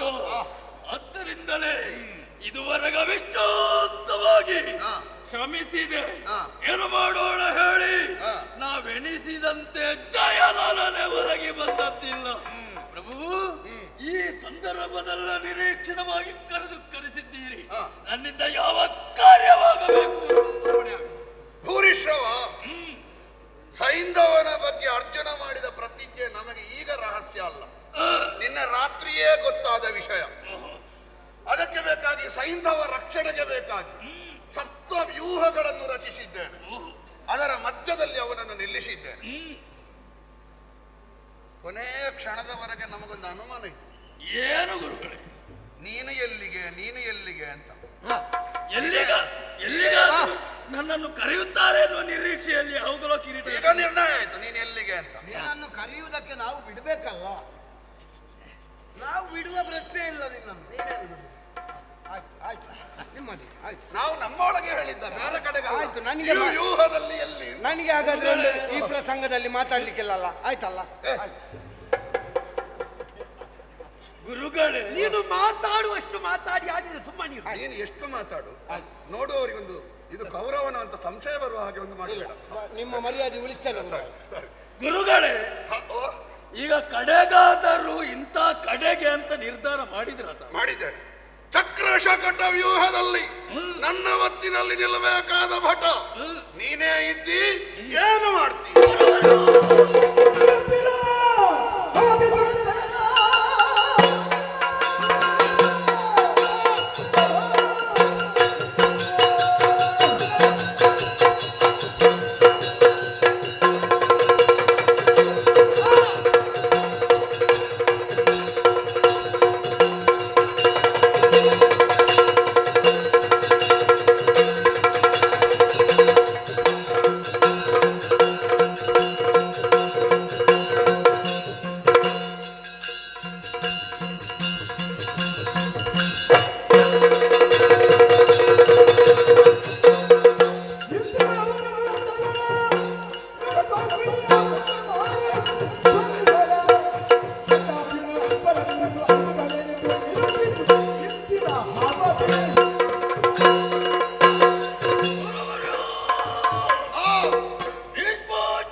ಹೋರಾಟ ಮಾಡಿದೆ. ಮಾಡಿದ ಹೋರಾಟ ಏನು ಮಾಡೋಣ? ಅಲ್ಲಿರುವ ಸೈನಿಕರೆಲ್ಲ ಸತ್ರು. ಯಾರು ಸಾಯ್ಬೇಕೋ ಕೊಲ್ಲಿಕ್ಕಾಗದೆ ಹೋಯಿತು. ಬಿಡೋಣ. ಆದ್ರೆ ಅವನ 10 ಮಕ್ಕಳನ್ನು ಕೊಂದಿದ್ದೀನಿ ಅಲ್ವಾ? ಹೌದು ಗುರುಗಳೇ, ಬೇಕುಲವಿಲ್ಲೋಜರು ಶಾಮಾದ ವಿಷರಾದಮಿ ನೆಗಳ್ತೆಕ್ಕೆ ಪಾತ್ರರಾಗಿರುವಂತಹ ತಮ್ಮ ಕೈ ಕೆಳಗೆ ಕೆಲಸ ಮಾಡುವಂತಹ ಭಾಗ್ಯ ನನ್ನ ಪಾಲಿಗೆ ಒದಗಿ ಬಂತು ಅಂತಾದ್ರೆ ಇದಕ್ಕಿಂತ ದೊಡ್ಡ ಪುಣ್ಯ ಏನಿದೆ? ಎಲ್ಲಿ ಹೇಳಿದ್ದೀರೋ ಏನು ಮಾಡಬೇಕು ಮಾಡಿಯೇ ಮಾಡುತ್ತೇನೆ. ವೀರೋಕ್ತಿಗಳನ್ನು ಕೇಳಿ ಸಂತೋಷ ಆಯಿತು. ನಮ್ಮ ಸಿದ್ಧತೆ ಪೂರ್ತಿಯಾಗಿದೆ ಅಂತ ನಾವು ಅಡಗಿಕೊಂಡಿರುವುದಲ್ಲ, ನಮ್ಮದು ರಾಜಮಾರ್ಗದ ಹೋರಾಟ. ಗುರುಗಳೇ, ಈಗ ನಾನು ಮಧ್ಯದಲ್ಲಿ. ಹೌದು, ಸೂಚಿ ವ್ಯೂಹದಲ್ಲಿ ನಾನು ಬದುಕಿಯೇ ಬದುಕುತ್ತೇನೆ. ಹೇಗದು? ಕಾರಣ ಉಂಟು. ಏನದು? ನಾನು ಸಾಯ್ಬೇಕು ಅಂತಾದ್ರೆ ನೀವೆಲ್ಲರೂ ಸಾಯ್ಬೇಕು. ಹಾಗಿಲ್ಲ. ಅವನಿಗೆ ಬೇಡದ್ದೇ ತಲೆಗೆ ಹೋಗುದು. ಹಾಗಿಲ್ವೋ? ಅವನ ತಲೆ ಅವ ನಿವಾರಿಸಿಯೂ ಬಂದಾನ. ನಮ್ಮನ್ನೆಲ್ಲ ಕೊಲ್ಲಬೇಕು ಅಂತಿಲ್ಲ, ಕೊಲ್ಲಬೇಕು ಅಂತ ಇರೋದು ಕೊಲ್ಲುವುದರಲ್ಲೇ ತಲೆಯಲ್ಲಿ ಅಲ್ಲ ಅವ ನನಗೆ ಕಾಣ್ತದೆ. ಅವ ಹೇಳುವುದು ಎಲ್ಲರನ್ನು ಅಂತ ಆದರೂ ಕೂಡ ಅವನ ಕಣ್ಣು ಹೆಚ್ಚು ನಿನ್ನ ಬಗ್ಗೆ ಇರುವುದಾಗಿಲ್ಲ. ಆಗದಿಂದ ಹೇಳ್ತಾನೆ ನನ್ನೊಟ್ಟಿಗೆ ಅವ ಇರ್ಲಿ, ನನ್ನೊಟ್ಟಿಗೆ. ಗುರುಗಳೇ, ನನ್ನ ತಂಗಿಯನ್ನು ಕೊಡುವಾಗ ಇವನ ಸ್ವಭಾವ ಹೀಗೆ ಅಂತ ಗೊತ್ತಿಲ್ಲ. ಇಲ್ಲದಿದ್ರೆ ಕೊಡುವುದಿಲ್ಲ ಹುಡುಗಿ. ಯಾರಿಗೆ? ಅವನಿಗೆ. ನಾನು ಕೊಟ್ಟು ಕೆಟ್ಟಿದ್ದೇನೆ ಈಗ. ಹಾಗೆಲ್ಲ ಸ್ವಭಾವ ನೋಡಿ ಹೆಣ್ಣು ಕೊಡುವುದು. ಮದುವೆಯಾಗಿ ನಾನು ಕೆಟ್ಟದ್ದು ಪುಣ್ಯಾತ್ಮ. ಸ್ವಭಾವ ನೋಡಿಯೇ ಹೆಣ್ಣು ಕೊಡುವುದಿದ್ರೆ ನಿನಗೆ ಇವತ್ತಿನವರೆಗೂ ಮದುವೆ ಆಗುತ್ತಿತ್ತ? ಅಲ್ವಾ? ನಮಗೆ ಬಿಡು ಇದು ಎಲ್ಲ ಸಿದ್ಧತೆ ಆಗಿದೆ ಅಂತ ಎದುರು ಪಕ್ಷದವರಿಗೆ ಗೊತ್ತಾಗಬೇಕಲ್ಲ. ಚಾಲಕ ಎಲ್ಲಿ ಬರಲಿ.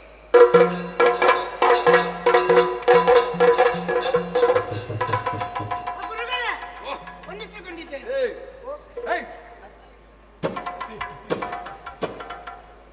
ನಮಸ್ಕಾರ ಮಾಡು. ಇದು ಸಭಾ ಕಾರ್ಯಕ್ರಮ. ಮೊದಲು ಗುರುವಂದನೆ, ಗುರುವಂದನೆ ಆಗಲಿ. ನಮಸ್ಕಾರ ಮಾಡು. ನಿನಗೆ ಸಂಬಳ ಕೊಡುದು ನಾನು. ಪಾಪಿ. ಎಲ್ಲಿಯವರೆಗೆ ದಾರಿದ್ರೆ ಬಂತು ಕುರುಪತಿಗೆ. ವೇತನ ಕೊಡುವುದು ಯಾರು ಅಂತ ತಿಂಗಳು ವೇತನ ಅವರಿಗೆ ನೆನಪಿಸಬೇಕಾದ ಅನಿವಾರ್ಯತೆ. ಏನು ಮಾಡುದು, ನಿಮ್ಮ ಪ್ರಾಬಲ್ಯ ಅಷ್ಟುಂಟು ಇಲ್ಲಿ. ಪ್ರಾಬಲ್ಯ ಅಲ್ವಾ? ನಮಗೆ ನಾವಿಲ್ಲಿ ಇದ್ದವರಿಗೆ ಬೆಲೆ ಇಲ್ಲ, ಬಂದವರಿಗೆ ಮಾತ್ರ ಬೆಲೆ. ಹಾಗಾದ್ರೆ ನೀನು ಹೇಳು, ಏನು ಎಷ್ಟು ಮಂದಿ ಕೊಡ್ತೇನೆ ಅಂತ ಅವರಿಗೆ ಗೊತ್ತಾಗ್ಬೇಕಲ್ಲ.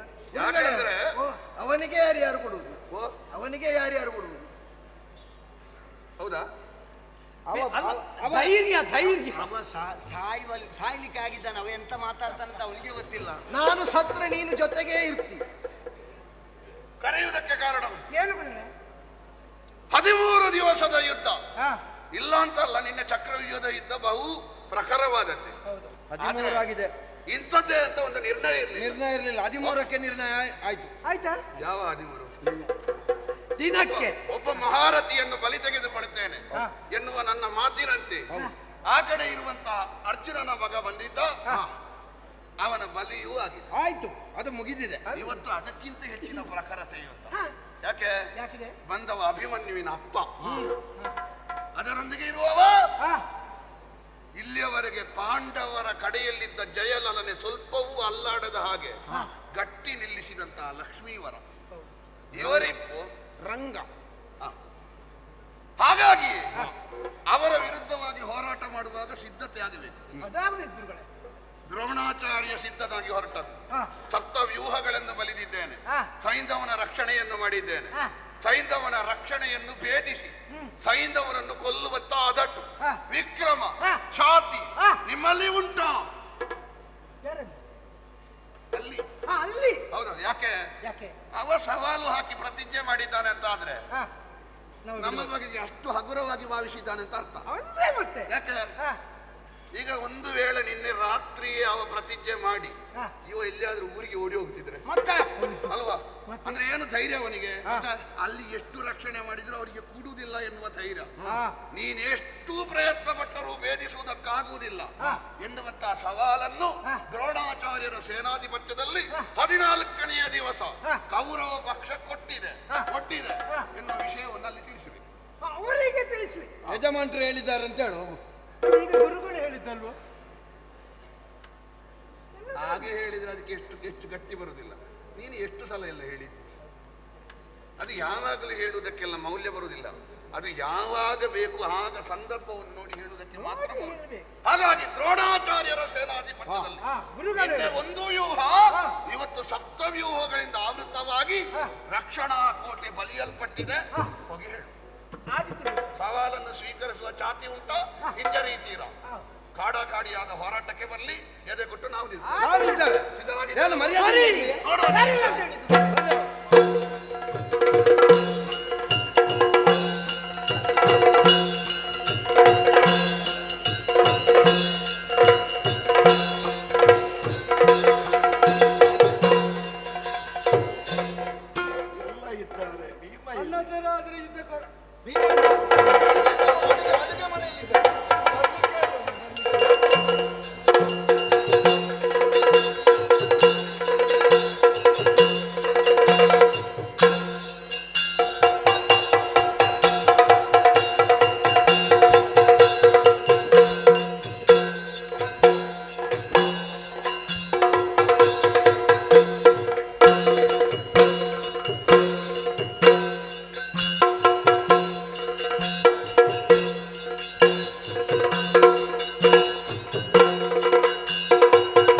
ಬ್ರಹ್ಮರಾಯ ಅಂದ್ರೆ ಯಾರು?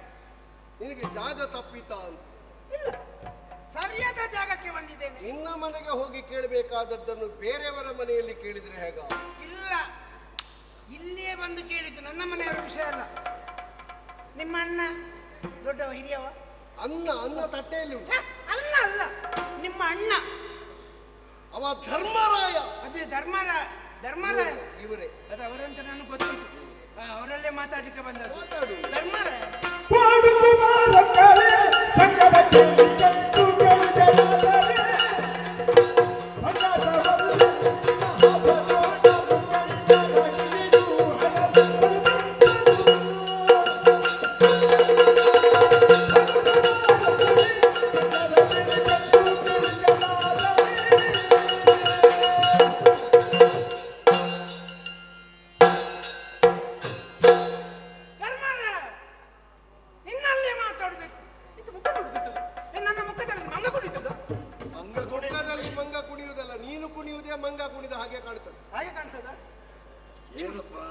ನಿನ್ನಲ್ಲಿ ಮಾತಾಡ್ಲಿಕ್ಕೆ ಬಂದದ್ದು. ನಿಮ್ಮಲ್ಲಿ ಅಂತ ಹೇಳು. ನಿನ್ನ ನಾಲಿಗೆಗೆ ದನ ಮೆಟ್ಟಿದ. ನಾನು ನನ್ನ ಅಪ್ಪನನ್ನು ನಿನ್ನಲ್ಲಿ ನೀನೆ ಅಂತ ಹೇಳುವುದು. ಮತ್ತೆ ಅದು ನಿನ್ನ ಮನೆಯಲ್ಲಿ ಇಟ್ಟುಕೋ, ಹೋದಲ್ಲೆಲ್ಲ ಮಾಡಬೇಡ ಮನೆಯದ್ದನ್ನು. ನಮ್ಮ ಮನೆಯಲ್ಲಿ ನಿಮ್ಮನ್ನು ಹೇಳ್ತೇನೆ, ನಿನ್ನನ್ನು ಹೇಳ್ತೇನೆ. ನಿಮ್ಮ ಅಪ್ಪ ಪಾಪ ಪಾಂಡು ಅವನನ್ನು ಹೇಳ್ತೇನೆ ನಿನ್ನ ಅಂತ. ಏನು ಹೇಳ್ತೇನೆ? ಬಾರಿ ಮಾತಾಡ್ತೀಯಲ್ಲ. ನಾನು ಎಲ್ಲಿಂದ ಬಂದದಂತ ನನಗೆ ಗೊತ್ತುಂಟಾ? ಅಪ್ಪನಿಗೆ ಬೆಲೆ ಕೊಡದವರು ಯಾರಿಗೂ ಬೆಲೆ ಕೊಡ್ಲಿಕ್ಕಿಲ್ಲ. ಈ ಸಮೂಹದಲ್ಲಿದ್ದಿರೋ ಅಂತ ಅಲ್ಲಿಂದ ತಪ್ಪಿಸಿಕೊಂಡು ಬಂದದ್ದು. ಅಲ್ಲಿಂದ ಬಂದದಲ್ಲ, ಗುರು ದ್ರೋಣಾಚಾರ್ಯರಲ್ಲಿ ಬಂದವರನ್ನು. ಗುರುಗಳ ಹತ್ರ ಇದ್ದವ. ಎಷ್ಟು ಸಮಯ ಆಯ್ತು? ತುಂಬಾ ಸಮಯ ಆಯ್ತು. ಇಲ್ಲಪ್ಪ, ಅವರೊಟ್ಟಿಗೆ ಇದ್ದವರು ಹೀಗೆಲ್ಲ ಇರ್ಲಿಕ್ಕೆ. ಯಾಕೆ? ನಾನು ಬಹುಶಃ ಯಾರೋ ಸಿಕ್ಕದೆ ಬೇರೆಯವರೊಟ್ಟಿಗೆ ಇದ್ದ ನಿನ್ನನ್ನು ಕಳಿಸಿದ್ದಾರೋ ಅಂತ. ಗುರುಗಳ ಒಟ್ಟಿಗೆ ಇರುದಂದ್ರೆ ವಿದ್ಯೆ ಕಲಿಲಿಕ್ಕಿದ್ದದ್ದಲ್ಲ, ಅಲ್ಲಿ ಕೆಲಸಕ್ಕಿದ್ದವ. ಕೆಲಸದವ ಅಷ್ಟು ನನ್ನನ್ನು ಹಗ್ರ ಮಾಡುದು ಬೇಡ ಕೆಲಸದವ ಅಂತ. ದೊಡ್ಡ ಜನ ಅಲ್ಲಿ ಯಾವುದಕ್ಕೂ ಗುರುಗಳು ನನ್ನನ್ನೇ ಕರೆದು ಅಲ್ಲಿ ಹೋಗಿ ಅದು ಮಾಡಿ ಇದು ಹೋಗಿ ಇದು ಮಾಡುವಂತ ಗುರುಗಳು ನನ್ನನ್ನು ಕರೆಯೋದು. ದೊಡ್ಡ ಜನ ಅಂತ ಹೇಳಿದ್ರೆ ಕಬ್ಬಿಣ ಹೆಕ್ಕುವವನ ಇದು ಬಾಲ ಹೊರುವ ಅಂತ ಹೇಳಿದ್ದ ನಾನು. ಕೆಳಗಿನ ಕೆಲಸ ಮಾಡುವವ ಅಲ್ಲ, ಮೇಲಿನ ಕೆಲಸ ಮಾಡುವವ. ಅದು ಅರ್ಥ ಬೇರೆ ಆಗ್ತದೆ. ಅಂದ್ರೆ ನಾನು ಗುರುಗಳ ಬಳಿಯಿಂದ ಯಾಕೆ ಬಂದದ್ದು ಇಲ್ಲಿಗೆ? ಗುರುಗಳು ನನ್ನನ್ನು ಇಲ್ಲಿ ಕಳುಹಿಸಿಕೊಟ್ಟದ್ದು. ಗುರುಗಳು? ಹಾ, ಯಾಕೆ ಹೇಳು? ಯಾಕೆ? ಇದು ಮೊನ್ನೆ ಪ್ರಕರಣ ನಡೆಯುತ್ತಲ್ಲ, ನಿನ್ನೆ ಏನು? ನೀವೊಂದು ಚಪಾತಿ ಮಾಡಿದ್ರಂತೆ. ನೀವು ಚಪಾತಿ ಮಾಡಿದ್ದೀರಂತೆ. ಪ್ರತಿಜ್ಞೆ. ಅದು ಪ್ರತಿಜ್ಞೆ ಮಾಡಿದ್ದೀರಂತೆ. ಅದು ಅಭಿಮಾನ್ಯದವರನ್ನು ಕೊಂದದ್ದಕ್ಕೆ. ಮಾನ್ಯದವರು ಸತ್ರು ಅಂತ ಹೇಳಿದ್ದಾರೆ. ಮಾನ್ಯದವರನ್ನು ಕೊಂದದ್ದಕ್ಕೆ ಅಂತ ಯಾರು ಹೇಳಿದ್ರು? ಎಲ್ಲರೂ ಹೇಳ್ತಾರೆ. ನಮ್ಮ ಗುರುಗಳು ಹೇಳಿದ್ದು ಅಭಿಮಾನ್ಯದವರನ್ನು ಕೊಂದಿದ್ದೇವೆ ಅಂತ. ನಿಮ್ಮ ಮಗನನ್ನು, ಅಭಿಮನ್ಯುವನ್ನು, ಅವರನ್ನೇ ಕೊಂದದ್ದು ಅಂತ. ಅದಕ್ಕೆ ನೀವು ಪ್ರತಿಜ್ಞೆ ಮಾಡಿದ್ರಂತೆ, ನಮ್ಮ ಸೈಂಧವನನ್ನು ಕೊಲ್ತೇನೆ ಅಂತ ಹೇಳಿದ್ರಂತೆ. ಹೌದಾ? ಅವನ ಹೆಸರು ಸರಿ ಬರ್ತದೆ. ಅವನ ಹೆಸರು ಅಂದ್ರೆ ಅವನ ಪಕ್ಷದವಲ್ಲ. ನಾವು ಪಕ್ಷದವರನ್ನು ಯಾವ್ದು ಬಿಟ್ಟು ಕೊಡುವುದಿಲ್ಲ, ಆಯ್ತಾ? ಅದಕ್ಕಾಗಿ ಗುರುಗಳು ಹೇಳಿದ್ದಾರೆ, ಸಪ್ತವ್ಯೂಹ ಕಷ್ಟದಲ್ಲಿ ಹೇಳಿದ್ದೆ. ಸಪ್ತವ್ಯೂಹ ಬಳಿದಿದ್ದಾರೆ. ನೀವು ಅದು ಮಾಡ್ತೇನೆ ಇದು ಮಾಡ್ತೇನೆ ಅಂತ ಎಲ್ಲ ಬಾಯಲ್ಲಿ ಕೊಚ್ಚಿಕೊಳ್ತೀರಲ್ಲ, ಸಾಧ್ಯ ಆದ್ರೆ ಅಲ್ಲಿಗೆ ಬಂದು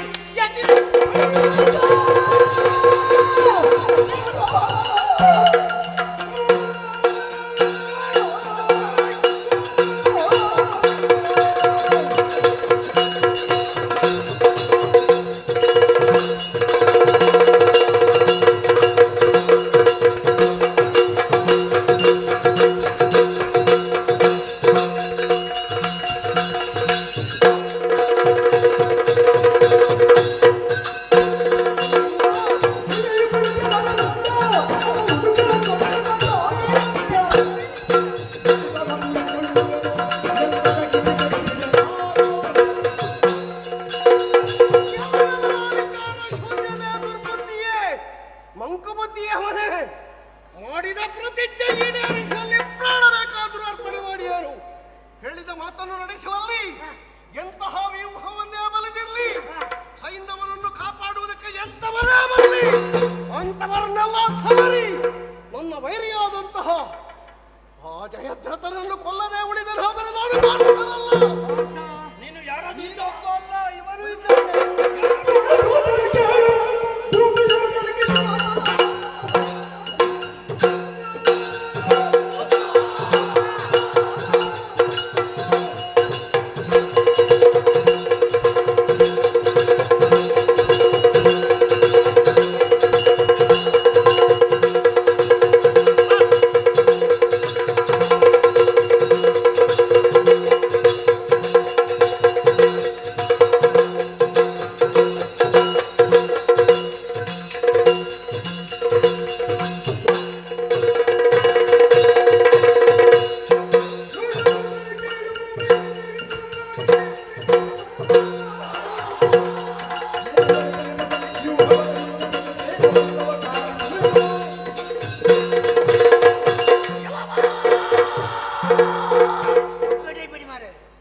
ಯಾರಾದ್ರೂ ತಾನೇನು ಗುರು ದ್ರೋಣಾಚಾರ್ಯರ ದೂತ. ತಾನೇ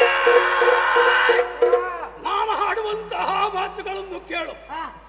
ನಿನ್ನಯ ದಿನ ಚಕ್ರವ್ಯೂಹ ಮಾಡಿದಂತಹ ಸಮಯಕ್ಕೆ ನಾನು ಪ್ರವೇಶ ಮಾಡುವುದಕ್ಕೆ ಆಹ್ವಾನಿಸಿದೆ.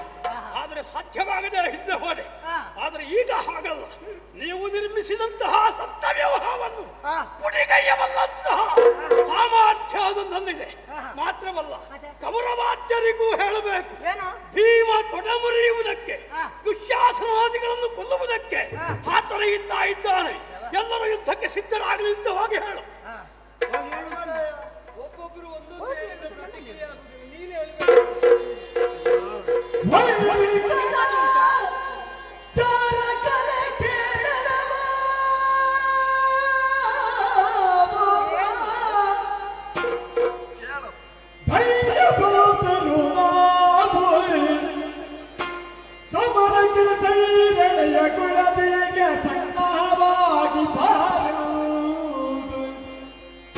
ಗೌರವದಿ ಪೇಳುವುದು ಕಳುಹುತ್ತಾಗೆ ವೈರಿಗಳ ಚಾರಕನೆ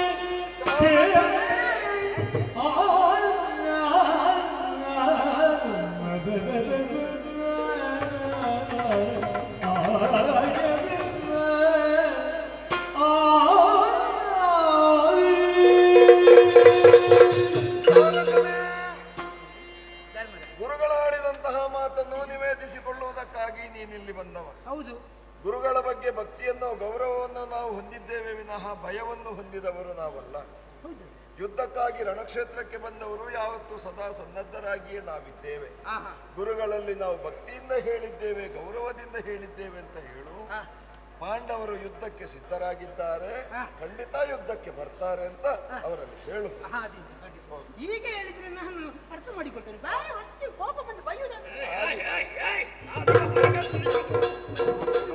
ನೀನು ಗೌರವ ಕೊಟ್ಟದ್ದು ಗುರುವಿಗೆ, ಅವರು ಪ್ರತಿಕ್ರಿಯಿಸಿದ್ದು ಈ ಅಧಮನಿಗೆ ಇರ್ಲಿ.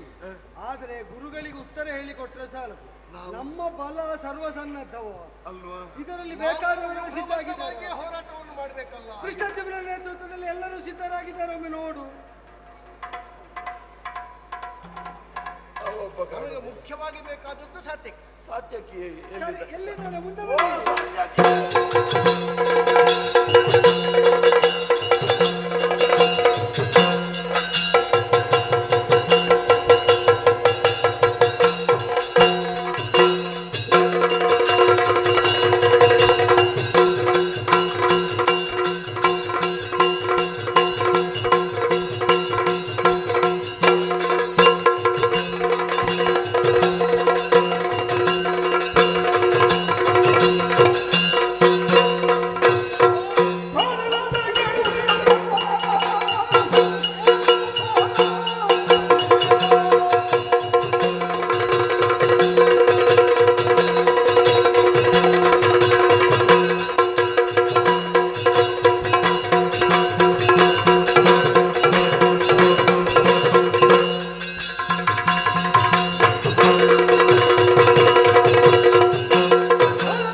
ಧರ್ಮಕ್ಷೇತ್ರವಾದ ಕುರುಕ್ಷೇತ್ರದಲ್ಲಿ ನಡೆದಂತಹ ಯುದ್ಧದಲ್ಲಿ ಇಲ್ಲಿಯವರೆಗೆ ಜಯಲಲಿತನನ್ನು ಒಲಿಸಿಕೊಂಡಿದ್ದೇವೆ.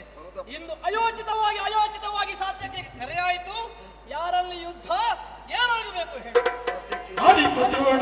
ಆಚಾರ್ಯರಾದ ತರತರು ಅವಲಂಬಿಸಿ ರಕ್ಷಿಪ ದುರಗೆ ಕರೆಯುವ ಬದಲಿಗೆ ಸಹ ತೆರಳಬೇಕು.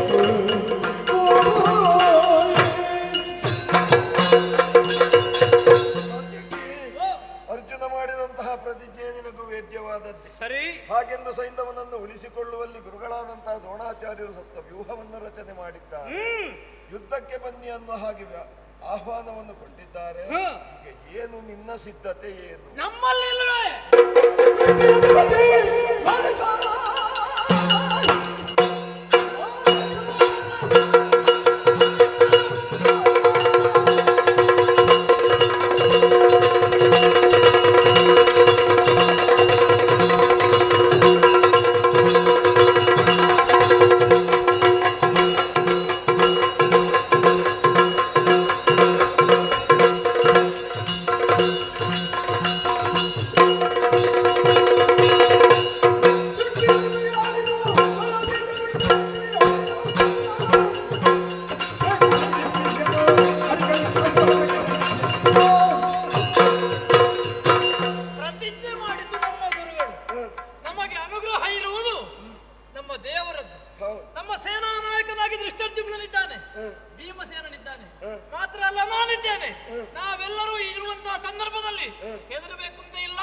ನಡೆಸಿ ರಕ್ಷಿಸುವ ಭಾರ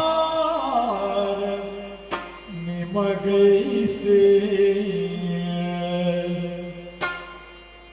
ಹಾಗೆಯ ಕೊಲ್ಲದರಗ್ನಿ ಹೋಗುವ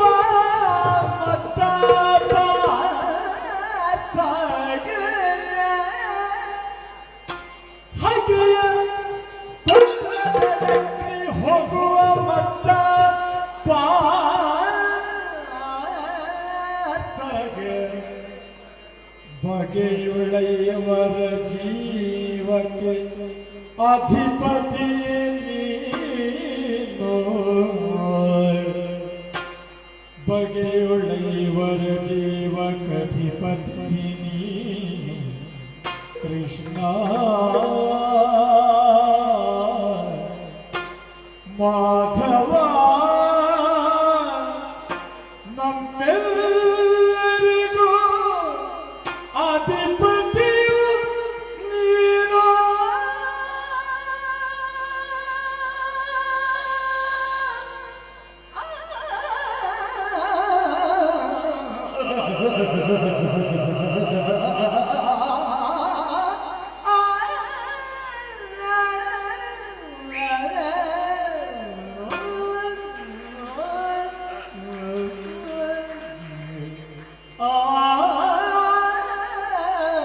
ಕೃಷ್ಣ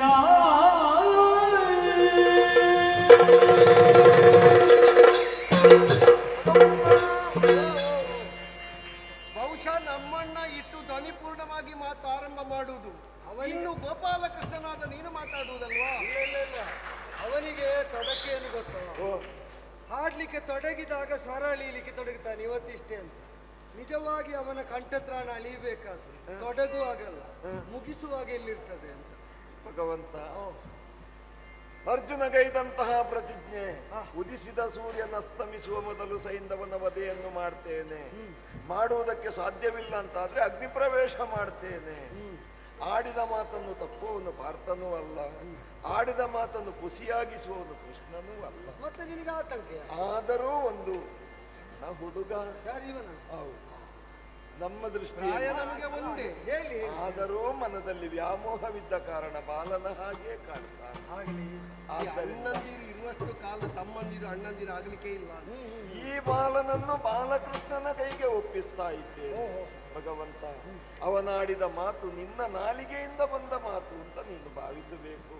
ಯಾವುದೇ ಕಾರಣಕ್ಕೂ ಅವನ ಪ್ರಾಣಕ್ಕೆ ಸಂಚುಕಾರ ಬಾರದ ಹಾಗೆ ಅವನನ್ನು ಉಳಿಸಿಕೊಡಬೇಕು, ಬೆಳೆಸಿಕೊಡಬೇಕು. ಧರ್ಮನಿಧಿ ಆತಂಕ ಪಡಬೇಕಾಗಿಲ್ಲ.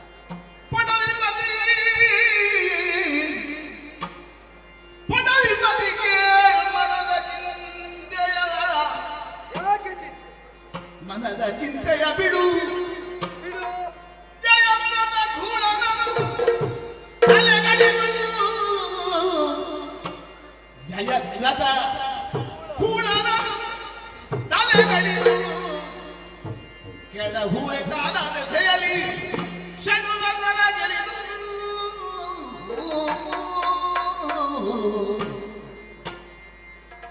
ಮಡುಹುವೆ ರಿಪುಗಲ ಮಗನ ಕಡಲ ಶಯನದ ಪದಕ್ಕೆ ವಂದಿಸಿ ಮೃಡನ ಜಪವನ್ನು ಜಪಿಸಿದನು ನರನದಿಗ ಭಕ್ತಿಯಲಿ.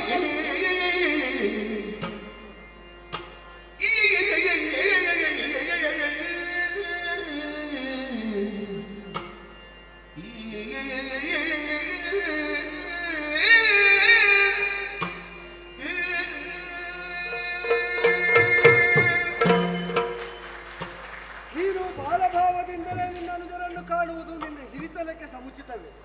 ಆದರೆ ಯೋಗ್ಯತೆಯಿಂದ, ಅರ್ಹತೆಯಿಂದ, ಸಾಧನೆಯಿಂದ ನಿನ್ನ ಬಾಲನಂತಿರುವ ಅನುಜ ಏರಿದ ಎತ್ತರ ಎಷ್ಟು ಅಂತ ನಿನಗೆ ಕಲ್ಪನೆ ಇಲ್ಲ. ಅವ ಪ್ರತಿಜ್ಞೆಯನ್ನು ಮೀರಿದರೆ ಅಥವಾ ಸಾಧಿಸುವುದಕ್ಕಾಗದಿದ್ರೆ ಏನು ಮಾಡ್ತೇನೆ ಎಂದ? ದೇಹ ತ್ಯಾಗ ಮಾಡ್ತೇನೆ, ಅಗ್ನಿ ಪ್ರವೇಶ ಮಾಡ್ತೇನೆ. ಯಾವಾಗಿನಿಗೆ ಅವನು ಹೋಗುವುದು? ಅಜೀರ್ಣ ಆದಾಗ ಹೊಟ್ಟೆ ನೋವನ್ನು ನಿವಾರಿಸುವುದಕ್ಕೆ ಕಾಂಡವವನ್ನು ದಹನ ಮಾಡಿಕೊಡುವಂತ ಅರ್ಜುನನಲ್ಲಿ ಬೇಡಿದ ಅಗ್ನಿಯ ಅವ ದಹನ ಮಾಡುವುದಕ್ಕೆ ಹೊರಟಾಗ 33 ಕೋಟಿ ದೇವತೆಗಳಲ್ಲಿ ಒಬ್ಬ ಅಗ್ನಿಯನ್ನುಳಿದು ಎಲ್ಲರೂ ಎದುರಾಗಿದ್ದರು. ಎದುರಿಸುವಾಗ ಅವನಿಗೆ ಸಹಾಯಿಯಾಗಿ ನಾನೊಬ್ಬ ಇದ್ದದ್ದು. ಕೃಷ್ಣಾರ್ಜುನರು ಒಟ್ಟಾದ ಕಾಲದಲ್ಲಿ ದೇವಾನುದೇವತೆಗಳಿಗೆ ಗೆಲ್ಲುವುದಕ್ಕಾಯಿತೋ, ಅವನ ಸಂಕಲ್ಪವನ್ನು ಹುಸಿಯಾಗಿಸುವುದಕ್ಕಾಯಿತೋ? ಆಡಿನ ಮಾತನ್ನು ಅಗ್ನಿಗೆ ಕೊಟ್ಟು ಸಾಧಿಸಿದವನು ಈಗ ಅಗ್ನಿಗೆ ಹೆದರಿ ಅಥವಾ ಅಗ್ನಿಗೆ ಬೀಳುವ ಅಪಾಯವನ್ನು ಎದುರಿಸ್ತಾನೆ ಅಂತ ಭಾವಿಸ್ತೀವ? ತ್ರಿನೇತ್ರನಾದಂತಹ ಪಶುಪತಿಗೆ ಸೂರ್ಯ ಚಂದ್ರ ಅಗ್ನಿ ನೇತ್ರನು ಅಂತ ನೆಲೆ ಇರುವುದು. ಅದು ಮೂರನ್ನು ಹೊಂದಿದವನು ಇವನಿಗೆ ವಿಶಿಷ್ಟಾನುಗ್ರಹವನ್ನು ಮಾಡಿ ಆ ಪಶುಪತಿಯಿಂದ ಪಾಶುಪತ ಪಡೆದವನು. ಅವನನ್ನು ಉರಿಸುವ ಉರಿಯೊಂದು ಈ ಲೋಕದಲ್ಲಿ ಇದ್ದೀತ. ಜಯದ್ರಥನ ಮಾತ್ರ ಅಲ್ಲ, ಷಡುರಥರು ಒಟ್ಟಾಗಿ ಬಂದು ಬಾಲನನ್ನು ಕೊಂದಂತಲ್ಲ, ಒಟ್ಟಾಗಿ ಬಂದ ಎಲ್ಲರನ್ನು ಮಡುಹಿ ಆ ದುಷ್ಟ ಪಾಳೆಯ ಸರ್ವನಾಶ ಆಗುವುದಕ್ಕೆ ಏನೇನಾಗಬೇಕು? ಕಾಂಡವನ ದಹನದಲ್ಲಿ ಒಂದಾಯಾಮದ ಪಾರ್ಥ ಪ್ರತಾಪ ಕಂಡ್ರೆ, ಸೈಂಧವ ವಧೆಯಲ್ಲಿ ನಿಜವಾದ ಪಾರ್ಥ ಏನು ಅಂತ ನಿನಗೆ ಮಾತ್ರ ಅಲ್ಲ ಲೋಕಕ್ಕೂ ಕಾಣಿಸಿಕೊಡುವ ಹೊಣೆ ನನಗೆ. ನಿನ್ನ ರಾತ್ರಿಯ ಸಾತ್ಯಕಿಗೆ ಹೇಳಿಯಾಗಿದೆ, ದಾರುಕನನ್ನೊಡಗೊಂಡು ನನ್ನ ರಥ ಸಿದ್ಧಪಡಿಸುವಂತ. ಪ್ರತಿಜ್ಞಾ ಪೂರಣಕ್ಕೆ ಏನಾದ್ರೂ ಅವನಿಗೆ ಹೆಚ್ಚು ಕಡಿಮೆ ಆದ್ರೆ 2 ರಥ ಇಳಿಯುತ್ತದೆ.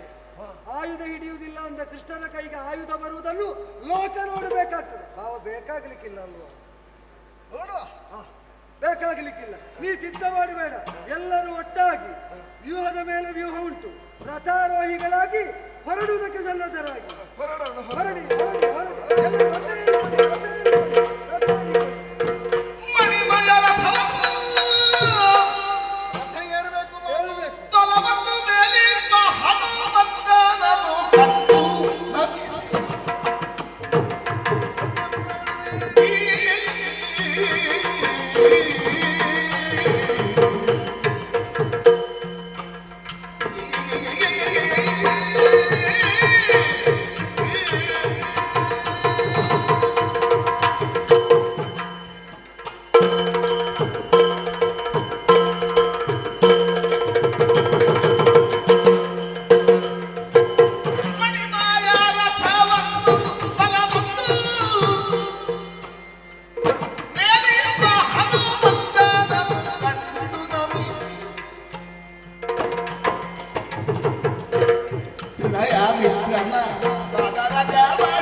ಈಶಪ್ರಿಯನಾದ ಅಥವಾ ಈಶನಿಗೆ ಅತಿ ಹತ್ತಿರದವನಾದ ನಿನ್ನ ಪಾದರಜವನ್ನು ಹಣೆಗೇರಿಸಿಕೊಂಡು ಮಹಾಪ್ರಸಾದ ಅಂತ ತಿಳಿದೆ. ಸದಾ ನಿನ್ನ ಶುಭ ಪ್ರತೀಕ್ಷೆಯಲ್ಲೇ ಇದ್ದೆ. ನನ್ನ ಬಂಡಿಯ ಬೋವ, ನನ್ನ ಜೀವನದ ಭಾವ, ಓ ಸಾರಥಿ ಮುಂದರಿಸುರತ ಮುಂದೆ.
ಆದರೆ ಏನು ಅವನಲ್ಲಿ ಒಂದು ಪಂಥಪೌರುಷದ ನುಡಿಗಳನ್ನಾಡಿದೆಯಂತೆ ಯುದ್ಧಾಂಗಣದಲ್ಲಿ. ನಿಜ.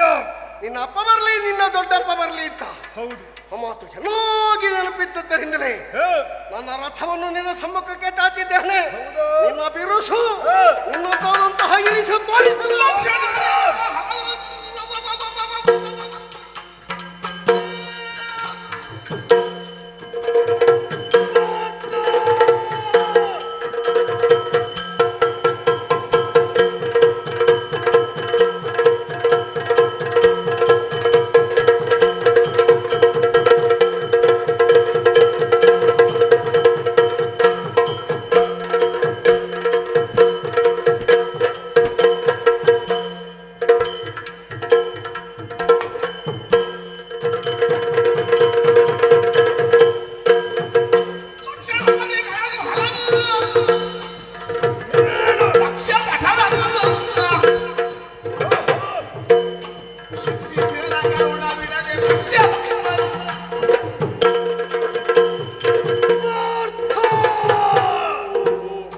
ಒಂದು ನಿರೀಕ್ಷೆಯಲ್ಲಿ ಇದ್ದೆ, ನೀನೇ ಸಿಗಬೇಕು. ಯಾಕೆ ತಾಗಿದ್ರೆ ಬಂದ ಕಲ್ಲಿಗೆ ತಾಗಬೇಕೆನ್ನುವ ಹಾಗೆ ಅದೆಷ್ಟೋ ಸಮಯ ಕಾಯ್ತಾ ಇದ್ದವ ನಾನು. ಎಲ್ಲಿಯೂ ಬಂಡೆ ಕಲ್ಲು ಸಿಕ್ಕಲಿಲ್ವಾ ತಾಗ್ಲಿಕ್ಕೆ? ನಾವು ಹುಡುಕ್ಲಿಕ್ಕೆ ಹೋಗುವುದಿಲ್ಲ, ಸಿಕ್ಕಿದಕ್ಕೆ ತಾಗಿಕೊಂಡು ಹೋಗುದು. ಯಾಕೆ ಈ ಮಾತನ್ನು ಹೇಳಿದೆ? ನನ್ನ ಮಕ್ಕಳನ್ನು ಕೊಂದೆ ಬಿಡುವ ಕೌರವಾದಿ ಎಷ್ಟೋ ಭಟರನ್ನು ಧರೆಗೆ ಉರುಳಿಸಿದಂತಹ ಜಂಬವು, ಆ ಜಂಬನ್ನು ಸುಖಾಗಿ ಕಥೆಯನ್ನು ಹಿಡಿದಿದ್ದಾರೆ. ನಿನ್ನ ಶಿರವನ್ನು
ನಿನ್ನೆ ರಾತ್ರಿ ಪ್ರಖರವಾದ ಪ್ರತಿಜ್ಞೆಯನ್ನು ಮಾಡಿ ಸೈಂಧವನನ್ನು ಕೊಂದೇ ಮುಗಿಸ್ತೇನೆ. ಈ ವಿಶ್ವಾಸದಿಂದ ಹೊರಟು ನಿಂತೆಯೇನೋ ಸರಿ. ನನ್ನ ಮೆಚ್ಚಿನ ಶಿಷ್ಯ ನೀನು. ಲೋಕದಲ್ಲಿ ಒಂದು ಮಾತುಂಟು, ಹೇಗೆ? ಉಪಾಧ್ಯಾಯ, ಅಂಬಿಗ, ವೈದ್ಯ ಈ ವರ್ಗದವರೆಲ್ಲ ಕೆಲಸ ಮುಗಿದ ಮೇಲೆ ಮರೆತು ಹೋಗಲ್ಪಡುವವರಂತೆ. ನೀನು ಹಾಗಿರುವವ ಅಲ್ಲ ಅಂತ ನನ್ನ ಭಾವನೆ. ಇವತ್ತಿನವರೆಗೆ ವಿಧೇಯನಾಗಿ ವಿನಯಶೀಲನಾಗಿದ್ದಂತಹ ನೀನು ಸೈಂಧವನನ್ನು ಕೊಲ್ತೇನೆ ಅಂತ ಹೇಳು. ಆದರೆ ಸೈಂಧವನನ್ನು ರಕ್ಷಿಸುವ ಯಾರು ಅಂತ ಯೋಚನೆ ಮಾಡಬೇಡುವ. ನಾನು ಕೊಲ್ತೇನೆ ಅಂತ ಹೇಳುವಾಗ ಯಾರು ರಕ್ಷಿಸ್ತೇನೆ ಅಂತ ಹೇಳಿದವರಿಲ್ಲ. ಆಮೇಲೆ ಏನೋ ಸುದ್ದಿ ಬಂತಷ್ಟೇ. ಇರ್ಲಿ, ಈಗ ಸೇನಾಧಿಪತಿಯಾಗಿ ನಾನೇ ಇದ್ದೇನಲ್ಲ ಮಗು. ಹೌದು, ಸೇನಾಧಿಪತಿಯಾಗಿ ನಾನಿರುವಾಗ ಸೈಂಧವನನ್ನು ನನ್ನ ರಕ್ಷಣೆಯ ಒಳಗೆ ಬಂದು ಕೊಲ್ತೇನೆ ಅಂತ ಹೇಳಿದ್ರೆ ನನಗೊಂದು ಪಂಥಾಹ್ವಾನ ಕೊಟ್ಟ ಹಾಗಲ್ವಾ? ನನಗೆ ಒಂದು ಧೈರ್ಯ ಗುರುಗಳೇ. ಏನು? ನೀವು ಆಚಾರ್ಯ ಭೀಷ್ಮರ ದಾರಿಯನ್ನು ಹಿಡಿದವರು ಅಂತ. ಅವರ ನೆಲೆ, ಅವರ ಬೆಲೆ, ಅವರದ್ದಾದಂತಹ ಧ್ಯೇಯ ಧೋರಣೆಗಳು ಏನುಂಟು ಅದನ್ನು ಅನುಸರಿಸುವವರು ನೀವು ಅಂತ ನಾನು ಹೇಳುವುದಲ್ಲ. ನೀವೇ ನಿಮ್ಮ ಜೀವನದಲ್ಲಿ ಲೋಕದಲ್ಲಿ ಹೇಳಿದವರು. ಹೌದಪ್ಪ. ಅವರು 10ನೇ ದಿವಸ ಮಲಗುವಾಗ ನಿಮಗೆ ಅರ್ಥ ಆಗಬೇಕು, ಹಿಡಿದ ಪಕ್ಷ ಸರಿ ಇಲ್ಲ, ನಾವೆಲ್ಲ ಎದ್ದು ನಿಲ್ಲಬೇಕಾದವರೆಲ್ಲ ಮಲಗಬೇಕಾದವರು ಅಂತ. ಹಾಗಾಗಿ ನಾನು ಯೋಚನೆ ಮಾಡಿದೆ, ನೀವು ಅಲ್ಲಿ ಸೇನಾಧಿಪತಿಗಳಾಗಿದ್ರೂ ಇಂತಹ ಒಂದು ಬೇಡದವರನ್ನೆಲ್ಲ ರಕ್ಷಿಸ್ತೇನೆ ಅಂತ ಒಪ್ಪಿಕೊಳ್ಳಿಕ್ಕಿಲ್ಲ ಅಂತ.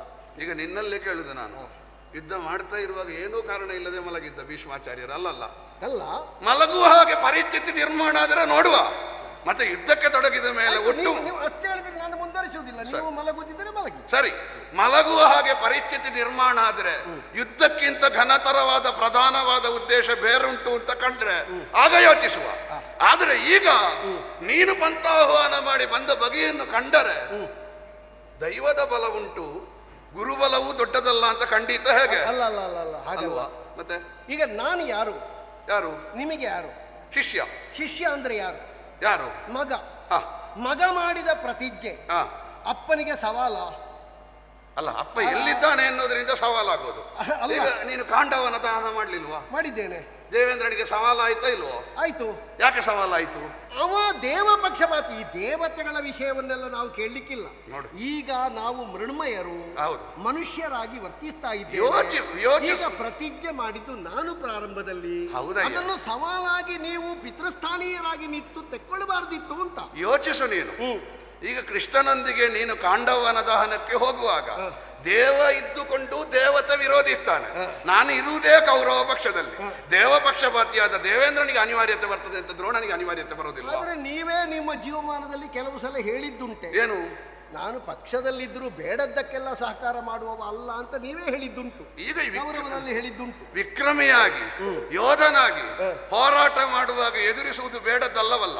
ಸೈಂಧವನ ರಕ್ಷಣೆ ಮಾಡುತ್ತೇನೆ ಎನ್ನುವುದಾಗಿ ಸೇನಾಧಿಪತಿಯಾಗಿ ನಾನು ಹೇಳಲೇಬೇಕಾದಂತ ಅನಿವಾರ್ಯತೆ ಬಂದಿದೆ. ಗುರುಗಳೇ, ನಿಮ್ಮಲ್ಲಿ ವಾದ ಅಲ್ಲ, ವಾದ ಮಾಡ್ಲಿಕ್ಕೆ ನಾನು ಜನವೂ ಅಲ್ಲ, ಹೊತ್ತು ಅಲ್ಲ ಇದು. ಸರಿ. ಆದ್ರೆ ನಿಮ್ಮಲ್ಲಿ ಒಂದು ಕೇಳ್ತೇನೆ. ಈಗ ನೀವು ಮಾತಾಡಿದ ಮಾತನ್ನು ಉಳಿಸಬೇಕು ಅಂತ ನಿಮಗೊಂದು ಇಲ್ವಾ? ಮಾತಾಡುವಾಗ ಮೌಲ್ಯಯುತವಾದ ಮಾತುಗಳನ್ನಾಡುವುದು ನಿಮ್ಮಂತಹ ಶ್ರೇಷ್ಠರಿಗೆ ಭೂಷಣ. ಮೌಲ್ಯವೇ ಇಲ್ಲದ ಮಾತುಗಳನ್ನಾಡುವುದು ನಿಮಗೆ ಭೂಷಣವೇ ಅಲ್ಲ. ನಿಮಗೆ ಅಪರ ಪರಮೇಶ್ವರ ಅಂತ ಒಂದು ಹೆಸರುಂಟು, ಹೌದಾ? ಧನುರ್ಧರ ಪಾಲನೇತ್ರ. ಹೌದಾ? ಧನುರ್ಧರ ಪಾಲನೇತ್ರ ಅಂದ್ರೆ ಅಪರ ಪರಮೇಶ್ವರನ ಹಾಗೆ ಧನುರ್ವಿದ್ಯಾ ಪಾರಂಗತದಲ್ಲಿ ನೀವು ಪರಮೇಶ್ವರನಿಗೆ ಸರಿಜೋಡಿಯಾಗಿ ಹೋರಾಟವನ್ನು ಮಾಡಬಹುದು. ಈಗ ನೀವು ಸೈಂಧವನನ್ನು ರಕ್ಷಿಸ್ತೇನೆ ಅಂತ ಹೇಳುವ ನಿಮ್ಮ ವ್ಯಾಪ್ತಿಯ ಕಕ್ಷೆಯ ಒಳಗೆ ನೀವು ಎಷ್ಟು ವಿಕ್ರಮ ತೋರಿಸ್ತೀರಿ? ಎಷ್ಟು ಅಂದ್ರೆ ಈಗ ಸಾಧಾರಣ ಪರಶಿವನಷ್ಟು ತೋರಿಸಬಲ್ಲಿರಿ. ಸರಿ. ಪರಶಿವನೇ ಜಯದ್ರಥನನ್ನು ಒಲಿದು ಕೊಟ್ಟ ವರದ ವ್ಯಾಪ್ತಿ ಏನು? ಅದು 4 ಜನರನ್ನು ಗೆಲ್ಲಿಕ್ಕೆ. ಅದು ಒಂದು ದಿವಸಕ್ಕೆ ಮಾತ್ರ. ನನ್ನನ್ನಲ್ವಲ್ಲ. ಅಲ್ಲ, ಇವತ್ತಿನ ದಿವಸ ಅವರನ್ನು ಆಗುದಿಲ್ಲ. ಅಲ್ಲ, ನನ್ನನ್ನಲ್ವಲ್ಲ. ಅಲ್ಲ, ಮತ್ತೆ ಎಂತದಕ್ಕೆ ಗುರುಗಳೇ ಸುಮ್ಮನೆ ಬಿಸಿ ಆಗ್ತದೆ ಅಂತ ಮಾತಾಡುವುದಾ? ಅವರಿಗೆಲ್ಲ ಮೆಚ್ಚಬೇಕು ಅಂತ ಮಾತಾಡುದು ಯೋಚಿಸೋ ಇಲ್ವಾ? ಪರಮೇಶ್ವರ ಅನುಗ್ರಹ ಮಾಡಿದ ಮಾತ್ರಕ್ಕೆ ಪರಮೇಶ್ವರನ ಅನುಗ್ರಹದಿಂದ ಜಯದ್ರಥ ಎಷ್ಟು ಹೋರಾಟ ಮಾಡಿದ್ದಾನೋ ಅಷ್ಟೇ ಪರಮೇಶ್ವರನ ಸಾಮರ್ಥ್ಯ ಅಲ್ಲ ಮಗು. ಪರಮೇಶ್ವರನ ಅನುಗ್ರಹದ ಸಾಮರ್ಥ್ಯ ಅಷ್ಟು, ಪರಮೇಶ್ವರನ ಸಾಮರ್ಥ್ಯ ಅಷ್ಟಲ್ಲ. ನಾನು ಪರಮೇಶ್ವರನಷ್ಟು ಹೋರಾಟ ಮಾಡಬಲ್ಲೆ ಎಂದಾದ್ರೆ ಪರಮೇಶ್ವರನ ಅನುಗ್ರಹ ಇಲ್ಲದೆಯೂ ನಿನ್ನನ್ನು ಎದುರಿಸಬಲ್ಲೆ. ಯಾಕೆ ಅಂದ್ರೆ ಚಾಪವಿದ್ಯೆಯಲ್ಲಿ ಕುಂಭಸಂಭವ, ಮೊದಲೊಬ್ಬ ಕುಂಭಸಂಭವ ಆಗಿ ಹೋಗಿದ್ದಾನೆ. ಶರದಿಯ ನೀರನ್ನೇ ಕುಡಿದನಂತೆ. ವಿಕ್ರಮ ಶರದಿ ಉಂಟು ಅಂತ ಅರ್ಜುನ ಬಂದ್ರೆ ನಾನು ದೇವರ ಹೆಗಲಿಗಾದ್ರೂ ಕೈ ಹಾಕುವಂತ ಸಖ್ಯಭಕ್ತಿ ಉಳ್ಳವ. ದೈವಬಲ ಉಂಟು ಅಂತ ಬಂದ್ರೆ ದೈವಬಲ ದೊಡ್ಡದೋ ಗುರುಬಲ ದೊಡ್ಡದೋ ಅಂತ ಇಲ್ಲ ಇಲ್ಲ, ಅದು ಅಲ್ಲ. ನಾನು ಅದನ್ನೇ ಹೇಳಿದ್ದೇ ಅಲ್ಲ. ಮತ್ತೆ ಈಗ ಪರಶಿವನೇ ಒಲಿದು ಕೊಟ್ಟ ವರದ ವ್ಯಾಪ್ತಿ ಏನು? ಇರ್ಲಿ. ಅರ್ಜುನನನ್ನು ಒಬ್ಬನನ್ನು ಉಳಿದು, ಅದರ ಅರ್ಥ ಹೇಗೆ?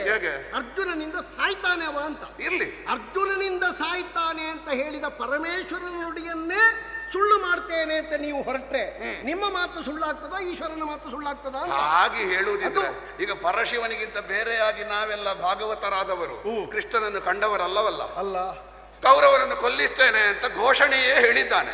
ಅಷ್ಟು ಹೇಳಿದ ಮೇಲೂ ಈ ಪಕ್ಷದಲ್ಲಿ ಇಲ್ವೋ ನಾವು? ಈ ಪಕ್ಷದಲ್ಲಿ ಇದ್ದೇವೆ ಎಂದಾದ್ರೆ ದೈವ ಬಲ ಎನ್ನುವುದನ್ನು ನೋಡಿಕೊಂಡು ಹೋರಾಟ ಮಾಡುವುದಲ್ಲ, ಪುರುಷ ಪ್ರಯತ್ನದಿಂದ ಎಷ್ಟು ಸಾಧ್ಯ ಆಗ್ತದೆ ಅಷ್ಟು ಹೊರಡುವಾಗಲೂ ನಮಗೊಂದು ಗೆಲುವು ಬರುವುದಕ್ಕೆ ಸಾಧ್ಯ ಏನುಂಟು ಗೊತ್ತುಂಟಾ? ನಿನ್ನ ಕಡೆಯಲ್ಲಿ ಗೋವಿಂದ ಇದ್ರು, ಇಲ್ಲಿರುವುದು ಗುರು. ಒಂದು ಅಂಬನ್ನು ತೆಗೆದು ಬಿಟ್ಟೆ ಎಂದಾದ್ರೆ ಅದನ್ನು ಸಹಿಸಿಕೊಳ್ಳುವ ಶಕ್ತಿ ಉಂಟೇನೋ ನಿನಗೆ?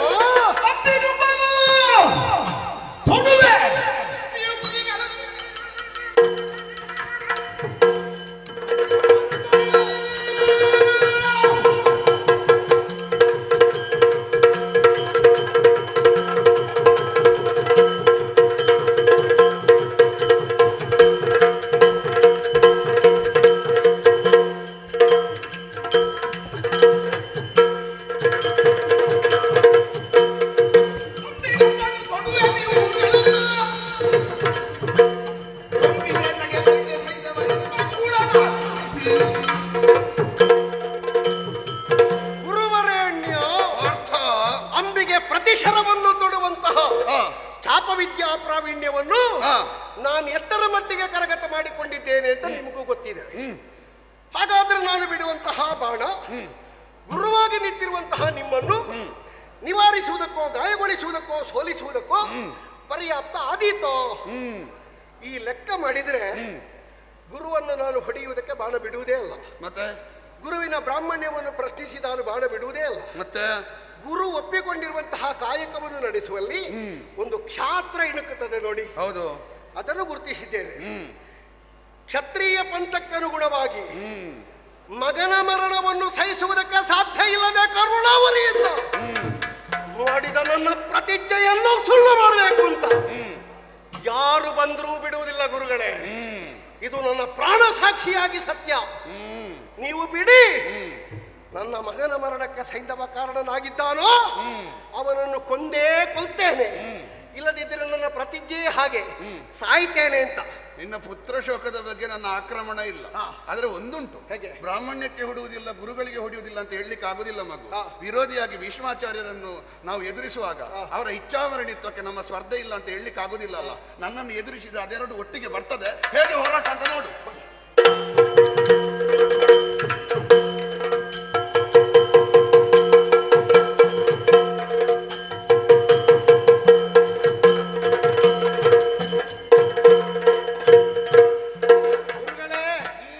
ಸಾಮಾನ್ಯವಾದಂತಹ ಶರಪ್ರಯೋಗ ಮಾಡುವುದಲ್ಲ.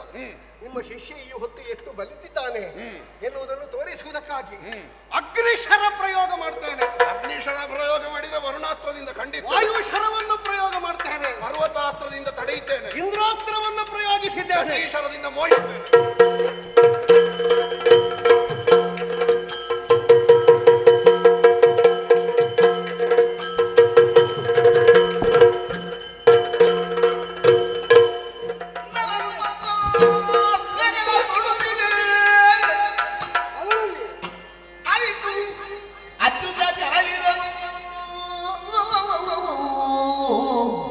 ಗೋಪಾಲಕೃಷ್ಣ ನಿನಗೆ ಕೋಪ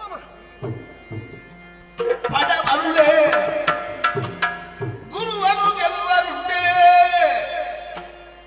ಪಡ ಮರುಡೆ ಗುರುವನು ಗೆಲುವರುಂಟೆ ಬೇಡು ಪದ ಕೆಳಗೆ ಅರಿತು ಅಚ್ಯುತ ಕೆರಳಿದನು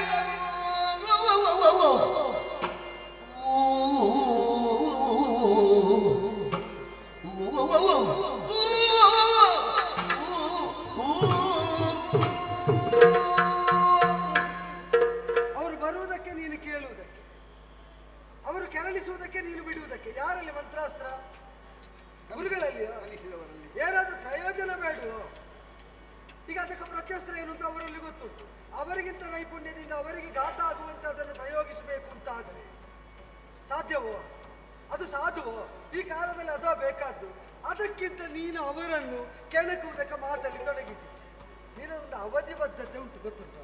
ವಿಷಯ ತೆಗೆದು ಹಾಕಿದ್ರೆ ಅವರು ಚರ್ಚೆ ಮಾಡ್ತಾ ಇರಲಿ, ಸಾಯಂ ಸತ್ಯ ತಾನಾಗಿ ಆಗ್ತದೆ. ಯಾರು ಯಾವ ಬಾಣ ಹೊಡೆಯುವುದು ಬೇಡ, ತಾನಾಗಿ ನಿನಗೆ ಮುಂದೆ ಏನು ಅಂತ ನಿರ್ಣಯ ಆಗ್ತದೆ. ಅದಕ್ಕೆ ನಾನು ಇಷ್ಟು ಕಡಿಮೆ ಮಾತಾಡಿದವರ ಆಗಲಿ, ಅಲ್ಲಿಗಾದ್ರೂ ನಿಯಂತ್ರಣ ಏರಿಕೊಂಡ್ಯೋ. ನಾವು ಯುಕ್ತಿವಾದ ಮಾಡುವ. ಈಗ ನಿನ್ನನ್ನು ನೀವು ಹುಚ್ಚನ ಹಾಗೆ ಅಂದ್ರೆ ಮತಿಭ್ರಮಿತನ ಹಾಗೆ ವರ್ತಿಸಬಾರ್ದು, ಏಕಾಗ್ರನಾಗಿ ವರ್ತಿಸಬೇಕು. ಈಗ ಅವರು ಯಾರಿಗೆ ಈ ಪ್ರಪಂಚದಲ್ಲಿ ಹೊಡೆದ್ರು, ಅವರು ಹೊಡೆಯದಿರುವ ಒಂದು ವ್ಯಕ್ತಿ ಯಾರು ಹೇಳು? ಯಾರು? ಅವರ ಮಗ ಅಶ್ವತ್ಥಾಮ. ಹೌದಾ? ಶರಪರೀಕ್ಷಾ ರಂಗದಲ್ಲಿ ಅವರೊಂದು ಮಾತು ಹೇಳಿದ್ದಾರೆ ನಿನ್ನ ಬಗ್ಗೆ, ಯೋಮೇ ಪುತ್ರಾತ್ ಪ್ರಿಯತರ. ಹೌದಲ್ಲ? ಹೌದು, ನನಗೆ ನಾನು ಅವನಿಗಿಂತ ಹೆಚ್ಚಿಗೆ ಅಂತ ಅಲ್ವಾ? ಆಚಾರ್ಯಗೆ ಸರಿ ಅರ್ಥ ಆಗ್ಲಿಲ್ಲ. ಅವ ಅಪ್ಪನಿಗೆ ನಮಸ್ಕಾರ ಮಾಡಿದ್ಯಾ ಯಾವತ್ತಾದ್ರೂ ನೋಡಿದ್ಯಾ? ಇಲ್ಲ. ನೋಡ್ಲಿಲ್ವಾ? ಕಲ್ಪಿಸಿಕೊ. ಅದಕ್ಕಿಂತ ಹೆಚ್ಚಿನ ವಿನೀತತೆ, ಅಪ್ಪನಂತೆ ತಿಳಿದು ಅವರ ಕಾಲಿಗೆ ಬೀಳು. ನಿನಗೆ ಯಾವ ಅಸ್ತ್ರದಲ್ಲೂ ಸಿದ್ಧಿಸದ ಗೆಲುವು ನಿನ್ನ ಬೊಗಸೆಗೆ ಬೇಗ ಬಂದು ಬೀಳ್ತದೆ ಅಂತ ಮತ್ತೆ ನೋಡು. ಬೇಗ ಆಗಬೇಕು, ಬೇಗ ಆಗಬೇಕು. ಈಗ ಈಗ ಹೋಗು. ಕೆಳಗಿಳಿದಿ ರಥದ ತಿಳಿದು ಬೇಗನೆ ಶಿರವ ಚಾಚುತಲ ಧನಂಜಯ ದುಡಿದ ದ್ರೋಣನಿಗೆ ತಿಳಿಯಲೆಂಬ ಇವರ ಇವನ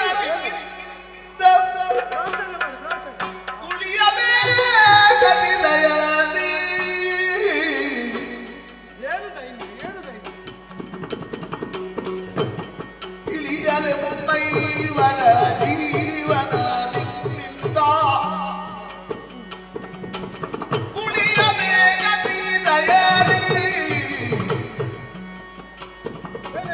ಸಲಹಿಕೊಂಡರು ಲೇಸು ಕೊಟ್ಟರು ಲೇಸೆಂದು ಸಲಹಿಕೊಂಡರು ಲೇಸು ಕೊಟ್ಟರು ಲೇಸೆಂದು ಬಲಗುಣರು ಹಿಡರು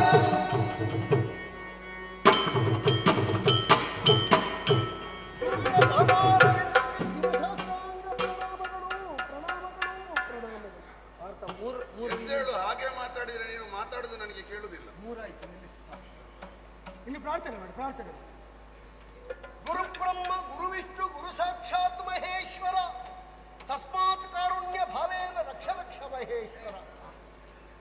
ಗುರುಗಳೇ, ಶಿವ ಸಂಕಲ್ಪದಿಂದಲೇ ಮಾಡಿದ ಪ್ರಾರ್ಥನೆ. ಅವ ನಮಸ್ಕಾರ ಮಾಡುವಾಗ ಸರಿ ಹೇಳ್ತಿದ್ದ. ಅಲ್ಲ, ಈಗಲೂ ಸರಿ ಹೇಳಿದ್ದೆ. ಶಿವ ಸಂಕಲ್ಪದಿಂದಲೇ ಗುರುವನ್ನು ಸಂಕಲ್ಪಿಸಿ ಆಡಿದ ಮಾತು. ಇದು ನಮಗೆ 9ನೇ ದಿವಸದಲ್ಲಿ ಹೀಗೆ ಅಡ್ಡ ಬಿದ್ದು ಒಂದು ಅಭ್ಯಾಸ. ನನಗೆ ಗೊತ್ತಾಯ್ತು.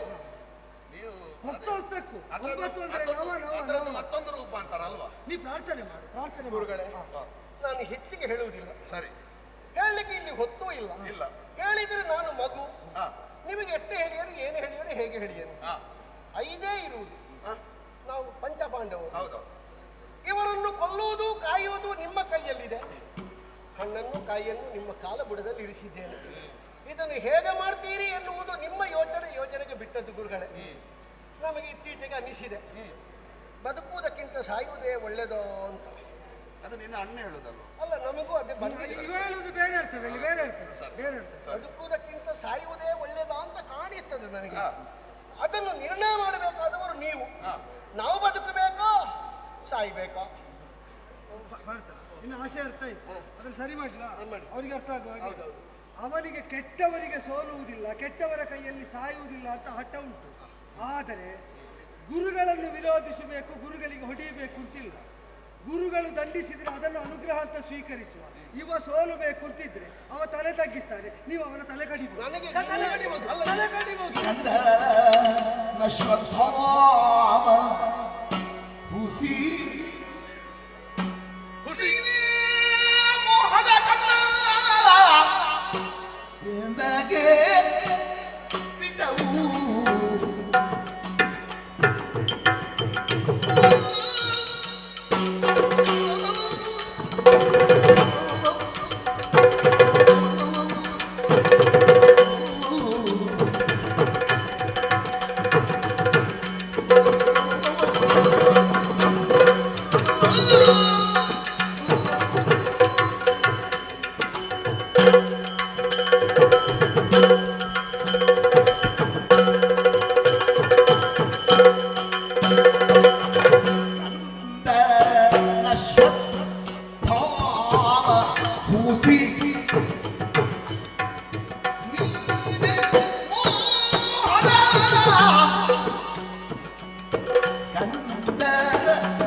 ಅದನ್ನು ಖಂಡಿಸುವುದಕ್ಕೆ ನನ್ನಲ್ಲಿ ಬಾಣ ಇಲ್ಲ ಮಗ. ಆಗಿತ್ತು, ಖಂಡಿಸುವ ಕಾಠಿಣ್ಯವೂ ಇಲ್ಲ. ಆಗಿತ್ತು. ನನಗೆ ಈ ಸನ್ನಿವೇಶ ಒಂದು 2 ದಿವಸಕ್ಕಿಂತ ಮೊದಲು ಗೊತ್ತಿರ್ತಿದ್ರೆ ಇದಕ್ಕಿಂತ ಸ್ವಲ್ಪ ಹೆಚ್ಚು ಮಾತಾಡ್ತಿದ್ದೆ ಗುರುಗಳೇ. ನನಗೆ ಅದೊಂದು ಎಷ್ಟು ಮಾತಾಡಿದ್ದಿ ಅಂತ ಮುಖ್ಯ ಅಲ್ಲ, ಅದರಲ್ಲಿ ಎಷ್ಟು ಜೀವಂತಿಕೆ ಉಂಟು ಅಂತ ಮುಖ್ಯ. ಯಾಕೆ ಅಂತ ಕೇಳಿದ್ರೆ ನೀನು ಯಾವ ಭಾವದಿಂದಲೇ ಹೇಳು, ಅವ ಹೇಳು, ನಿನ್ನದೇ ಸ್ವಂತ ನಿರ್ಧಾರದಿಂದ ಹೇಳು, ಕಾರ್ಯ ಸಾಧನೆಗೆ ಬೇಕಾಗಿ ಹೇಳು, ಕೈ ಮುಗಿದು ಪ್ರಾರ್ಥಿಸಿದ್ಯೋ ಉಳಿದವರು ಪ್ರಾರ್ಥನೆ ಮಾಡಿದ್ದಕ್ಕಿಂತ ಹೆಚ್ಚು ಪರಿಣಾಮ ದ್ರೋಣನಿಗೆ ಅರ್ಜುನ ಪ್ರಾರ್ಥನೆ ಮಾಡಿದರೆ ಬರ್ತಾರೆ. ಇಲ್ಲ ಇಲ್ಲ, ನಿಮ್ಮ ಪ್ರತಿರೋಧ ಮುಂದುವರಿದರೆ ಅವನ ಪ್ರತಿಭಟನೆ ಇಲ್ಲ ಅಂದ್ರೆ ಇಲ್ಲವೇ ಅದರಲ್ಲಿ ವಂಚನೆ ಇಲ್ಲ, ಕಪಟ ಇಲ್ಲ, ಪ್ರಾಮಾಣಿಕ ಉಂಟಾ? ಇಲ್ಲ. ಅವ ಮಾತಾಡುವಾಗ ನನಗೂ ನೆನಪು ಬಂತು. ಯಾಕೆ ನೀನೊಂದು ಪ್ರತಿಜ್ಞೆ ಮಾಡುವಾಗ ನಾನು ಅಡ್ಡವಾಗಿ ನಿಲ್ಲಬಹುದೇ? ನಾನೊಂದು ಪ್ರತಿಜ್ಞೆ ಮಾಡಿದ್ದನ್ನು ಹಿಂದೆ ಮುಂದೆ ನೋಡದೆ ನಾನು ಮಾಡ್ತೇನೆ ಗುರುಗಳೇ ಅಂತ ಹೇಳಿದ ಮಗು ನೀನು. 106 ಮಂದಿ ಇದ್ರು, ಯಾರಾದ್ರೂ ಹೇಳಿದ್ದಾರಾ? ಒಬ್ಬನೇ ಹೇಳಿ, ಇನ್ನೊಬ್ಬನೇ ಹೇಳಿದ್ದು ಮಗು. ನನಗೆ ಆಗ ನೆನಪಾಗಿತ್ತು, ನಾನು ಹೇಳಲಿಲ್ಲ ಸುಮ್ಮನೆ. ಯಾಕೆ? ಒಳ್ಳೇದಾಯ್ತು. ಇಲ್ಲ ಅವರು ಮರೀಲಿಲ್ಲ. ನನಗೆ ನೆನಪು ಮಾಡಿಸಿದೆ, ನೀನು ಹೇಳದೆ ನೆನಪು ಮಾಡಿಸುವುದು ಮುಖ್ಯ. ಗುರು ಅಂದ್ರೆ ಹಾಗೆ ಮಗು. ನನ್ನನ್ನು ಕೊಲ್ಲುವುದಕ್ಕೆ ಹುಟ್ಟಿದವ ಬಂದು ನನಗೆ ವಿದ್ಯೆ ಕಲಿಸಿ ಗುರುಗಳೇ ಅಂತ ಹೇಳಿದ್ರೆ ಅವನಿಗೆ ವಿದ್ಯೆಯನ್ನು ಕಲಿಸುವಲ್ಲಿ ಸ್ವಲ್ಪವೂ ಭೇದ ಮಾಡದೆ ಕಲಿಸುವ ಗುರುತನ. ಅದು ಮಾಡಿದ್ದೀರಲ್ಲ ದೃಷ್ಟದ್ಯುಮ್ನನಿಗೆ, ನೀವೇ ಗುರುಗಳಲ್ಲ. ನನ್ನ ಪ್ರತಿಜ್ಞೆಯನ್ನು ಪೂರ್ಣ ಮಾಡಿದವ ನನ್ನ ಭಾಷೆಯನ್ನು ನೆರವೇರಿಸಿ ಗುರುಗಳೇ ಅಂತ ಕೇಳುವಾಗ ನೀನನ್ನು ತಡೆದೇನೋ? ಕಂದನ ಅಶ್ವತ್ಥಾಮನಿಗಿಂತ ನೀನು ಹೆಚ್ಚು. ಅದು ಯಾವತ್ತೂ ನನ್ನ ಮನಸ್ಸಿನಲ್ಲಿ ಉಂಟು. ಪುತ್ರ ಶೋಕ ನಿನಗೇನು ಮಗು, ನನಗೇ ಬಂದರೂ ನನ್ನ ಪರಿಸ್ಥಿತಿ ಹಾಗೆ. ನಿನ್ನ ಪ್ರತಿಕ್ರಿಯೆ ಬೇರೆ, ನನ್ನ ಪ್ರತಿಕ್ರಿಯೆ ಬೇರೆ ಇದ್ದೀವಿ. ನೋಡು ಸ್ವಾಮಿ, ನನಗೆ ಬಂದ ಹಾಗೆ ಅವರು ಅನುಭವಿಸ್ತಾರೆ. ಅರ್ಜುನ, ನಿನ್ನನ್ನು ತಡೆಯುವುದಿಲ್ಲ. ಸೇನಾಧಿಪತಿಯಾಗಿ ತಡೆದೇ, ಗುರುವಾಗಿ ತಡೆಯುವುದಿಲ್ಲ. ಭಾಷೆಯನ್ನು ಸಲ್ಲಿಸುವುದಕ್ಕೆ ಬೇಕಾಗಿ ಮುಂದುವರೆ.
ನಿನ್ನ ಸಾರಥ್ಯದಿಂದ ಮುಂದುವರಿಯುತ್ತಿರುವಂತಹ ರಥದಡ್ಡಕ್ಕೆಯನ್ನೇರಿ ವೈರಮೋಹರವನ್ನು ಪಡೆಯುತ್ತಾ ಧರ್ಮರಥವನ್ನು ಏರಿದಂತಹ ಪಾರ್ಥನ ಪ್ರಹರಕ್ಕೆ ಕುಸಿದು ಬೀಳುತ್ತಿರುವಂತಹ ವೀರ ಯೋಧರ ಮರಣವನ್ನು ಕಂಡ್ರೆ ಸಾಕ್ಷಾತ್ ಪರಮೇಶ್ವರ ನಿನಗೆ ದಿವ್ಯಾನುಗ್ರಹವನ್ನು ಮಾಡಿದ್ದಾರೆ ಎನ್ನುವ ವಿಶಿಷ್ಟವಾಗಿರುವಂತಹ ಲಕ್ಷಣಗಳೆಲ್ಲ ಇಲ್ಲಿ ಕಾಣಿಸ್ತಾ ಇದೆ. ಆದದ್ದರಿಂದ ನೀವು ಹಿಂದೆ ನಿಲ್ಲುವುದಲ್ಲ, ಮುಂದೆ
ಎನ್ನುವಂತಹ ವಿಚಾರವನ್ನು ನಾನು ಅರಿತಿದ್ದೇನೆ.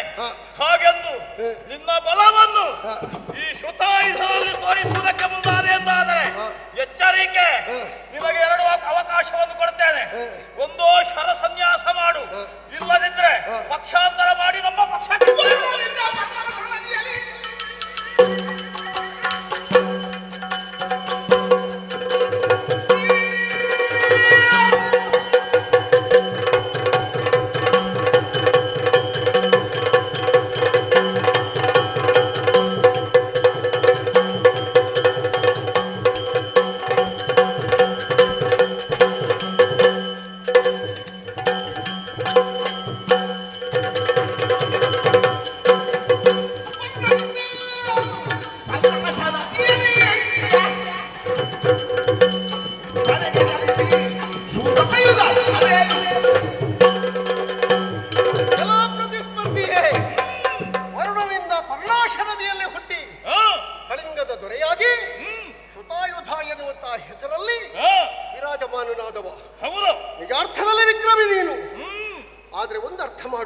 ಏನು? ಕುಡಿಯುವ ನೀರನ್ನು ಹಾ, ಬಚ್ಚಲು ಕೊಟ್ಟಿಗೆಯಲ್ಲಿ ನಾವು ಉಪಯೋಗ ಮಾಡಿದೆವು ಅಂತಾದ್ರೆ ಆಹಾ, ಅದರ ಪಾವಿತ್ರತೆ ಅಲ್ಲಿ ಹೋದಾಗ ಹಾಳಾಗಿ ಹೋಗ್ತದೆ. ಹಾ, ಧರ್ಮ ಪಕ್ಷಪಾತಿಗಳಾಗಿ ಹೋರಾಟ ಮಾಡುವಂತಹ ನಮ್ಮ ಹಾ, ವಿರುದ್ಧವಾಗಿ ಧ್ವನಿ ಎತ್ತುತ್ತಿರುವಂತಹ ಕೌರವ ಸೇನೆಯಲ್ಲಿ ಹಾ, ಗುರು ದ್ರೋಣಾಚಾರ್ಯರ 14ನೇ ದಿವಸದ ಯುದ್ಧದಲ್ಲಿ ಹಾ, ನೀ ಸೇರಿಕೊಂಡು ನಿನಗೆ ಇವತ್ತಿಗೆ 14 ಪೂರ್ಣ ಮಾಡಬೇಕು ಅಂತ ಇದ್ದೇನೆ. ನೀನಾ? ಸಿದ್ಧನಾಗು.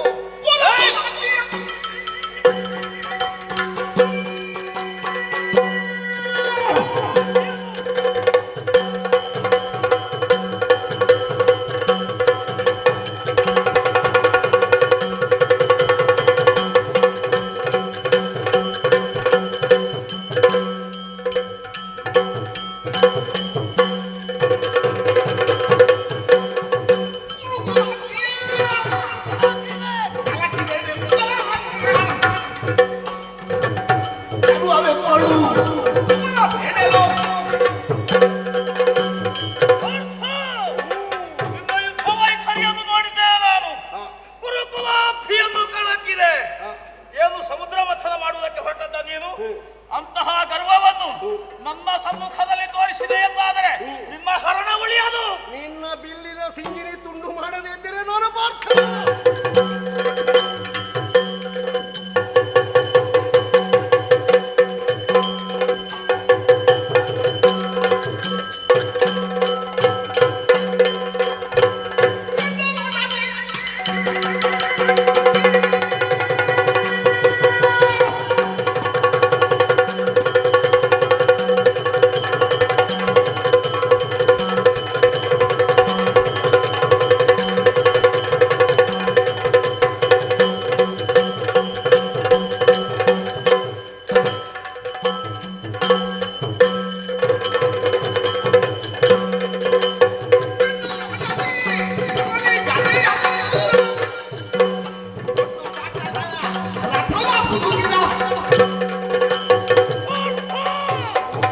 ನನ್ನ ಬಿಲ್ಲಿನ ಸಿಂಜಿನಿಯನ್ನು ಖಂಡಿಸಿದೆ ಎನ್ನುವುದಾಗಿ ಹಾರಬೇಡ, ವಿಶೇಷವಾದಂತಹ ಗದಾದಂಡವನ್ನು ಹಿಡಿದಿದ್ದೇನೆ.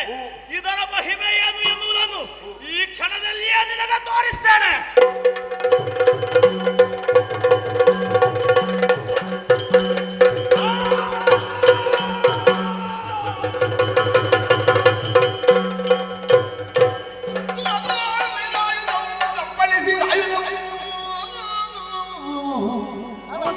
ಅವ ಆತ್ಮಹತ್ಯೆ ಮಾಡಿ ಮರಳಿ ಬಂದಡ ಹಾಯ್ದಲೆಂದರುಣ ಶಬವಿದೆ ವರುಣನ ಶಾಪ. ಮರೆತು ಹಿರಿಯಲ್ ಕೆಲವು ಬಂದು ನೆತ್ತಿಯೊಳಗೆ ಮಡಿಲ ಕ್ಷಣದೊಳವನ್ನು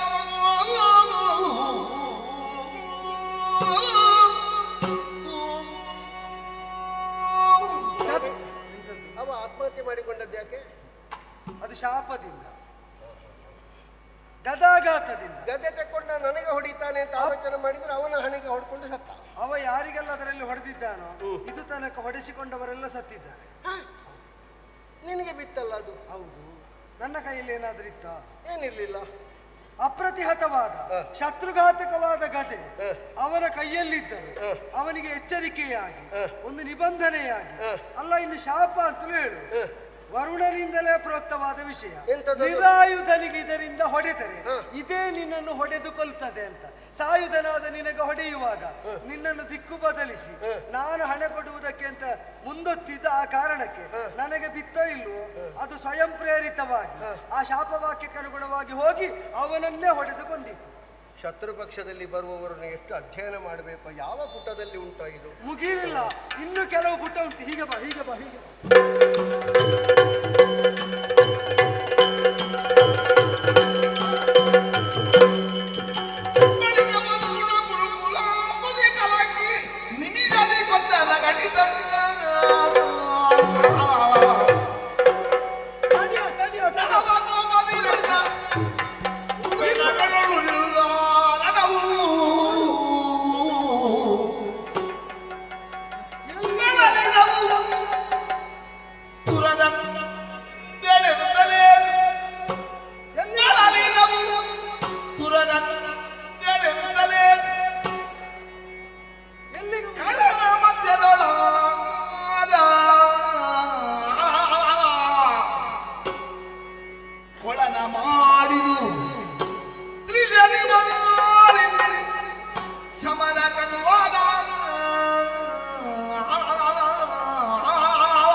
ರಕ್ಷಕರಂತೆ ಜೊತೆಯಲ್ಲಿದ್ದ.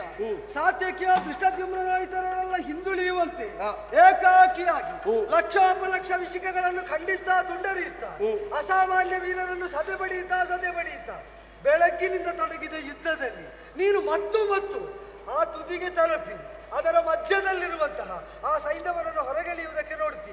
ನೀನು ಅಲ್ಲಿವರೆಗೆ ತಲುಪಬೇಕಾದ್ರೆ ಯಥಾರ್ಥ ಹೇಳ್ಬೇಕಾ? ಎಂತದ್ದು? ನನ್ನ ಜೀವಮಾನದಲ್ಲಿ ಇಷ್ಟು ಎಲ್ಲಿಯೂ ದುಡಿಲಿಲ್ಲ. ಇಲ್ಲ, ನೀನು ದುಡಿಬೇಕಾದ ಇವತ್ತೇ.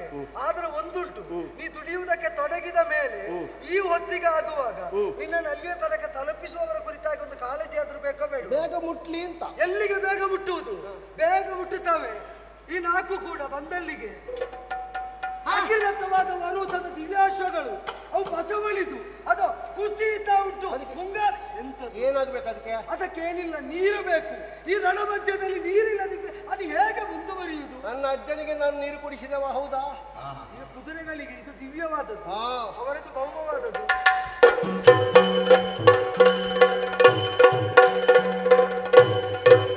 ಒಂದು ಕೊಳ ಮತ್ತೊಂದು ಹುಲ್ಲುಗಾವಲು. ಆ ಕೊಳದಲ್ಲಿ ನೀರು ಕುಡಿದರೆ ಮತ್ತೆ ತಿನ್ನಬೇಕು ಅಂತಾದ್ರೆ ಬೇರೆ ತರ್ಲಿಕ್ಕಿಲ್ಲಲ್ಲ ಅಲ್ಲಿ. ಓ, ಅಲ್ಲಿದ್ದವರ ಕೈಯಲ್ಲಿ ಎಲ್ಲಂತದ್ದು ಆಟಿಕೆ ಇರುವುದಾ? ಹೌದಾ? ಅಲ್ಲ, ಅವರು ಕುಡಿಯುವಾಗ ಅದಕ್ಕೆ ಹೊಡೆಯುವುದಿಲ್ವಾ? ಈಗ ಅವರ ಪೆಟ್ಟು ಬೀಳದಂತ ಸ್ಥಿತಿ ಬಾರದೆ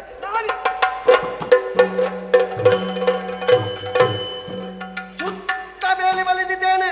ಮೇಲಿನಿಂದ ಒಳಗೆ ಒಂದು ನೊಣ ಪ್ರವೇಶ ಮಾಡ್ಲಿಕ್ಕೂ ಸಾಧ್ಯ ಇಲ್ಲ. ಆಗಲಿ ಆಗಲಿ. ನಿನಗೆ ಕಾಣ್ತಾ ಇಲ್ಲ? ನಿನಗೆ ಕಾಣ್ತದ ಸುತ್ತ?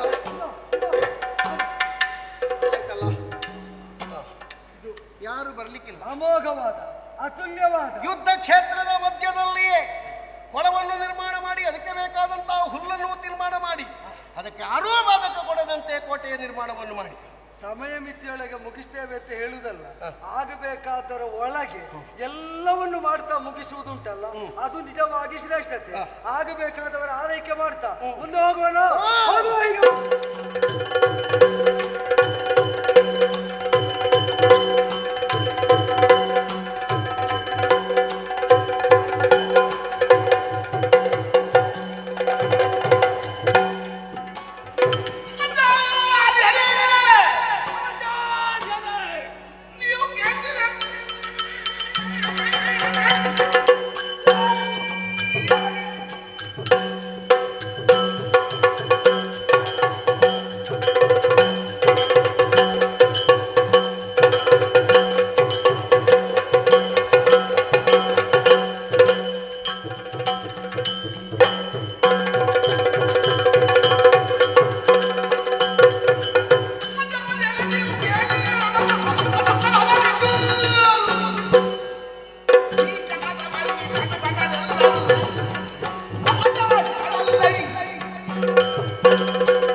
ನಿಮಗೆ ನನ್ನನ್ನು ನೋಡುವಾಗ ಕೀಲಿ ಕೊಡುವ ಗೊಂಬೆ ಹಾಗೆ ಕಾಣ್ತೇನಾ?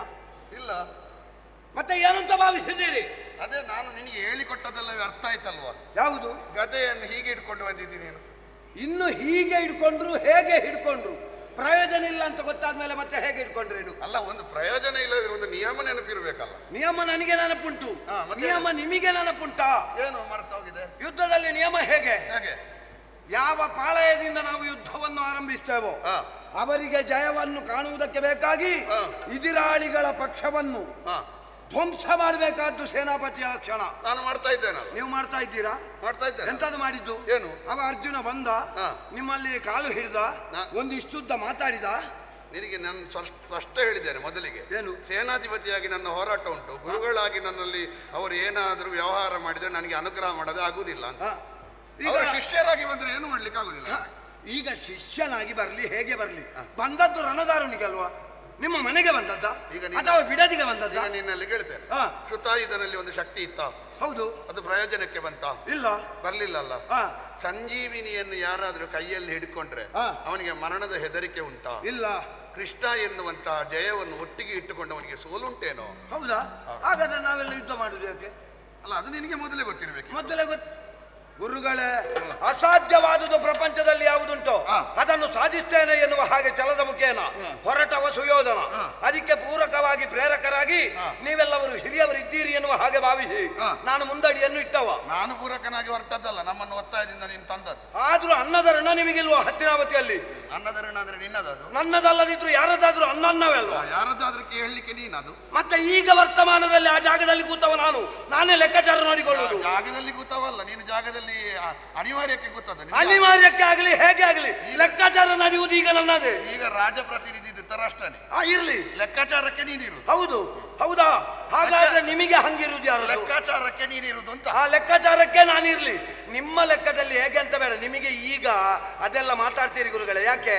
ನಿಮಗೆ ಕಂಬಳಿ ಉಂಬಳಿ ಮಗುವಿಗೆ ಹಾಲಿಲ್ಲದಾಗ ಹಾಗೆಲ್ಲ ನಮ್ಮನೆ ನೀನು ಅದನ್ನು ಮಾತಾಡಬೇಕು. ಯಾಕೆ? ಯಾಕಂದ್ರೆ ಮಗುವಿಗೆ ಹಾಲಿಲ್ಲದಾಗ ಅಂತ ಹೇಳಲಿಕ್ಕೆ ಅಶ್ವತ್ಥಾಮನಿಗಿಂತ ದೊಡ್ಡ ಹೆಚ್ಚು ಪ್ರಾಯದವಲ್ಲ, ಹಾಗೆ ಹೆಚ್ಚು ಗೊತ್ತಿರ್ಲಿಲ್ಲ. ನಾನು ಅದನ್ನೇ ಹೇಳಿದ್ದು. ಆಗ ನಿಮಗೆ ಹತ್ತಿನಾವತಿಯ ಋಣ ಇತ್ತು. ಈಗ ಆ ಜಾಗದಲ್ಲಿ ಸುಯೋಧನ ಕೂತಿದ್ದಾನೆ ಅಂತ ಆಗುವಾಗ ನಿನ್ನಲ್ಲಿ ಕೇಳಿದ್ರೆ ನಾವು ಬೇಸರ ಮಾಡಬೇಡ. ಇಲ್ಲ, ನನಗೆ ದೇವರನ್ನು ಬೇಸರ ಇಲ್ಲ, ಇನ್ನಂತೂ ಬೇಸರವೇ ಇಲ್ಲ. ನೀವು ನನ್ನನ್ನು ಸಣ್ಣದು ಮಾಡ್ತೀರಿ ಅಂತ ಗೊತ್ತಾಯ್ತು. ಈಗ ನಮ್ಮ ಮನೆಯಲ್ಲಿ ಇದ್ದದ್ದಕ್ಕೆ ನಾವು ಹೊಣೆ ಹೌದಲ್ವಾ? ಹೌದು. ನಾವು ರಕ್ಷಿಸಬೇಕು ಹೌದಲ್ವಾ? ಹೌದು. ನಮ್ಮ ಮನೆಗೆ ಹೆಗ್ಗಣ ಬಂದ್ರೆ ನಾವು ರಕ್ಷಿಸಬೇಕಾ? ಅದು ರಕ್ಷಿಸಬೇಕಲ್ವ? ಅನಿವಾರ್ಯ ಅಲ್ವಾ? ಹೆಗ್ಗಣವನ್ನಲ್ಲ, ಅದಕ್ಕೆ ಮನೆಯಲ್ಲಿರುವ ಪದಾರ್ಥವನ್ನು. ಏನು ಮಾಡುದು? ಹಸ್ತಿನಾವತಿಯ ಪೀಠದಲ್ಲಿ ಕೆಲವೊಂದು ಉಪದ್ರದ್ದು ಉಂಟು, ಏನು ಮಾಡ್ಲಿಕ್ಕೆ ಈಗ ನಿಮಗೆ ನಿಮ್ಮ ಮಾತು ನಡಿಬೇಕು. ನೀವು ತಪ್ಪಿತಸ್ಥರು ಅಂತ ಆಗಬಾರ್ದು. ಅದಕ್ಕೆ ನಿಮ್ಮ ತಲೆಯಲ್ಲಿರುವ ಹೊರೆಯನ್ನು ಯಾರ್ಯಾರ ತಲೆಗೆ ಇರಿಸುವುದು ಬೇಡ. ಈಗ ನೀವು ಅರ್ಜುನನನ್ನು ಏನು ದೊಡ್ಡದು ಅಂತ ಭಾವಿಸಿದ್ದೀರಿ? ಎಂತದು ದೊಡ್ಡದವ? ಅರ್ಜುನ ಎಂತದು ದೊಡ್ಡದು? ಅರ್ಜುನ ಎಂತದು? ಸಣ್ಣದು ಕಂಡಿದ್ದಾನೆ. ಅವನಿಗೇನು 3 ಕಣ್ಣು ಉಂಟಾ? ಇಲ್ಲ, 2 ಕಣ್ಣು. 4 ಕೈ ಉಂಟಾ? ಇಲ್ಲ, 2 ಕೈ. 10 ತಲೆ ಉಂಟಾ? ಇಲ್ಲ. 20 ತೋಳುಗಳುಂಟಾ? ಇಲ್ಲ. ಇಲ್ಲಲ್ಲ. ಮತ್ತೆ ಎಂತದು ಅರ್ಜುನ ಕುಂಬಳಕಾಯಿ? ಅವನೊಟ್ಟಿಗೆ ಇದ್ದಾನಲ್ವ 4 ಕೈ ಅವ. ಇರ್ಲಿ, ಅವನೊಟ್ಟಿಗೆ ಉಂಟಲ್ಲ. ಇರ್ಲಿ. ಅವ ಆಯುಧ ಪ್ರಯೋಗಿಸಿದ್ದಾನ? ಇಲ್ಲ. ರಣಕ್ಷೇತ್ರದಲ್ಲಿ ಅವ ಏನಾದ್ರೂ ಮಾಡಿದ್ದಾನ? ಇಲ್ಲ. ಅವ ಸೂತತ್ವವನ್ನು ಹೊತ್ತದ್ದು. ಹೊತ್ತ ಮೇಲೆ ನಿಮಗೇನು ಸಮಸ್ಯೆ? ನಾನು ನಿನ್ನಲ್ಲಿ ಹೇಳ್ತೇನೆ. ಏನು? ನನಗೆ ಇಷ್ಟೇ ಮಾಡ್ಲಿಕ್ಕೆ ಕೂಡುದು, ಇದಕ್ಕಿಂತ ಹೆಚ್ಚು ಮಾಡ್ಲಿಕ್ಕೆ. ನಾನು ನಿಮ್ಮಲ್ಲಿ ಒಂದು ಮಾತು ಹೇಳ್ತೇನೆ ಗುರುಗಳೇ. ಈಗ ಪ್ರಥಮತವಾಗಿ ನೀವು ಹೇಳಿದ್ದೇಗೆ ಅರ್ಜುನನೊಬ್ಬ ತಪ್ಪಿದರೆ ಮಿಕ್ಕ ದೂರ್ಜಟಿ ಮೊದಲಾದ ಭಟರಾದವರೇ ನನಗಿದ್ದೀರೆ. ಇಲ್ಲಿ ಅರ್ಜುನ ತಪ್ಪಲಿಲ್ಲಲ್ಲ, ಪುಣ್ಯಾತ್ಮ ಇದ್ದಾನಲ್ಲ. ನಾನು ಪ್ರಸಂಗ ಚಕ್ರವ್ಯೂಹ ಮುಗಿಸ್ಲಿಲ್ಲ. ಇದು ಯಾವಾಗ? ಈಗ ಚಕ್ರವ್ಯೂಹ ಮುಗಿಸಿ ಈ ಪ್ರಸಂಗ ಮುಗಿಸಿ ನಾನೀಗ ಚಕ್ರವ್ಯೂಹದಿಂದ ಆರಂಭಿಸುವುದು. ಊರ್ಜಿತ ಚಕ್ರವ್ಯೂಹವನ್ನು ರಚಿಸಿ ಗರ್ಜಿಸಿ ಕಟ್ಟುವೆ ಧರ್ಮಪುತ್ರ. ನಾನು ಹೇಳಿದವರು ನೀವಲ್ವಾ? ಧರ್ಮಪುತ್ರನನ್ನು ಕಟ್ಟಿದ್ದೀರಾ? ಧರ್ಮಪುತ್ರ ಬಂದಿದ್ದಾನ? ಧರ್ಮಪುತ್ರ ಬಂದಿದ್ದಾನ ಇಲ್ವಾ ಪ್ರಶ್ನೆ ಧರ್ಮಪುತ್ರ ನನ್ನಲ್ಲಿ ಹೇಳಿದ್ದೆಂತದು. ಈಗ ನಿನ್ನಲ್ಲಿ ಕೇಳು, ಮಾಡಿದ್ದಕ್ಕೆ ಕೇಳು. ನೀನು ಮೊದಲನೇ ದಿವಸ ಧರ್ಮರಾಯನನ್ನು ಕಟ್ಲಿಕ್ಕೆ ಹೇಳಿದ್ಯಾ? ಹೌದು. ಇಲ್ಲ, ಹೇಳಿಲ್ವಾ? ನಿಮ್ಮಲ್ಲಿ ನನ್ನಲ್ಲಿ ಹೇಳಿದ್ದೀನಿ. ಹೇಳಿದ್ದಿ ಅಂತ ಹೇಳಿದ್ದಿ. ಆಗ ನಾನೇನ್ ಹೇಳಿದೆ, ಕಟ್ಟದ ಯಾಕೆ ಅವನನ್ನು ಕೊಲ್ಲುವ ಅಂತ ಹೇಳಿದೆ. ಆಗ ನೀನೇನ್ ಹೇಳಿದ್ದಿ? ನನಗೆ ಕೊಲ್ಲುವುದು ನನ್ನ ಅನಿವಾರ್ಯತೆ. ಆಗ ಹೇಳಲಿಲ್ಲ. ಮತ್ತೆ ನಾನೀಗ ಜೀವ ಇದ್ದೇನೆ, ನೀನು ಉಳಿದವರಲ್ಲಿ ಹೇಳು. ನನ್ನಲ್ಲಿ ಹೇಳಿದ್ದು ನೀನು. ಏನು ಹೇಳಿದ್ದೆ? ಅವನನ್ನು ಕೊಂದ್ರೆ ಭೀಮಾರ್ಜುನರು ನನ್ನನ್ನು ಇಡ್ಲಿಕ್ಕಿಲ್ಲ ಅಂತ ಹೇಳಿದ್ದು. ಈಗ ಬಂದು ಅರ್ಜುನ ದೊಡ್ಡ ಹುಲಿಯೋ, ಅರ್ಜುನ 100 ಕಣ್ಣು ಉಂಟು. ನಿನಗೆ ಗಳಿಗೆಗೊಂದು ಮಾತಾಡೋ ಅಭ್ಯಾಸ. ಈಗ ನಾನು ಹಾಗೆ ಮಾತಾಡುವುದು ಅಂತ ನಿಮಗೆ ಗೊತ್ತುಂಟು, ನಾನು ಗಳಿಗೆಗೊಂದು ಮಾತಾಡುವುದು ಅಂತ ಗೊತ್ತುಂಟು. ಈಗ ನೀವೇನು ಬೇರೆ ಅಲ್ಲಲ್ಲ, ನಿಮ್ಮದು 1000 ನಾಲಿಗೆಗಳುಲ್ಲ ಆದಿಶೇಷನಂತದ್ದು. ನಾನು ಸ್ಪಷ್ಟ ಹೇಳ್ತೇನೆ, ಯಾವುದು? ನನಗೆ ಇಷ್ಟೇ ಕೂಡುವುದು. ನಿನಗೇನು ಮಾಡ್ಲಿಕ್ಕೆ ಆಗ್ತದೆ? ನನಗೆ ಏನು ಮಾಡ್ಲಿಕ್ಕೆ ಆಗ್ತದೆ ಅಂತಲ್ಲ, ನೀನು ಏನು ಮಾಡುವ ನಿರ್ಧಾರದಿಂದ ಊರ್ಜಿತ ಚಕ್ರವ್ಯೂಹವನ್ನು ರಚಿಸಿ ಕಟ್ಟುವೆ ಧರ್ಮಪುತ್ರನನ್ನು ಅಂತ ಹೇಳಿದ ನೀವು ಆ ಮಾತಿಗೆ ಬದ್ಧರಾಗಿ ನಡೆದಿದ್ದೀರಾ? ಧರ್ಮಪುತ್ರ ಬರ್ಲಿಲ್ಲ ಅಲ್ಲ ಪುಣ್ಯಾತ್ಮ, ಅವನ ಮನೆಗೆ ಹೋಗಿ ಅದು ನನಗೆ ಪ್ರಶ್ನೆ ಅಲ್ಲ. ರಣಾಂಗಣಕ್ಕೆ ಬರ್ಲಿಲ್ವಾ? ಎಲ್ಲಿ ಬಂದಿದ್ದಾನೆ? ರಣಾಂಗಣಕ್ಕೆ ಬಿಟ್ಟಿದ್ದಾನೆ ಅವನನ್ನು ಒಳಗೆ ಬರ್ಲಿಕ್ಕೆ. ಒಳಗೆ ಬರ್ಲಿಕ್ಕೆ ಬಿಡ್ಲಿಲ್ಲ ಎನ್ನುವುದಲ್ಲ, ನೀವಲ್ವ ಸೇನಾಧಿಪತಿ. ಈಗ ನಾನು ಹೇಳಿದ್ದೆ ಹೇಗೆ? ಸೈಂಧವನಿಗೆ ಉರಗಭೂಷಣ. ನಿನಗೆ ಒಂದೇ ಪದ್ಯ ನೆನಪಿರುವುದಾ? ಇಲ್ಲ. ಆನಂತರದ್ದು ನೆನಪಿಲ್ವಾ? ಆಗದಿದ್ದ ಊರ್ಜಿತ ಚಕ್ರವ್ಯೂಹ ಏನು ಏನು ವಿಷಯ ಅಂತದ್ದು? ಈಗ ಉರಗಭೂಷಣದ ವರ ಉಂಟು, 4 ಜನರನ್ನು ಒಳಗೆ ಬರ್ಲಿಕ್ಕೆ ಬಿಡುವುದಿಲ್ಲ. ಆಗ ನಿನ್ನ ನಾಲಿಗೆ ಎಲ್ಲಿ ಹೋಗಿತ್ತು? ಧರ್ಮಪುತ್ರನನ್ನು ಒಳಗೆ ಬರ್ಲಿಕ್ಕೆ ಬಿಡಿ, ಆಮೇಲೆ ಕಟ್ಟು ಅಂತ ಹೇಳ್ಬೇಡುವ ನೀನು. ಸೈಂಧವನನ್ನು ನಿಲ್ಲಿಸುವಾಗ ನೀನು ಹೇಳ್ಬೇಡುವ ಧರ್ಮರಾಯ ಒಂದು ಒಳಗೆ ಹೋಗಲಿ, ಅವನನ್ನು ಗುರುಗಳು ಕಟ್ತಾರೆ ಅಂತ ಹೇಳ್ಬೇಡುವ. ಈಗ ಬಂತು ಎಲ್ಲ ಆದ ಮೇಲೆ ಈಗ ಧರ್ಮರಾಯನನ್ನು ನೀವು ಪ್ರತಿಯೊಂದು ಮಾಡಿದ್ದು ನಾನು ಹೇಳಿದ ಹಾಗೆ. ಮತ್ತೆ ನಾನು ಹೇಳಿದ ಹಾಗೆ ಎಲ್ಲವನ್ನು ಮಾಡಿದ್ದೀರಾ ನೀವು? ಯುದ್ಧದಲ್ಲಿ ನಾನು ಹೇಳಿದ್ದೇಗೆ ನೀನು ಹೇಳಿದಾಗೆ ಮಾಡಿದ್ದಲ್ಲ, ಮತ್ತೆ? ನಿನಗೆ ಏನು ಮಾಡ್ತೇನೆ ಅಂತ ನಾನು ಹೇಳಿದ್ದೇನೆ, ಅದನ್ನು ಮಾಡಿದ್ದೇನೆ. ಅದನ್ನು ಮಾಡಿದ್ದೆ ಹೌದು ಅಂತಾದ್ರೆ ಅರ್ಜುನನೇನು ದೊಡ್ಡದು? ಅವನೆಮ್ಮ ನಮಗೆ ನಿಮ್ಮದೆಂತದ್ದು ಗೊತ್ತುಂಟಾ? ನೀವೆಲ್ಲ ಅಷ್ಟೇ, ನಿಮ್ಮದು ಏನಿದ್ರು ವಾಚಾಳಿತನ, ನಿಮ್ಮದು ಬಾಯಿಯಲ್ಲಿ ಬಿಟ್ರೆ ನೀವು ಕೆಲಸದಲ್ಲಿ ಎಲ್ಲಿ ತೋರಿಸ್ತೀರಿ? ಕೆಲಸಕ್ಕೆಲ್ಲ ನಾವೆಲ್ಲ ಆಗ್ಬೇಕು. ನೀನು ಕೆಲಸ ಎಂತದ್ದು ಮಣ್ಣೊತ್ತದ ನೀನು? ಮತ್ತೆ ಇಷ್ಟು ಸಮಯದಲ್ಲಿ ಎಷ್ಟು ನೀನು ಯುದ್ಧ ಗೆದ್ದಿದ್ದಿ? ನಾನು ಎಷ್ಟು ಕೆಲಸ ಮಾಡ್ತೇನೆ ಅಂತ ಇಲ್ಲಿದ್ದವರಿಗೆ ಗೊತ್ತುಂಟು. ಯಾವ ಹುಡುಗ ಕಟ್ಟುವಾಗ ಏನು ಮಾಡ್ಲಿಕ್ಕೆ ಆಗ್ಲಿಲ್ಲ, ನಾನು ಬಂದು ಬಿಡಿಸಿದ್ದು ಕೆಲಸ ಮಾಡುದಂತ. ಒಮ್ಮೊಮ್ಮೆ ಅದಿ ತಪ್ಪಿದ್ರೆ ಆನೆಯು ಬೀಳ್ತದೆ. ಯಾವುದು? ಹಾಗೆ ನೀವು ಅರ್ಜುನ ಬರುವಾಗ ನೀವು ಸುಮ್ಮನೆ ಇರಲಿಲ್ಲ. ಒಮ್ಮೊಮ್ಮೆ ಬೀಳುದಾಗುವುದು, ಇದು ಯಾವಾಗಲೂ ಬೀಳುದು, ಎಬ್ಬಿಸುವುದೇ ಕೆಲಸ ನಮಗೆ. ಯಾರು ಹೇಳಿದ್ದು ನಾನು ಯಾವಾಗಲೂ ಬಿದ್ದಿದ್ದೇನೆ? ನಾನು ಹೇಳಿದ ಅರ್ಥ ಆಗ್ತದೆ? ಯಾವುದು? ನನಗೆ ಕೂಡುವಷ್ಟು ನಾನು ಮಾಡಿದ್ದೇನೆ. ನಿಮಗೆ ಈಗ ಅರ್ಜುನ ಹುಲಿಯೋ ಸಿಂಹವ ಅಂತ ಕೇಳ್ತಿಯಲ್ಲ? ನನಗೆ ಹೊಡಿಬೇಕು, ನಿಮಗೆ ಅಲ್ಲ, ನನಗೆ ಹೊಡಿಬೇಕು. ನಿಮ್ಮಂತ ಸಮಸ್ಯೆ ಗೊತ್ತುಂಟು? ನಿಮ್ಮಂತವರನ್ನು ಕರ್ಕೊಂಡು ಬಂದು ನಂಬಿದಲ್ಲ, ನನಗೆ ಹೊಡಿಬೇಕು. ಅಲ್ಲ, ನಿನಗೆ ಹೊಡಿಬೇಕು, ಆದ್ರೆ ಈಗ ಹೊಡಿಲಿಕ್ಕೆ ಆಗುದಿಲ್ಲ, ಬಿಡು. ಅಲ್ಲ, ವಿಷಯ ಏನು ಅಂತ ಕೇಳಿದ್ರೆ, ಈಗ ನನಗೆ ಇಷ್ಟೇ ಕೂಡುವುದು ಅಂತ ಆದ್ರೆ ನೀನೇನಾದ್ರೂ ನಿರ್ಣಯ ಮಾಡಿ ಬಂದಿದ್ಯಾ? ಅದನ್ನೊಂದು ಹೇಳು ಪುಣ್ಯ. ಗುರುಗಳೇ, ಏನಾದ್ರೂ ನನಗೆ ಸೇನಾಧಿಪತಿ ಅದು ಬಿಡಿ, ನಿಮ್ಮಷ್ಟು ಸಾಮರ್ಥ್ಯ ನನಗಿರ್ಬೇಕಿತ್ತು. ಈಗ ಒಂದು ಈಗ ಇದ್ದದ್ರಲ್ಲಿ ಏನ್ ಮಾಡ್ತೀನಿ? ಒಂದು ಇರ್ತಿದ್ರೆ ಈಗ ಎರಡು ವಾಕ್ಯದ ಮೊದಲು ನೀವು ಏನು ಮಾಡುದಿಲ್ಲ ಅಂತ ಹೇಳುದು ನೀನೆ, ನನಗೆ ಸಾಮರ್ಥ್ಯ ಇಲ್ಲ ಅಂತ ಹೇಳುದು ನೀನೆ. ಅಲ್ಲ, ನಾನು ಹೇಳಿದ್ದು ನಿಮ್ಮಲ್ಲಿ ಇರುವ ಸಂಪಾದನೆಯನ್ನು ಹೇಳಿ. ಸರಿ. ಈಗ ಏನು ಸಂಪಾದನೆ ನಿಮ್ಮಲ್ಲಿ ಇದ್ದದ್ದಷ್ಟು ನನ್ನಲ್ಲಿ ಉಂಟು ಅಂತಾದ್ರೆ ಈಗ ಏನು ನಿರ್ಣಯ ಮಾಡಿದ? ಅರ್ಜುನನನ್ನು ಬಾಯಿ ತೆಗಿಲಿಕ್ಕೆ ಬಿಡ್ಲಿಕ್ಕಿಲ್ಲ. ಬಾಯಿ ತೆಗುದಲ್ಲ, ಯುದ್ಧದಲ್ಲಿ ಏನು ಮಾಡ್ಲಿಕ್ಕೆ? ಯುದ್ಧದಲ್ಲಿ ಅವನಿಗೆ ಅವನ ಅಪ್ಪನಾದಂತಹ ಸುರಪಾಲನನ್ನು ಒಮ್ಮೆ ತೋರಿಸಿ ಬರ್ತೇನೆ. ಈಗ ಹೊರಟದೆ ನೀನು? ಹೊರಟದ್ದೆ. ಗುರುರಾಯ ಕೇಳ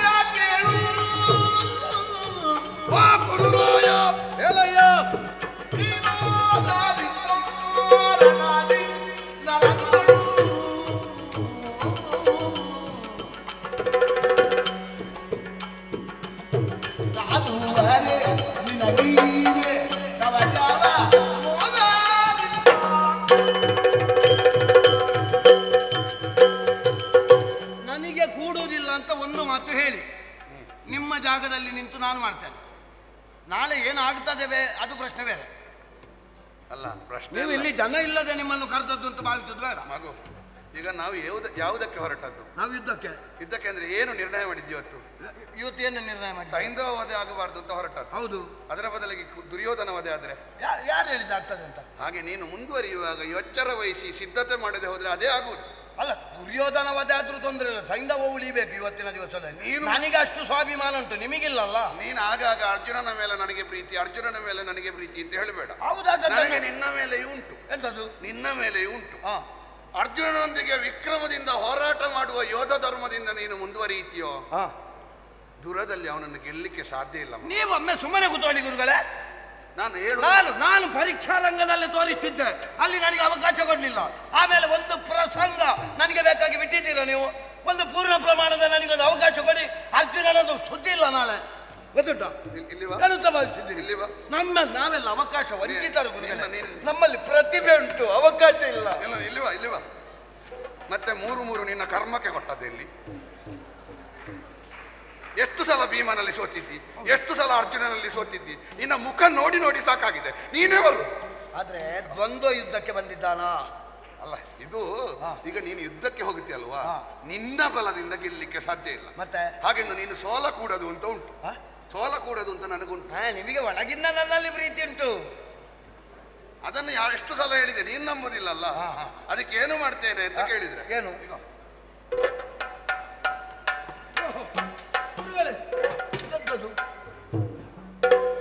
ಕವಚ ಇದು ಯಾರ್ಯಾರ್ದು ನೀನು ಕೇಳಿದಾಗೆ ಯಾರ್ಯಾರ್ದು ಅಲ್ಲ, ಅದಕ್ಕೊಂದು ಅನುಗ್ರಹ ಉಂಟು, ಯೋಗ್ಯತೆ ಉಂಟು. ಕವಚ ಕಟ್ಟುವುದರಲ್ಲಿ ಕೌರವನ ಗುರುವಾದಂತಹ ದ್ರೋಣರಷ್ಟು ಗಟ್ಟಿಗ ಮತ್ತೊಬ್ಬ ಇಲ್ಲ. ಅವ ಕೌರವನಿಗೆ ಕಟ್ಟಿದ ಕವಚ. ಈ ಕವಚ ಇಲ್ಲಿಯದ್ದಲ್ಲ, ದೇವಲೋಕದ. ವೃತ್ರಾಸುರ ವಧೆಗೆ ಹೊರಟಂತ ಇಂದ್ರನಿಗೆ ಪರಶಿವನಿಂದ ಅನುಗ್ರಹೀತವಾದದ್ದು. ಅವ ಬೃಹಸ್ಪತಿಗೆ ಕೊಟ್ಟ. ಬೃಹಸ್ಪತಿಯಿಂದ ನನ್ನಪ್ಪನಾದ ಭರದ್ವಾಜನಿಗೆ, ಭರದ್ವಾಜನಿಂದ ನನಗೆ ಸಿಕ್ಕಿತು. ಇದು ಇದ್ದಷ್ಟು ಸಮಯ ಅರ್ಜುನನ ಬಾಣ ನಿನ್ನ ದೇಹವನ್ನು ಸೋಕುವುದಕ್ಕಿಲ್ಲ. ಈ ಕವಚ ಗಟ್ಟಿ ರಕ್ಷಣೆ ಕೊಡ್ತದೆ. ಗುರುಗಳೇ, ನೀವು ಕಟ್ಟಿದ್ದು ಕವಚ ನನಗೆಲ್ಲ, ಮತ್ತೆ ಇದು ಚಂದ್ರವಂಶಕ್ಕೆ ಕಟ್ಟಿದ ಕವಚ. ಒಂದು ಯೋಚನೆ ಮಾಡು, ಇಷ್ಟು ಕೊಟ್ಟರು ನೀನು ಗೆಲ್ಲದೇ ಇದ್ರೆ ನಾನು ಜನ ಅಲ್ಲ. ಇನ್ನು ಬಂದು ನನ್ನನ್ನು ದೂರಬೇಡ ನೀನು. ನಿನಗೆ ಪ್ರಾಪ್ತಿ ಇಲ್ಲ ಅಂತ ಅರ್ಥ.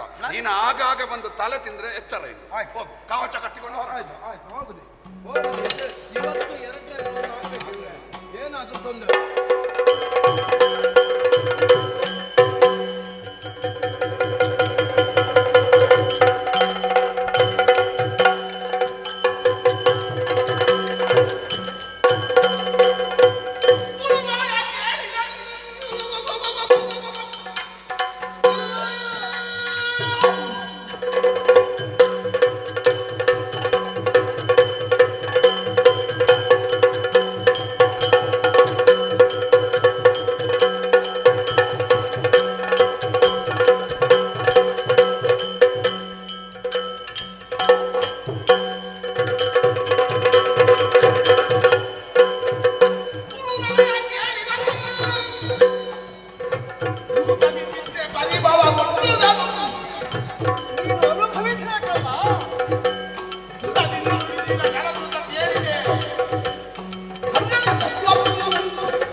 ಒಂದು ತೆರನಾದಂತಹ ಪೀಡೆ, ಪರಿಭವ ನಮಗೆ ಎಷ್ಟು ಹಿಂಸೆ ಕೊಡ್ಲಿಕ್ಕೆ ಆಗ್ತದೆ ಅಷ್ಟನ್ನೆಲ್ಲ ಕೊಟ್ಟವ ನೀನು.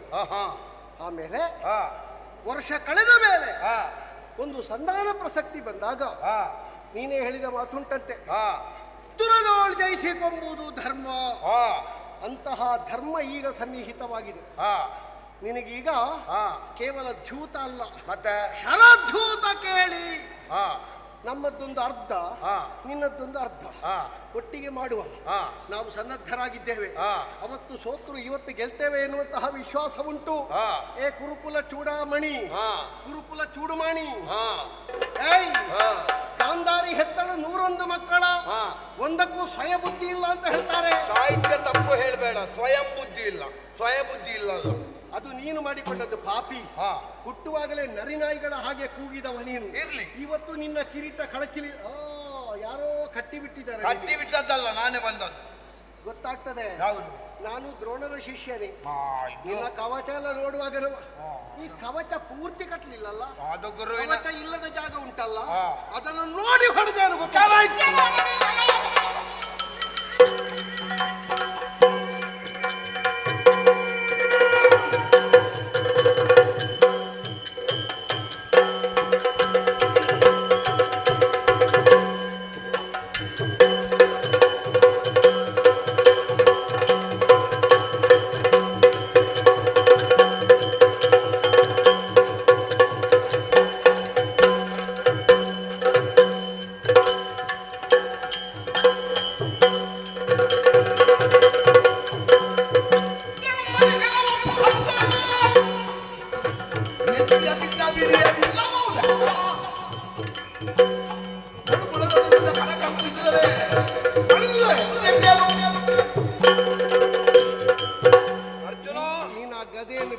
ಜಾಗ್ರತೆ ಮಾಡು. ಯಾಕೆ? ಬೀಸಿದ್ದು ಹೆಚ್ಚಾದ್ರೆ ನಿನ್ನ ಹಿಂದಿನ ತಲೆಗೆ ಅದು ಬಂದು ಬೀಳ್ತದೆ ಅಂತ.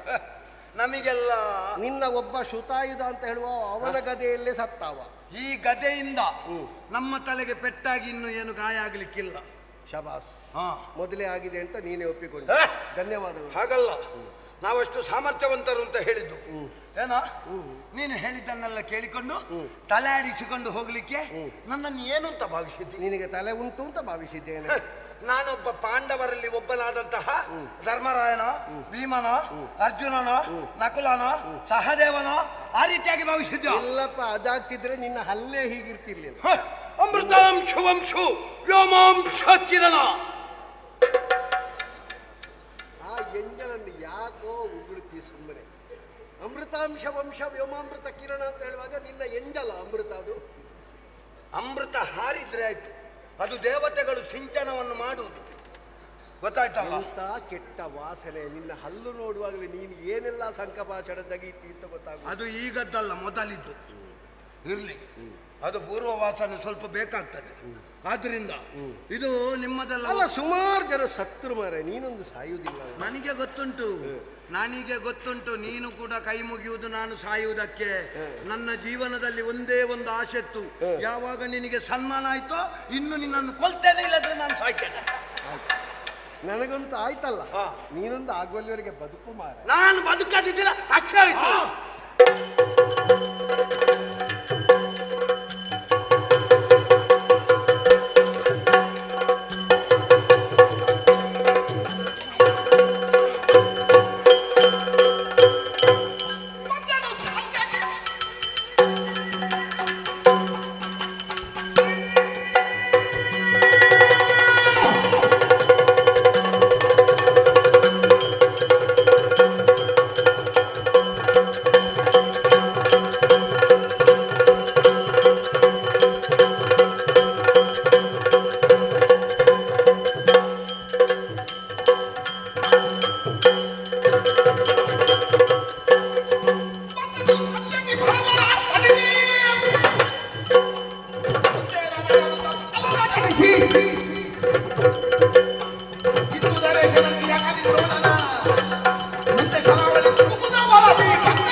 ಪಾಂಡವ ಪಕ್ಷದಲ್ಲಿ ಬಹು ಉತ್ಸಾಹಿತನಾಗಿ ಕಲ್ಲಿಗೆ ತಾಗುವುದೋ ಮರಕ್ಕೆ ತಾಗುವುದು, ಕಲ್ಲಿಗೆ ತಾಗುವುದೋ ಮರಕ್ಕೆ ತಾಗುವುದು, ಈ ಒಂದು ಉತ್ಸಾಹ ಇರುವವ ನೀನು.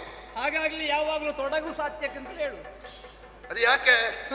ನೀನು ಹಿಂದೆ ಮುಂದೆ ನೋಡುದಿಲ್ಲ, ದೊಡ್ಡವರು ಸಣ್ಣವರು ಅಂತ ನೋಡುದಿಲ್ಲ, ಮೈ ಮೇಲೆ ಹಾಡ್ತಿ ಅಂತ ಗೊತ್ತುಂಟು ಅವರಿಗೆ. ಹೌದು, ಹೇಳಿದ್ದೆ ಅಂತೆ ಆರಂಭದಲ್ಲಿ. ಸಂಧಾನಕ್ಕಿಂತ ಮೊದಲೊಂದು ರಹಸ್ಯ ಸಭೆ ಆಯ್ತಂತೆ. ಎಲ್ಲಿ? ವಿರಾಟನ ಊರು ಉಪಪ್ಲಾವ್ಯದಲ್ಲಿ. ಹೌದು, ಬಲರಾಮ ಹೇಳಿದಂತೆ, ಇಬ್ಬರಿಗೆ ಒಳ್ಳೇದಾಗುವ ಹಾಗೆ ಏನಾದ್ರೂ ಮಾಡುವ. ಅದ್ಯಾಕೆ ಇಬ್ಬರಿಗೆ ಒಳ್ಳೇದಾಗುವ ಹಾಗೆ ಮಾಡುದು? ನಮಗೆ ಮಾತ್ರ ಒಳ್ಳೇದಾಗಬೇಕು. ಹೌದು. ನೀನು ಸಂಬಂಧದಲ್ಲಿ ಮಾತ್ರ ಅರ್ಜುನನ ಶಿಷ್ಯ ಬಿಟ್ರೆ ಸ್ವಭಾವದಲ್ಲಿ ಅರ್ಜುನನ ಶಿಷ್ಯ ಅಲ್ಲ. ವ್ಯವಹಾರ ಏನಿದ್ರು ತಾಗುದು, ಹಾರುವುದು, ಯಾರನ್ನು ಹೊಡಿಬೇಕು, ಯಾರನ್ನು ತಡಿಬೇಕು, ಯಾರನ್ನು ಕಡಿಬೇಕು. ಭೀಷ್ಮ ದ್ರೋಣರು ನಮಗೆ ಲೆಕ್ಕಕ್ಕಿಲ್ಲ ಅಂತ ಹೇಳಿದ್ಯಂತೆ. ನಮಗೂ ಒಂದು ಅವಕಾಶ ಸಿಗಬೇಕು ಅಂತ ಇತ್ತು, ಸಿಕ್ಕಿತು. ಹೌದೇನೋ? ಇಲ್ಲಿಯವರೆಗೆ ನಡೆದಂತ ಯುದ್ಧ ಕೆಲವರೆಲ್ಲ ಮಾಡಿರ್ಬೇಕು ನೀನು, ಆದ್ರೆ ನನ್ನ ಮುಂಭಾಗಕ್ಕೆ ಈಗ ಬಂದೆ. ನಿನ್ನ ಗುರು ಹೋದದನ್ನು ನೋಡಿದ್ಯಲ್ಲ, ಹೇಗೆ ಹೋದ? ಕುಂಭ ಸಂಭವನ ಮುಂಭಾಗದಲ್ಲಿ ಹೋರಾಟದಿಂದ ನಿವಾರಿಸಿ ಹೋಗುವುದಕ್ಕಾಗುದಿಲ್ಲ ಅಂತ ಕೈ ಮುಗಿದು ಹೋದ. ಅವನ ಶಿಷ್ಯನಾಗಿದ್ಯಲ್ವಾ? ಅರ್ಜುನನಿಗಿಂತ ದೊಡ್ಡವ ಅಂತ ಹೇಳಿಕೊಳ್ಳಿಕ್ಕಿಲ್ಲಲ್ಲ ನೀನು. ಅರ್ಜುನನಿಗಿಂತ ಸಣ್ಣವಲ್ವಾ? ನಿನಗಿಂತ ದೊಡ್ಡವ ಕೈ ಮುಗಿದಿದ್ದಾನೆ. ಉಂಟೋ ನಿನ್ನ ಬಾಣದ ಆಘಾತ? ತುಂಡು ಮಾಡಿದ್ದಾನೆ.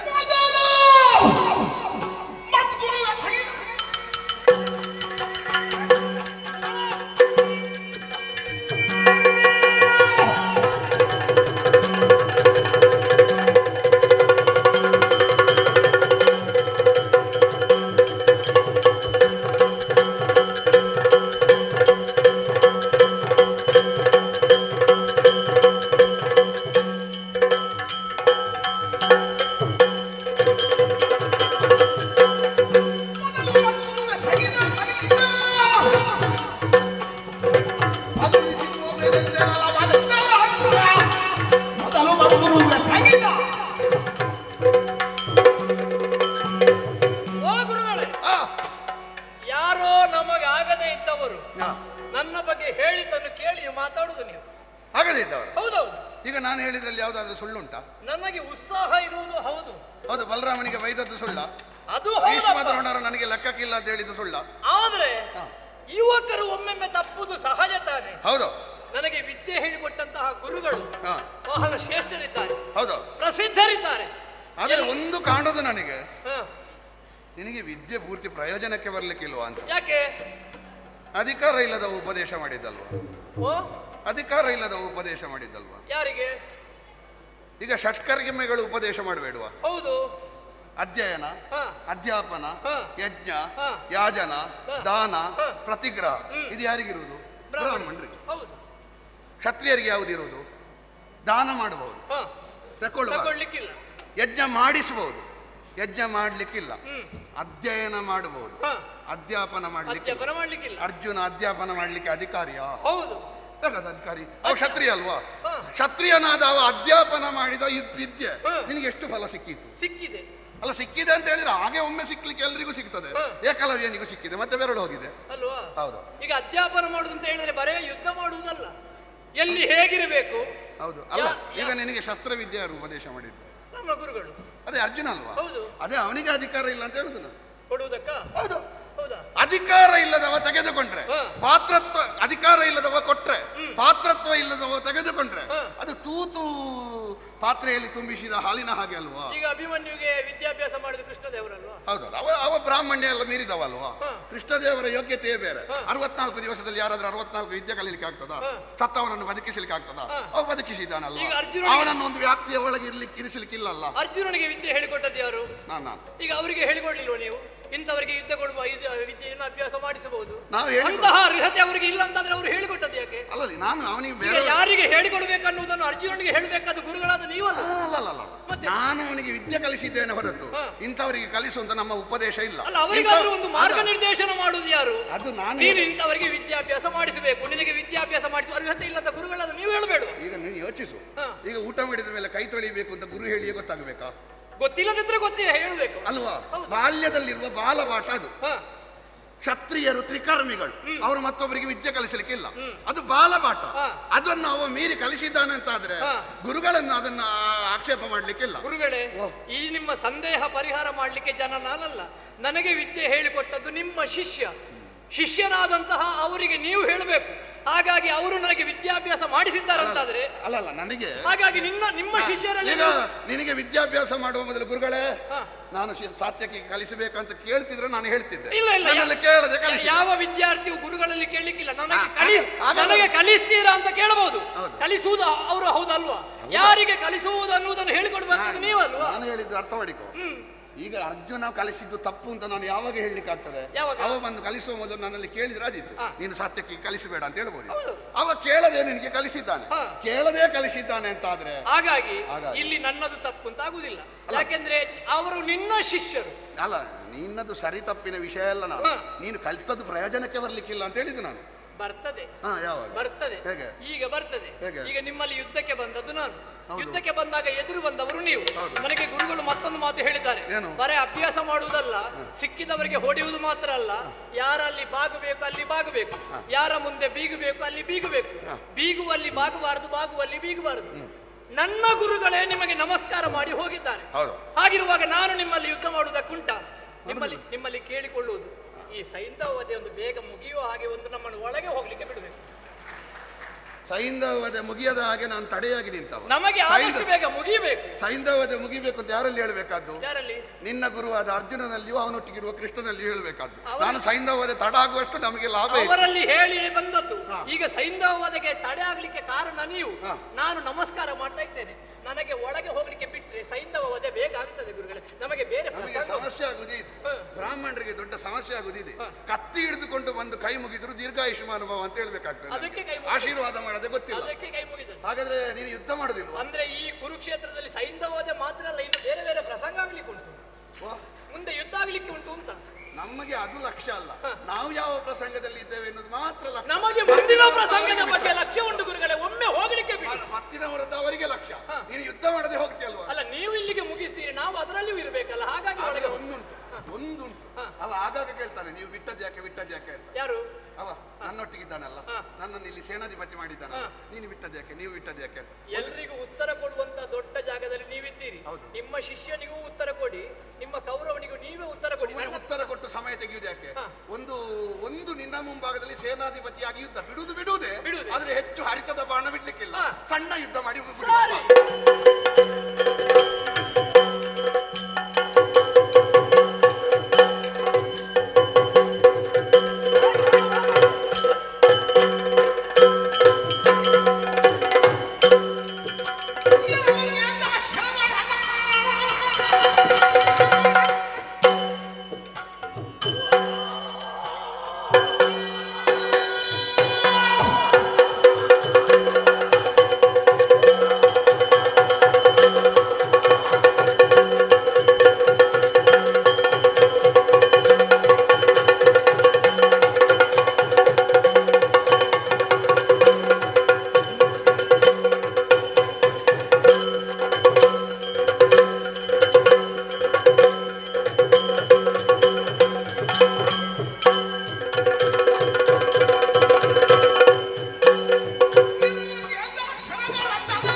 ಸಾರಥಿಯು ಕುಳಿತಿದ್ದಾನೆ.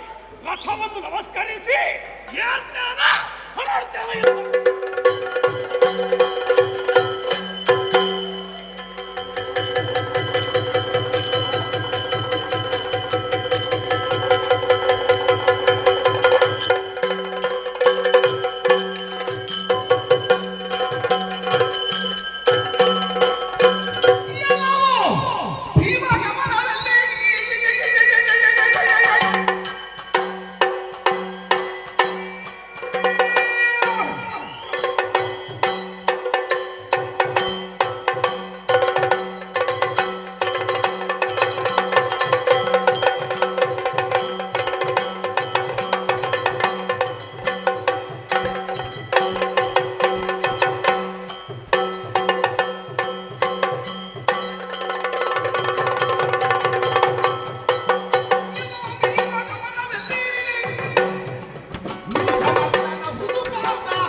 ಯಾಕಂದ್ರೆ ನಿನ್ನ ಯುದ್ಧದ ಪ್ರಖರತೆ ಹಾಗೆ.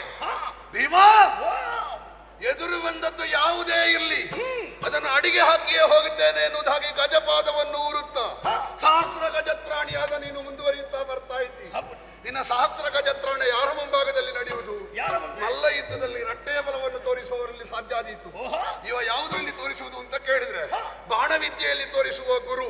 ಹಾಗಾಗಿ ಪ್ರಪಂಚದ ಯಾವ ಶಕ್ತಿ ಇದ್ರೂ ಬಾಣದ ಮೂಲಕ ನಿಗ್ರಹಿಸಲು ಅನುಗ್ರಹಿಸಲು ಬಲ್ಲ. ದ್ರೋಣನ ಮುಂಭಾಗದಲ್ಲಿ ಬಂದಿದ್ದಿ, ನಿನಗಿಂತ ಹಿಂದೆ ಹೋದವರ ಹಾಗೆ ನಮಸ್ಕಾರ ಮಾಡ್ತೀಯ, ಕತೆ ಎತ್ತುತ್ತೀಯ.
ಯಾವಾಗ ಎಲ್ಲ ಬೀಳಬೇಕು ಎನ್ನುವುದರಿಂದಲೇ ನಿಮ್ಮ ಶಿಷ್ಯನಾದ ಭೀಮ ಇಂದು ಇಷ್ಟು ಎತ್ತರಕ್ಕೆ ಬೆಳೆದಿದ್ದಾನೆ.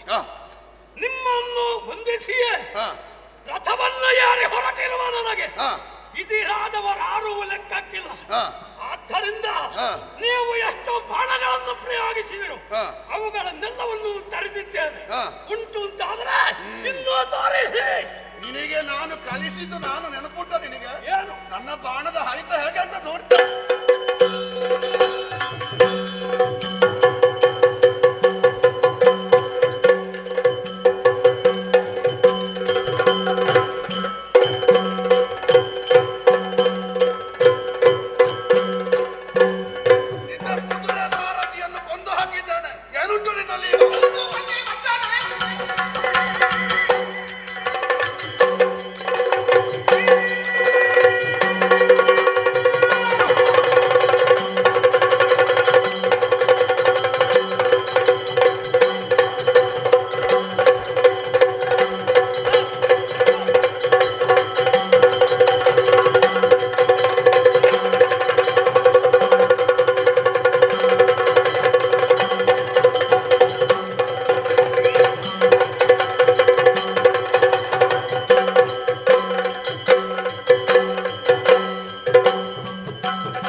ಅದನ್ನೇ ಅಭ್ಯಾಸ ಮಾಡುವವನು ಶಿಷ್ಯ.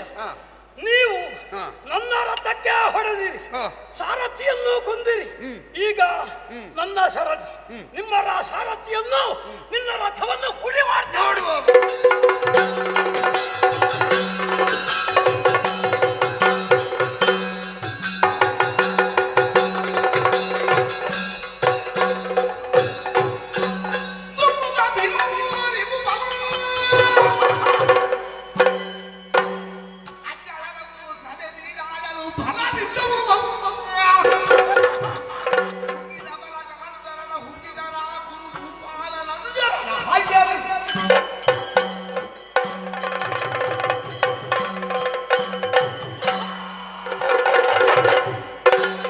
ಗುರುಗಳನ್ನು ಹೊಡೆದುರುಳಿಸುವುದಕ್ಕೂ ಸೋಲಿಸುವುದಕ್ಕೂ ರಥವನ್ನು ಹುಡಿ ಮಾಡುವುದಕ್ಕೂ ಗುರು ಆಶೀರ್ವಾದದ ಬಲವಲ್ಲದೆ ಬೇರೇನೂ ಇಲ್ಲ.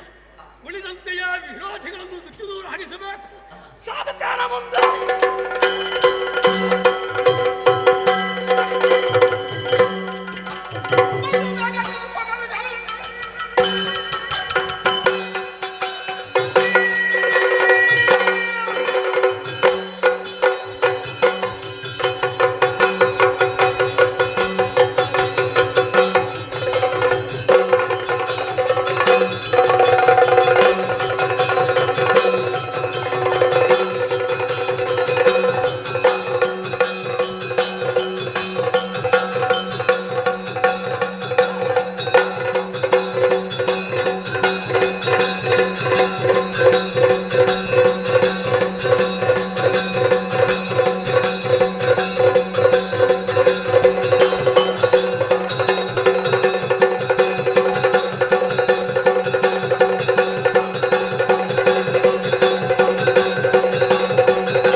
ಗಾಳಿ.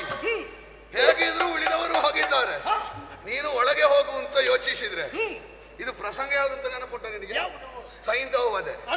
ನೀನು ಕೌರವನ ತಮ್ಮಂದಿರನ್ನು ಕೊಲ್ಲಿಕ್ಕಿರುವುದಾ?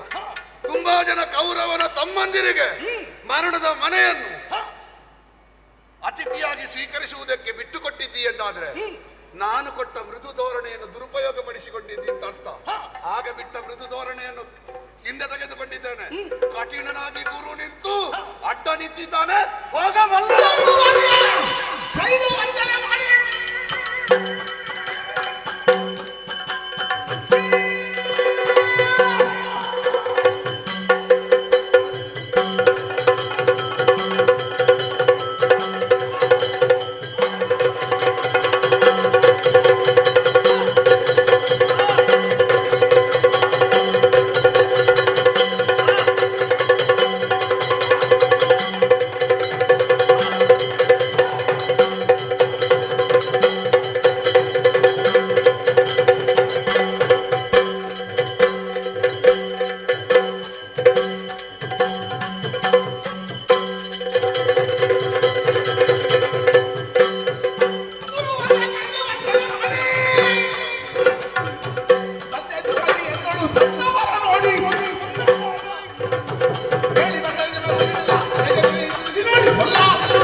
ನಾವು ಬದುಕುವುದು ಧರ್ಮೋದ್ಧಾರಕ್ಕಾಗಿ, ಧರ್ಮವನ್ನು ಉಳಿಸುವುದಕ್ಕೆ ನಾವು ಪ್ರಾಣವನ್ನು ತೆತ್ತಾದರೂ ಉಳಿಸುವ ಪ್ರಯತ್ನ ಮಾಡಬೇಕು.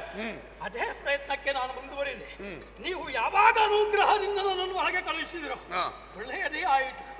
ನಮಗೆ 100ರಲ್ಲಿ ಕಡಿಮೆಯಾದಷ್ಟು ಒಳ್ಳೆಯದು. ಜಯ ಬೇಗ ಲಭಿಸುತ್ತದೆ. ಆದ ಕಾರಣ ಕೂಡಿದಷ್ಟನ್ನು ಮುಗಿಸಿದ್ದೇನೆ. ಈಗ ನೀನು ವೈಯಕ್ತಿಕ ಪ್ರತಿಜ್ಞೆಯನ್ನು ಪೂರೈಸುವುದಕ್ಕೆ ನನ್ನ ಒಂದು ಔದಾರ್ಯವನ್ನು ಉಪಯೋಗಿಸಿಕೊಂಡೆ. ವಿಂಧ್ಯ ಪ್ರತಿವಿಂಧ್ಯ ದೀರ್ಘೋದರ ಮಹೋದರ ಮೊದಲಾದಂತಹ ಕೌರವಾಜರ ಅನುಜರು ಸಾವನ್ನಪ್ಪಿದ್ದಾರೆ. ಗುರುಗಳೇ, ಮಟ್ಟ ತಡೆಯುವುದಕ್ಕೆ ಬಂದ್ರೆ ಹಿಂದಿನ ಗತಿ ನಿಮಗಾದೀತು ಎಚ್ಚರ. ನೋಡು, ನನ್ನ ರಥ ಪುಡಿಯಾದ್ರೆ ಹೊಸ ರಥ ಬಂದಿತ್ತು, ಭೀಮ ಪುಡಿಯಾದ್ರೆ ಹೊಸ ಭೀಮ ಬರ್ಲಿಕ್ಕಿಲ್ಲ.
ಅದ್ಭುತವಾದ ಪರಿಸ್ಥಿತಿಯೊಂದರ ನಿರ್ಮಾಣ, ಸಪ್ತವ್ಯೂಹಗಳ ರಚನೆ, ಈ ತನ್ಮಧ್ಯ ಸೈದ್ಧವನ ಸಂರಕ್ಷಣೆ, ಇದನ್ನಾದರೂ ಭೇದಿಸಬಲ್ಲೆವು ಎಂಬ ಹಾಗೆ ಅದಟ್ಟನ್ನು ಹೊಂದಿ ಇವತ್ತು ನೀವೆಲ್ಲ ಕದನ ಕಣದಲ್ಲಿದ್ದೀರಿ.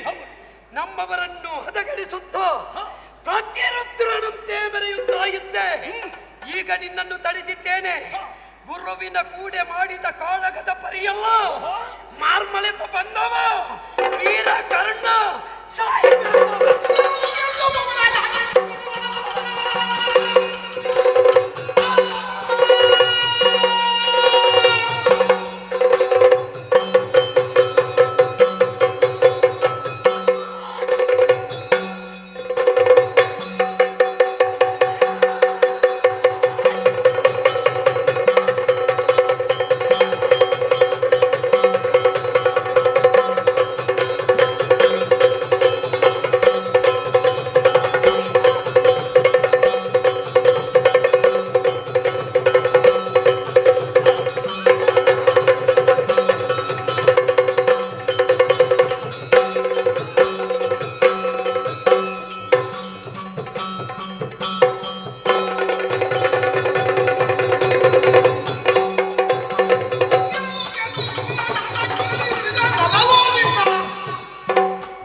ಪಾಂಡವನಾದಂತಹ ಕೌರವನಿಗೆ ಪಾಂಡವರನ್ನು ವಿರೋಧಿಸಬೇಕು, ನಾನು ಬಲಶಾಲಿ ಎನ್ನುವ ಅಂತಹ ಕಲ್ಪನೆ ಬಂದುದು ನಿನ್ನ ಸಖ್ಯತನ ಆದ ಮೇಲೆ.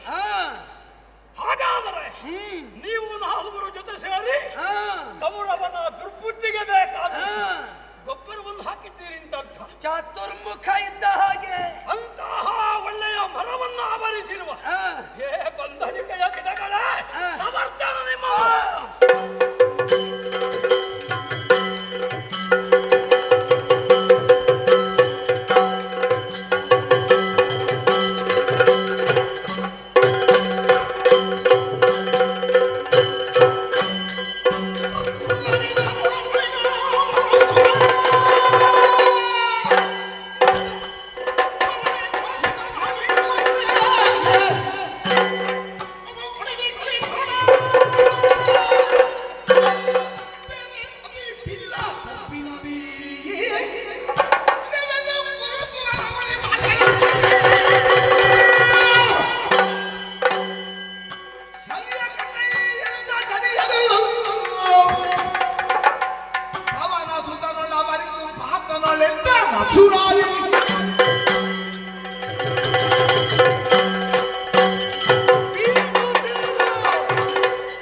ಇಂದು ಕೌರವಾನು ಹಲವರನ್ನು ಮಾಡುತ್ತಿದೆ.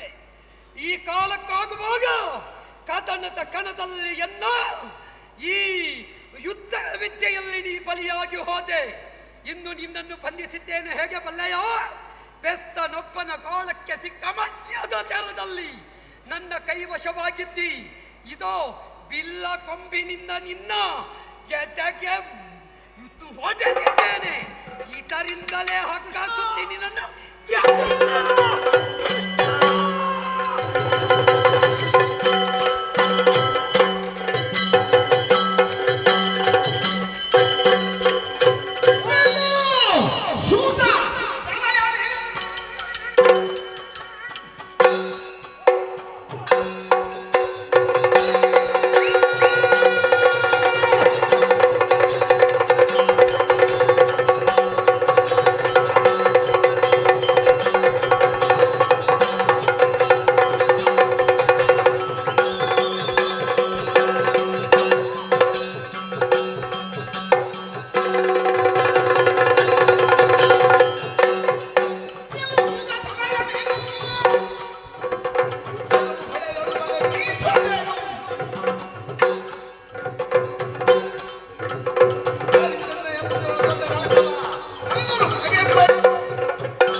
ಸೋಲಗಡಹಿದ್ದೇನೆ ಎನ್ನುವಂತಹ ಬಿಂಕ ಬೇಡ.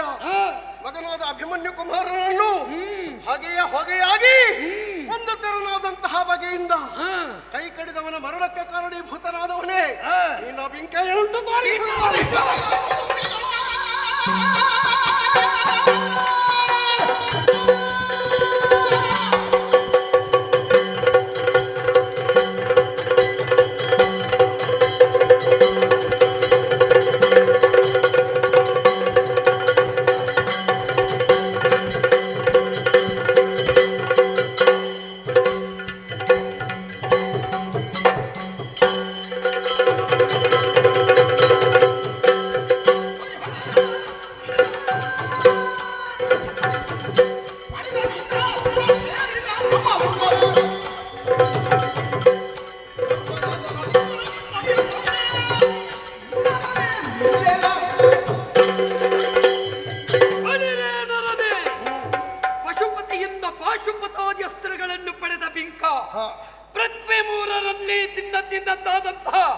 ಪೌರುಷದ ಛಾತಿಯನ್ನುತ್ತಿದಂತಹ ಅಹಂಕಾರ.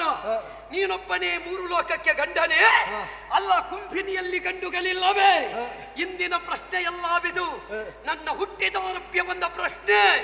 ಪರೀಕ್ಷಾ ರಂಗದಲ್ಲಿ ಪಾರ್ಥನೊಬ್ಬನೆಯೋ ಅಲ್ಲ ಮಿಕ್ಕವರಿದ್ದಾರೋ? ಎದ್ದು ನಿಂತಿದ್ದೇನೆ. ನನಗೂ ಒಂದು ಆಶೆ ಇತ್ತು, ನೀನು ನಾನು ಇದೇ ಸಂದರ್ಭದಲ್ಲಿ ಒಂದಾಗಬೇಕು ಅಂತ. ಬಂದು ಸೇರಿತ್ತು ಧರ್ಮಕ್ಷೇತ್ರವಾದ ಕುರುಕ್ಷೇತ್ರದಲ್ಲಿ. ಅರ್ಜುನ, ಇವತ್ತು ಭೀಮ ರಕ್ಷೆಯನ್ನು ಮಾಡಿದ್ದಿ. ನಿನ್ನನ್ನು ಬೀಳಗೆಡಹುತ್ತೇನೆ. ಕೆಲವರಿಗೆಲ್ಲ ಯಾವ ಪ್ರಸಂಗದಲ್ಲಿಯೂ ಬೇರೆ ಮಾತು ಬೇಕು ಅಂತ ಇಲ್ಲ, ಒಂದು ವಾಕ್ಯ ಸಾಕಾಗ್ತದೆ. ಎಲ್ಲ ಪ್ರಸಂಗಕ್ಕೆ ತೊಲಗಿ ಬಳಸುವುದು. ಯಾವುದು? ನೀನು ಜೀವಮಾನದಲ್ಲಿ ಒಂದೇ ಅಲ್ವಾ? ಯಾವುದು? ನೀನು ಅದನ್ನು ಪಡೆದಿದ್ದಿ, ಇದನ್ನು ಪಡೆದಿದ್ದಿ, ನನಗೆ ಸಮವ ಅಂತ. ಎಲ್ಲಿಯೂ ನನಗೆ ಸಮನಾಗಿ ನಿಂತದ್ದಿಲ್ಲ. ನೀನು ಯುದ್ಧದಲ್ಲಿ ಹೀನಾಯವಾದ ಸೋಲನ್ನೇ ಕಂಡದ್ದು. ನಿನ್ನ ಸಾವಿಗೆ ಮಾತ್ರ ನಾನು ದಿನನಿಶ್ಚಯ ಮಾಡಲಿಲ್ಲ, ಬಿಟ್ರೆ ನಿನ್ನನ್ನು ಸಾವಿರದ ಬಡೆಗೆ ಎಷ್ಟೋ ಸಲ ನೋಡಿದ್ದೇನೆ ನಾನು. ನೀವು ಸೋತವದಿಂದಲೇ ನಾ ಗೆಲ್ಲಲ್ಪಟ್ಟವ. ಮಲ್ಲರಾಧೇಯ ಅಂತ ಮಗದನನ್ನು ಸೋಲಿಸಿ ನಗಲ್ತೆಯನ್ನು ಪಡೆದಿದ್ದೇನೆ. ವೈಷ್ಣವ ಯಾಗದಲ್ಲಿ ದಿಗ್ವಿಜಯವನ್ನು ಸಾಧಿಸಿದ್ದೇನೆ. ನಮ್ಮ ಸಾಧನೆಯನ್ನು ಹುಡುಕುವವರು ಕಡಿಮೆ, ನಿಮ್ಮ ಸಾಧನೆಯನ್ನು ವಿಸ್ತೃತಗೊಳಿಸುವವರು ಹೆಚ್ಚಾಗಿ ಹೋದರು. ಅರ್ಜುನ, ಜೀವಮಾನದಲ್ಲಿ ನೀನು ಮಾಗದನನ್ನು ಗೆದ್ದದ್ದು ಎಲ್ಲಿ? ಎಲ್ಲಿ? ಎಲ್ಲಿ? ಸ್ವಯಂವರದ ಸಂದರ್ಭದಲ್ಲಿ. ಯಾವ ಸ್ವಯಂವರ? ಭಾನುಮತಿ ಸ್ವಯಂವರ. ಅದು ಯುದ್ಧವೇ ಅಲ್ಲ, ಯುದ್ಧವೇ ಅಲ್ಲ. ಯಾಕಲ್ಲ? ನಮ್ಮಣ್ಣನಾದಂತಹ ಭೀಮಸೇನ ಶತಗಜತ್ರಾಣಿಯಾದಂತಹ ಆತನನ್ನು ಸೀಳಿ ಬೀಸುಟುವಲ್ಲಿ ಅವನ ವಧೆಯನ್ನು ಮಾಡಿದ್ದಾನೆ. ಅವ ಇನ್ನಿಲ್ಲ ಅಂತ ಮಾಡಿದ್ದಾರೆ. ನೀವು ಒಂದು ಮತ್ತೊಂದು ನಿನ್ನ ವಿಕ್ರಮ ತೋರಿಸುವುದಿದ್ರೆ ನನ್ನಿಂದ ಎಷ್ಟು ಸಲ ಪೆಟ್ಟು ತಿಂದಿದ್ದೀನಿ? ಒಂದು ಉದಾಹರಣೆ ಕೊಡು. ಜೀವಮಾನದಲ್ಲಿ ನೀನು ಒಂದು ಪೆಟ್ಟಾದರೂ ನನಗೆ ಹೊಡೆದದ್ದನ್ನು ಒಂದು ಉಪಮೆ ನೀನು ತೋರಿಸಿದ್ರೆ, ಒಂದು ಸಾಕ್ಷ್ಯ ತೋರಿಸಿದ್ರೆ, ಇಲ್ಲಿಗೆ ಇದನ್ನು ಬಿಟ್ಟೆ. ನಿನ್ನಿಂದ ಸೋತಿದ್ದೇನೆ ಎನ್ನುವುದಕ್ಕಿಂತಲೂ ನಿನಗೆ ಕರ್ಣನೇ ವಸ್ತು, ಯುದ್ಧಕ್ಕೆ ಎನ್ನುವುದು ನೀನೇ ತಿಳಿದಿದ್ದಿ. ನೀನೊಬ್ಬ ಕರ್ಣ ಏನು ಅಲ್ಲ ಅಂತಾದ್ರೆ ವಸ್ತ್ರಾಪಹಾರದ ಸಂದರ್ಭದಲ್ಲಿ ಯಾಕೆ ನಿನಗೆ ಪ್ರತಿಜ್ಞೆಗೆ ನಾನು ವಸ್ತುವಾಗಬೇಕಾಗಿತ್ತು? ನಾವೆಲ್ಲ ನಿನ್ನನ್ನು ಕಂಡು ನಿನಗೆ ಉತ್ತರಿಸುವ ಕಾಲದಲ್ಲಿ ತಡೆಯಾಗಿ ನಿಂತದ್ದೇ. ಇಂತಹ ಪ್ರಕ್ರಿಯೆಗಳು ಬಿಟ್ಟರೆ ಬೇರೊಂದಿಲ್ಲ. ಆದರೆ ಹೊಸ ಬಟ್ಟೆ ಕತ್ತರಿಸುವ ಇಲಿಯನ್ನು ನಾವು ಬಿಡ್ತೇವೆ, ಮತ್ತೆ ವಿಷ ಹಾಕಿಕೊಳ್ತೇವೆ. ಹೌದಲ್ಲ? ನೋಡೋಣ. ಕೆಲವು ಸಲ ವಿಷ ತಿಂದು ತಿಂದು ಆ ಇಲಿಗೆ ವಿಷಯವೇ ನಾಟುವುದಿಲ್ಲ. ಆದ್ದರಿಂದ ವಿಷ ತಿಂದು ಬದುಕಿದ ಇಲಿ ಕರ್ಣ ಇವತ್ತು ವಿಷ ಕಾರಿದೆ ಅಂತಾದ್ರೆ ವಿಷಮಾಕ್ಷನಾದೇನು? ನಿನ್ನ ಕರ್ಣ ತೆಗೆದದರಲ್ಲಿ ನಾಳೆ ಕೊಂಡೋಗ್ಬೇಕು ಕರ್ಣ ಹಾಕ್ಲಿಕ್ಕೆ. ಬಾ.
ಶ್ರವಣೆ, ನೀನು ಒಳ್ಳೆಯವನು ಹಾಗೆ ನಡೆಸಬೇಕು ಅಂತ ಇಲ್ಲ.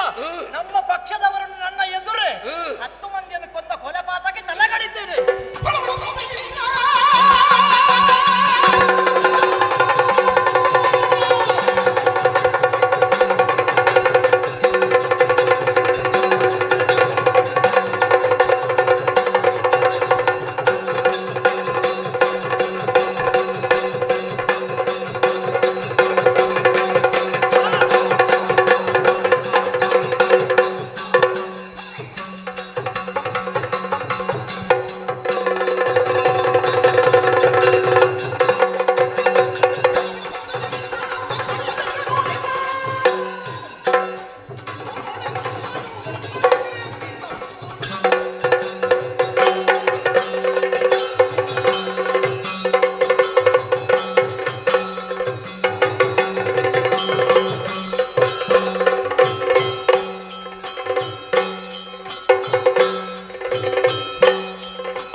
ಧರ್ಮಪ್ರಭುವಿನ ತಮ್ಮರಾಗಿ ಇಂತಹ ಧರ್ಮದ ಕಾರ್ಯವನ್ನು ಯಾಕೆ ತೆಗೆದ ಪಾಪಿ? ಭೂರಿಶ್ರವ, ಯುದ್ಧದಲ್ಲಿ ಮತ್ತೊಬ್ಬರನ್ನು ಪ್ರಶ್ನಿಸಬೇಕಾದ್ರೆ ನೈತಿಕವಾದಂತಹ ಹಕ್ಕು ಬೇಕು. ಹುಲ್ಲು ಕಡ್ಡಿ ಕಚ್ಚಿದ್ದಾನೆ ನನ್ನ ಶಿಷ್ಯ, ನನ್ನ ಮಗನಿಗೆ ಸಮಾನವಾದಂತಹ ಸಾತ್ಯಕಿ. ನಿರಾಯುಧನಾಗಿ ಬಿದ್ದವನನ್ನು ಆಯುಧದಿಂದ ತಲೆ ಕತ್ತರಿಸುವುದಕ್ಕೆ ಹೋಗುವುದು ಸರಿಯೇ? ಯುದ್ಧದಲ್ಲಿ ಮಗನನ್ನು ರಕ್ಷಿಸಬೇಕಾದದ್ದು ತಂದೆಗೆ ಕರ್ತವ್ಯವಾದದ್ದರಿಂದ ಅವನ ಶಿರ ಉಳಿಯಬೇಕು ಅಂತಾದ್ರೆ ನಿನ್ನ ಕೈ ತುಂಡಾಗಬೇಕು.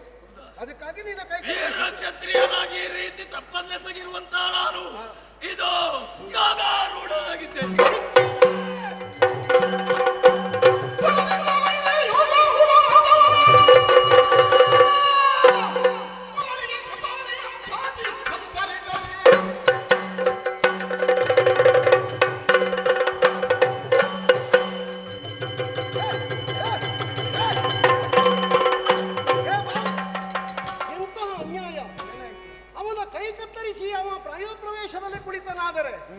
ಅವನ ತಲೆಯನ್ನಿವ ಕಡಿದ ಅಂತಾದ್ರೆ ಇವ ಚಾಂಡಾಲನಲ್ವೇ, ಪಾಪಿ ಅಲ್ವೇ? ಸಂದರ್ಭ ಸಿಕ್ಕಿದಾಗ ಅದು ಮಾಡ್ತೇನೆ ಅಂತ ಅವನಿಗೆ ಪ್ರತಿಜ್ಞೆ ಉಂಟು, ಅದಕ್ಕೊಂದು ಹಿನ್ನೆಲೆ ಉಂಟು, ನಿನಗೆ ಗೊತ್ತುಂಟಾ? ಮತ್ತೆ ಕೈ ಇಲ್ಲದೆ ಅವನ ಕರ್ಮ.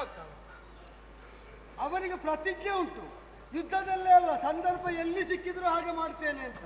ಯಾಕೆ ಅಂದ್ರೆ ನನ್ನಪ್ಪ ನನ್ನ ಅಮ್ಮನನ್ನು ಮದುವೆ ಆಗುವುದಕ್ಕೆ ಹಂಬಲಿಸಿದ್ದಕ್ಕೆ ಸಹಾಯಿಯಾಗಿ ಒದಗಿದ್ದು ಇವನ ಅಪ್ಪ ಶಿನಿ. ಅದೇ ದೇವಕಿ ದೇವಿಯನ್ನು ಹಂಬಲಿಸಿ ಅವನಪ್ಪನಾದ ಸೋಮದತ್ತನು ಇವನ ತಂದೆಯು ಕಾದಾಟದಲ್ಲಿದ್ದರು. ಗೆದ್ದು ನನ್ನ ತಂದೆಯೇ ತಾಯಿಯನ್ನು ಮದುವೆಯಾಗುವಂತೆ ಮಾಡಿಕೊಟ್ಟದ್ದು ಇವನಪ್ಪ. ಆಗಿನಿಂದ ತೊಡಗಿದ ಪೂರ್ವ ವಿದ್ವೇಷ, ಪ್ರತಿಜ್ಞಾಬದ್ಧನಾಗಿ ಸಾವಿಗೆ ಮುಹೂರ್ತ ನೋಡ್ತಾ ಇದ್ದ. ಅದಕ್ಕನುಗುಣವಾಗಿ ಈ ರಣವ್ಯಾಪ್ತಿಯಿಂದ ಹೊರಗಿದ್ದ ವಿಷಯ ಪುಟ ನೋಡದೇ ಇದ್ರೆ ಆಗುವುದು ಹೀಗೆ. ನಾವು ಮತ್ತೆ ಎಲ್ಲ ಸರಿ ನೋಡುವ. ಈಗ ಈ ತೆರೆದ ಪುಟವನ್ನೆಲ್ಲ ಓದಬೇಕು. ಮುಂದೆ ಹೋಗುವ.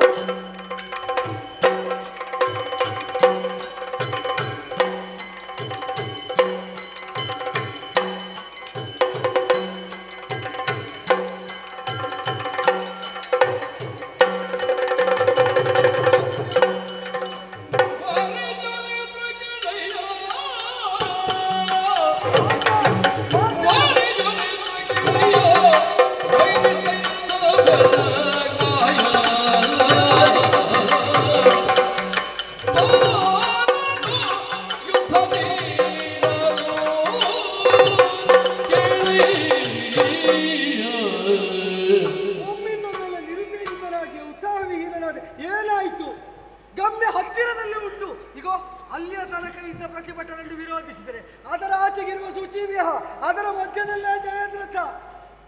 ಇನ್ನು ಯಾವ ಸುಗ್ಗಿಯುವ ಯಾವ ಮಕರ ವ್ಯೂಹ ಹೊತ್ತಾಯಿತಲ್ಲ ಬಾಬಾ ಕತ್ತಲೆ. ಅದಕ್ಕೆ ಕತ್ತಲೆಯಾಗುವುದಕ್ಕಿಂತ ಮೊದಲು ಅವನನ್ನು ಕೊಲ್ತೇನೆ ಅಂತ ನನ್ನ ಪ್ರತಿಜ್ಞೆ. ಇನ್ನವ ಸಿಕ್ಕಲಿಲ್ಲ, ನಾನು ಉಳಿಲಿಕ್ಕಿಲ್ಲ. ಅದಕ್ಕೆ ನಾನಂತೂ ಸಾಯುವುದೇ.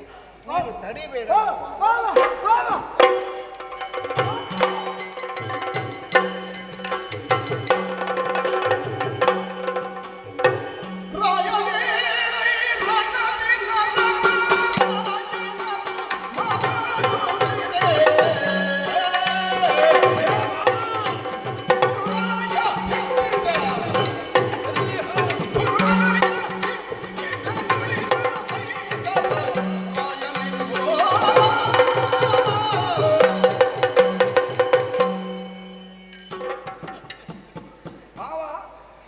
ಎಂತದಿದು ಅವಸ್ಥೆ ಅಂತದು?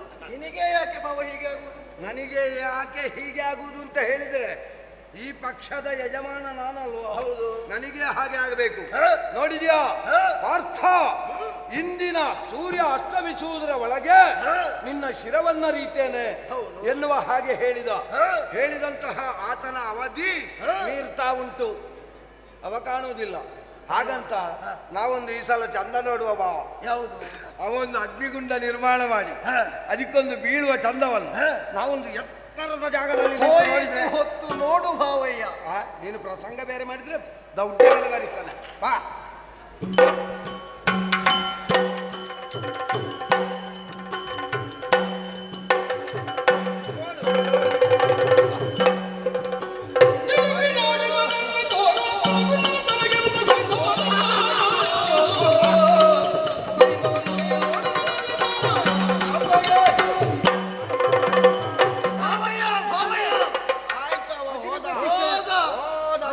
ಯಾಕೆ ಮಾಡಿದ್ದು?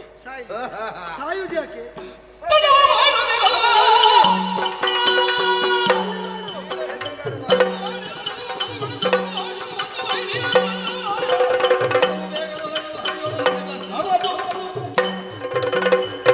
ಅದು ಸೈನ್ಯದಲ್ಲಿ ಕಾಡ್ತಾ ಇದ್ದಾನೆ. ಇಣಕಿ ನೋಡ್ತೇನೆ.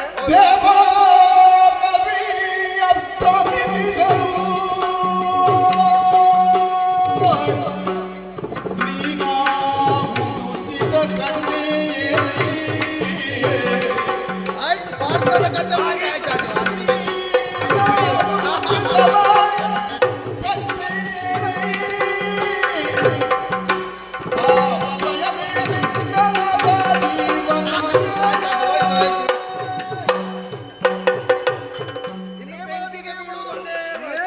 ಕ್ಷತ್ರಿಯನಾದವನಿಗೆ ಆಡಿದ ಭಾಷೆಯನ್ನು ಉಳಿಸಿಕೊಳ್ಳುವುದಕ್ಕೆ ಸಾಧ್ಯ ಇಲ್ಲ ಅಂತ ಇದು ತನಕ ಕಾಣಲಿಲ್ಲ ಅಂತ ಕಂಡಾದ್ರೂ ಹೊಡೆಯುವುದಿಲ್ಲ. ಅವ ಕಂಡ್ರು ನನ್ನ ಪ್ರತಿಜ್ಞೆಯ ಅವಧಿ ಮುಗಿದಿದೆ ಭಾವ. ಕತ್ತಲೆಯಾಗಿದೆ. ಹೌದು.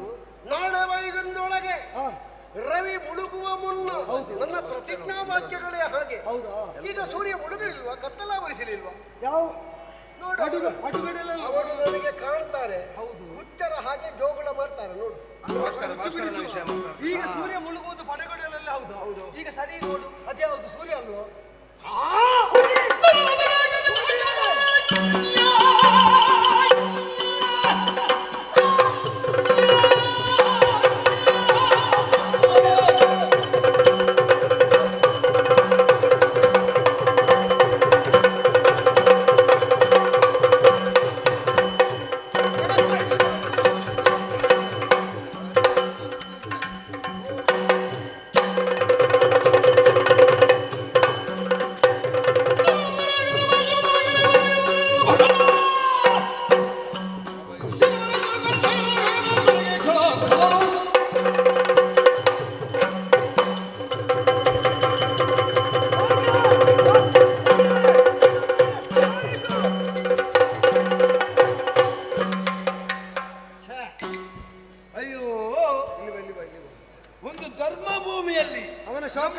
ಧರ್ಮಾತ್ಮರಿರುವಾಗ ಒಂದು ಅಧರ್ಮದ ವಧೆ ಆಯ್ತಲ್ಲ. ನಮ್ಮಂತ ಧರ್ಮಿಷ್ಠರಿಗೆ ಇದು ದಾರಿ ಅಲ್ಲ. ಬರ್ತೇನೆ ನಾನು.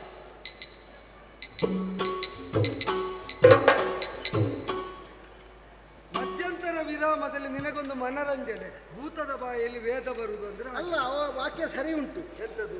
ಧರ್ಮದ ಯುದ್ಧದಲ್ಲಿ ಅಧರ್ಮದ ವಧೆ ಆಯ್ತಲ್ಲ ಅಂತ. ಹೌದು, ಸರಿ ಉಂಟು. ಅವ ಏನು ಹೇಳಿದ್ದಾನೋ ಏನು ಬಯಸಿದ್ದಾನೋ ಅದಲ್ಲ ವಿಷಯ, ಆದದ್ದೆಂತದ್ದು ಅಂತ ಗೊತ್ತಾಯ್ತು. ಕೆಲವು ಸಲ ತಪ್ಪು ಹೇಳಿಕ್ಕೆ ಹೋಗಿ ಸರಿಯಾಗುದು ಅಲ್ಲ, ಆಗ್ಲಿ. ಈಗ ನಿನಗೆ ಸರಿ ಆಯ್ತಾ? ಸರಿ ಪೂರಣ ಆಯ್ತಾ? ಅಲ್ಲ ಬಾವ, ಒಂದು ಬಾಣ ಬಿಟ್ಟೆ. ಹೌದು. ಅವನ ತಲೆ ತುಂಡಾಯ್ತು. ತಲೆ ಹಾರ್ತಾ ಇರುವಾಗ ಮತ್ತೊಂದು ಬಾಣ ಬಿಡು ಅಂತ ಹೇಳಿದೆ. ಇನ್ನೊಂದು ಬಾಣ ಬಿಟ್ಟೆ. ಹೌದು.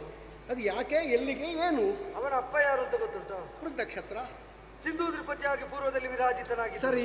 ಅವನಿಗೆ ಈಗ ವಿರಾಗಿಯಾಗಿ ಕಡಲ ಬದಿಯಲ್ಲಿ ತಮ್ಮ ಸ್ವೀಕರಿಸ್ತಾ ಇದ್ದಾನೆ. ಹೌದಪ್ಪ. ಅವ ಪುತ್ರನಾಗಿ ಹೊಂದುವ ವೇಳೆಯಲ್ಲಿ ಅಶರೀರವಾಣಿಯಾಗಿತ್ತು. ಅಸಾಮಾನ್ಯ ಯೋಧನ್ಯಾಯ ಏನು, ಉತ್ತಮನಾದಂತಹ ಕ್ಷತ್ರಿಯನಾದರೂ ನಿನ್ನ ಮಗ ಒಬ್ಬಾತ ಯೋಧನಿಂದ ವಿಕ್ರಮಿಯಿಂದ ರಣಮಧ್ಯದಲ್ಲೇ ಹತನಾಗ್ತಾನೆ ಅಂತ ಹುಟ್ಟುವಾಗಲೇ ಸಾವಿನ ವರ್ತಮಾನ ಬಂದದ್ದರಿಂದ ರಾಜರ್ಷಿಯಾದ ಅವನು ತನ್ನ ಕರ್ತೃತ್ವದಿಂದ ಸಂಪಾದಿಸಿದ ಪುಣ್ಯವನ್ನು ಬಳಸ್ತಾ ಒಂದು ಶಾಪವಾಕ್ಯವನ್ನೇ ಆಡಿದ್ದ. ಯಾವ ಕ್ಷತ್ರಿಯ ವೀರ ತನ್ನ ಮಗನ ಶಿರವನ್ನು ಧರಾತಲ ಕುರುಳುವಂತೆ ಮಾಡ್ತಾನೋ ಅವನ ತಲೆ ಚಿನ್ನ ಭಿನ್ನವಾಗಲಿ. ಈಗ ನೀನು ಅವನ ತಲೆಯನ್ನು ಪ್ರತಿಜ್ಞೆಗೆ ಅನುಗುಣವಾಗಿ ಭೇದಿಸಿ ಅದು ನೆಲಕ್ಕೆ ಬಿದ್ದರೆ ನಿನ್ನ ತಲೆ ಹೋಗುತ್ತಿತ್ತು. ಅದಕ್ಕೆ ಪಾಶುಪತಿಯಿಂದ ನೀನು ಭೇದಿಸಿದ ಕಾಲದಲ್ಲಿ ನೆಲಕ್ಕೆ ಬೀಳುವ ಮೊದಲೇ ಆ ಶಿರವನ್ನು ಹಾರಿಸಿ ಸಮಂತ ಪಂಚಕದಲ್ಲಿ ಈ ಕಾಲದಲ್ಲಿ ಸಂಧ್ಯಾರ್ಘ್ಯ ಕೊಡುವುದಕ್ಕೆ ಸನ್ನದ್ಧನಾದಂತಹ ಅವನ ಮೈ ಮೇಲೆ ಬೀಳುವಂತ ಮಾಡುವಂತಂದದ್ದು. ಅವ ಮೈಗೆ ಬಿದ್ದಾಗ ಕೊಡವಿಕೊಂಡ, ಅವನೇ ನೆಲಕ್ಕೆ ಹಾಕಿದಾಗ ಆಯ್ತು ಶಿರವನ್ನು. ಮರುಕ್ಷಣದಲ್ಲಿ ಅಪ್ಪನು ಮಕ್ಕಳು ಒಟ್ಟಿಗೆ ಸತ್ತು. ನಿನ್ನ ಮಹಿಮೆಯ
ದ್ವಂದ್ವಭರಿತವಾದಂತಹ ಪ್ರಪಂಚದಲ್ಲಿ, ಯಾಕಂದ್ರೆ ಪ್ರಪಂಚದಲ್ಲಿ ವರ್ಣನಾತೀತ ವರ್ಣನೆಯ ನೀನು. ಹೌದು. ನಿನ್ನ ನೆಲೆಯನ್ನು ತಿಳಿದು ವ್ಯವಹರಿಸುವುದಕ್ಕೆ ಯಾವನಿಗೂ ಸಾಧ್ಯ ಇಲ್ಲ. ಸೈಂಧವ ವಧ ಎನ್ನುವುದು ನನ್ನಿಂದ ಆಗ್ತದೆ ಅಂತ ನಾನು ಉದ್ವೇಗ ಭರವಸೆಯಿಂದ ಭಾಷೆ ಮಾಡಿದೆ, ಪ್ರತಿಜ್ಞೆ ಮಾಡಿದೆ. ಈ ಭಾಷೆಯನ್ನು ಪ್ರತಿಜ್ಞೆಯನ್ನು ನೀನೇ ಈಡೇರಿಸಿಕೊಟ್ಟೆ, ನೆರವೇರಿಸಿಕೊಟ್ಟೆ. ಎಂತೆಂತಹ ಕಂಟಕಗಳು ಎದುರಾಗಿತ್ತು, ಎಂತೆಂಥವರ ಸಾವು ಹೇಗೆಲ್ಲ ಉಂಟು ಎನ್ನುವುದು ನಿನಗಲ್ಲದೆ ಬೇರೆ ಯಾರಿಗೆ ಗೊತ್ತು ಬಾವ? ಲೋಕದಲ್ಲಿ ಅನಾದಿ ಕಾಲದಿಂದ ಇದ್ದ ಸಂದಿಗ್ಧಗಳಲ್ಲಿ ಒಂದು ಯಾವುದು ಗೊತ್ತು? ಪೌರುಷ ದೊಡ್ಡದೋ ದೈವ ದೊಡ್ಡದೋ ಅಂತ. ಪೌರುಷ ಮತ್ತು ದೈವ ಹಾಸೋಕ್ಕಾಗಿ ಪರಸ್ಪರ ಪೂರಕವಾಗಿ ಪ್ರವರ್ತಿತವಾದಾಗಲೇ ಯಶಸ್ಸು ಅಂತ ಸಿದ್ಧವಾದದ್ದು. ಅದು ಹೇಗಿರಬೇಕು ಎಂಬುದಕ್ಕೆ ರೂಪಕದಂತೆ ಈ ಪ್ರಕರಣ ಉಂಟು. ಸಮಗ್ರವಾಗಿ ಈ ದಿನದಲ್ಲಿ ನೀನು ನಡೆಸಿದ ಅಸದೃಶವಾದ ಕಾದಾಟ, ಒಬ್ಬಾತ ಯೋಧ ಈ ಭೂಮಂಡಲದಲ್ಲಿ ನಡೆಸಿದ ಅತ್ಯುತ್ಕೃಷ್ಟ ಕಾದಾಟಗಳಲ್ಲಿ ಇಂದಿನ ನಿನ್ನ ಕಾದಾಟ ಒಂದು. ಆದ್ರೆ ದೈವದ ಒಲುಮೆ ಅದಕ್ಕೆ ಪೂರಕವಾಗಿ ಒದಗಲಿಲ್ಲ ಅಂತ ಆದ್ರೆ ಅಷ್ಟು ನಿರರ್ಥಕವಾಗುತ್ತಿತ್ತು. ದೈವ ಹೇಗೆ ಒಲಿಯಿತು ಗೊತ್ತೋ? ವ್ಯೂಹದ ಮೇಲೆ ವ್ಯೂಹವನ್ನು ಬಲಿದು ಶುಚಿ ವ್ಯೂಹ ಮಧ್ಯದಲ್ಲಿ ಸೈಂಧವರನ್ನಿರಿಸಿ ದ್ರೋಣರೊಡ್ಡಿದ ಪಂಥಾಕ್ವಾರ ನಿನಗೆ ಭೇದಿಸುವುದಕ್ಕಾಗುವುದಿಲ್ಲ ಅಂತಲ್ಲ, ಅಷ್ಟನ್ನು ಭೇದಿಸುವಾಗ ಕಾಲ ವಿಳಂಬ ಆಗಿ ಅವಧಿ ದಾಟಿದ ಬಳಿಕ ನೀನು ನಿನ್ನ ಆತ್ಮಾರ್ಪಣೆಯನ್ನು ಅಗ್ನಿಮುಖದಲ್ಲಿ ಮಾಡಿಕೊಳ್ಬೇಕಾಗ್ತದೆ. ತಾನು ಕೊಲ್ಲದಿದ್ದರೂ ನಿನ್ನ ಸಾವಿಗಾಗಿ ಅವರು ಸಂಚು ಹೂಡಿದ್ದು. ಅವರು ಹಾಗೆ ಸಂಚು ಹೂಡುತ್ತಾರೆ ಅಂತಾದರೆ ನಾನೊಂದು ಮಾಡಿದಂತಹ ಮಾತನ್ನು ಏನು ಮಾಡಿದೆ?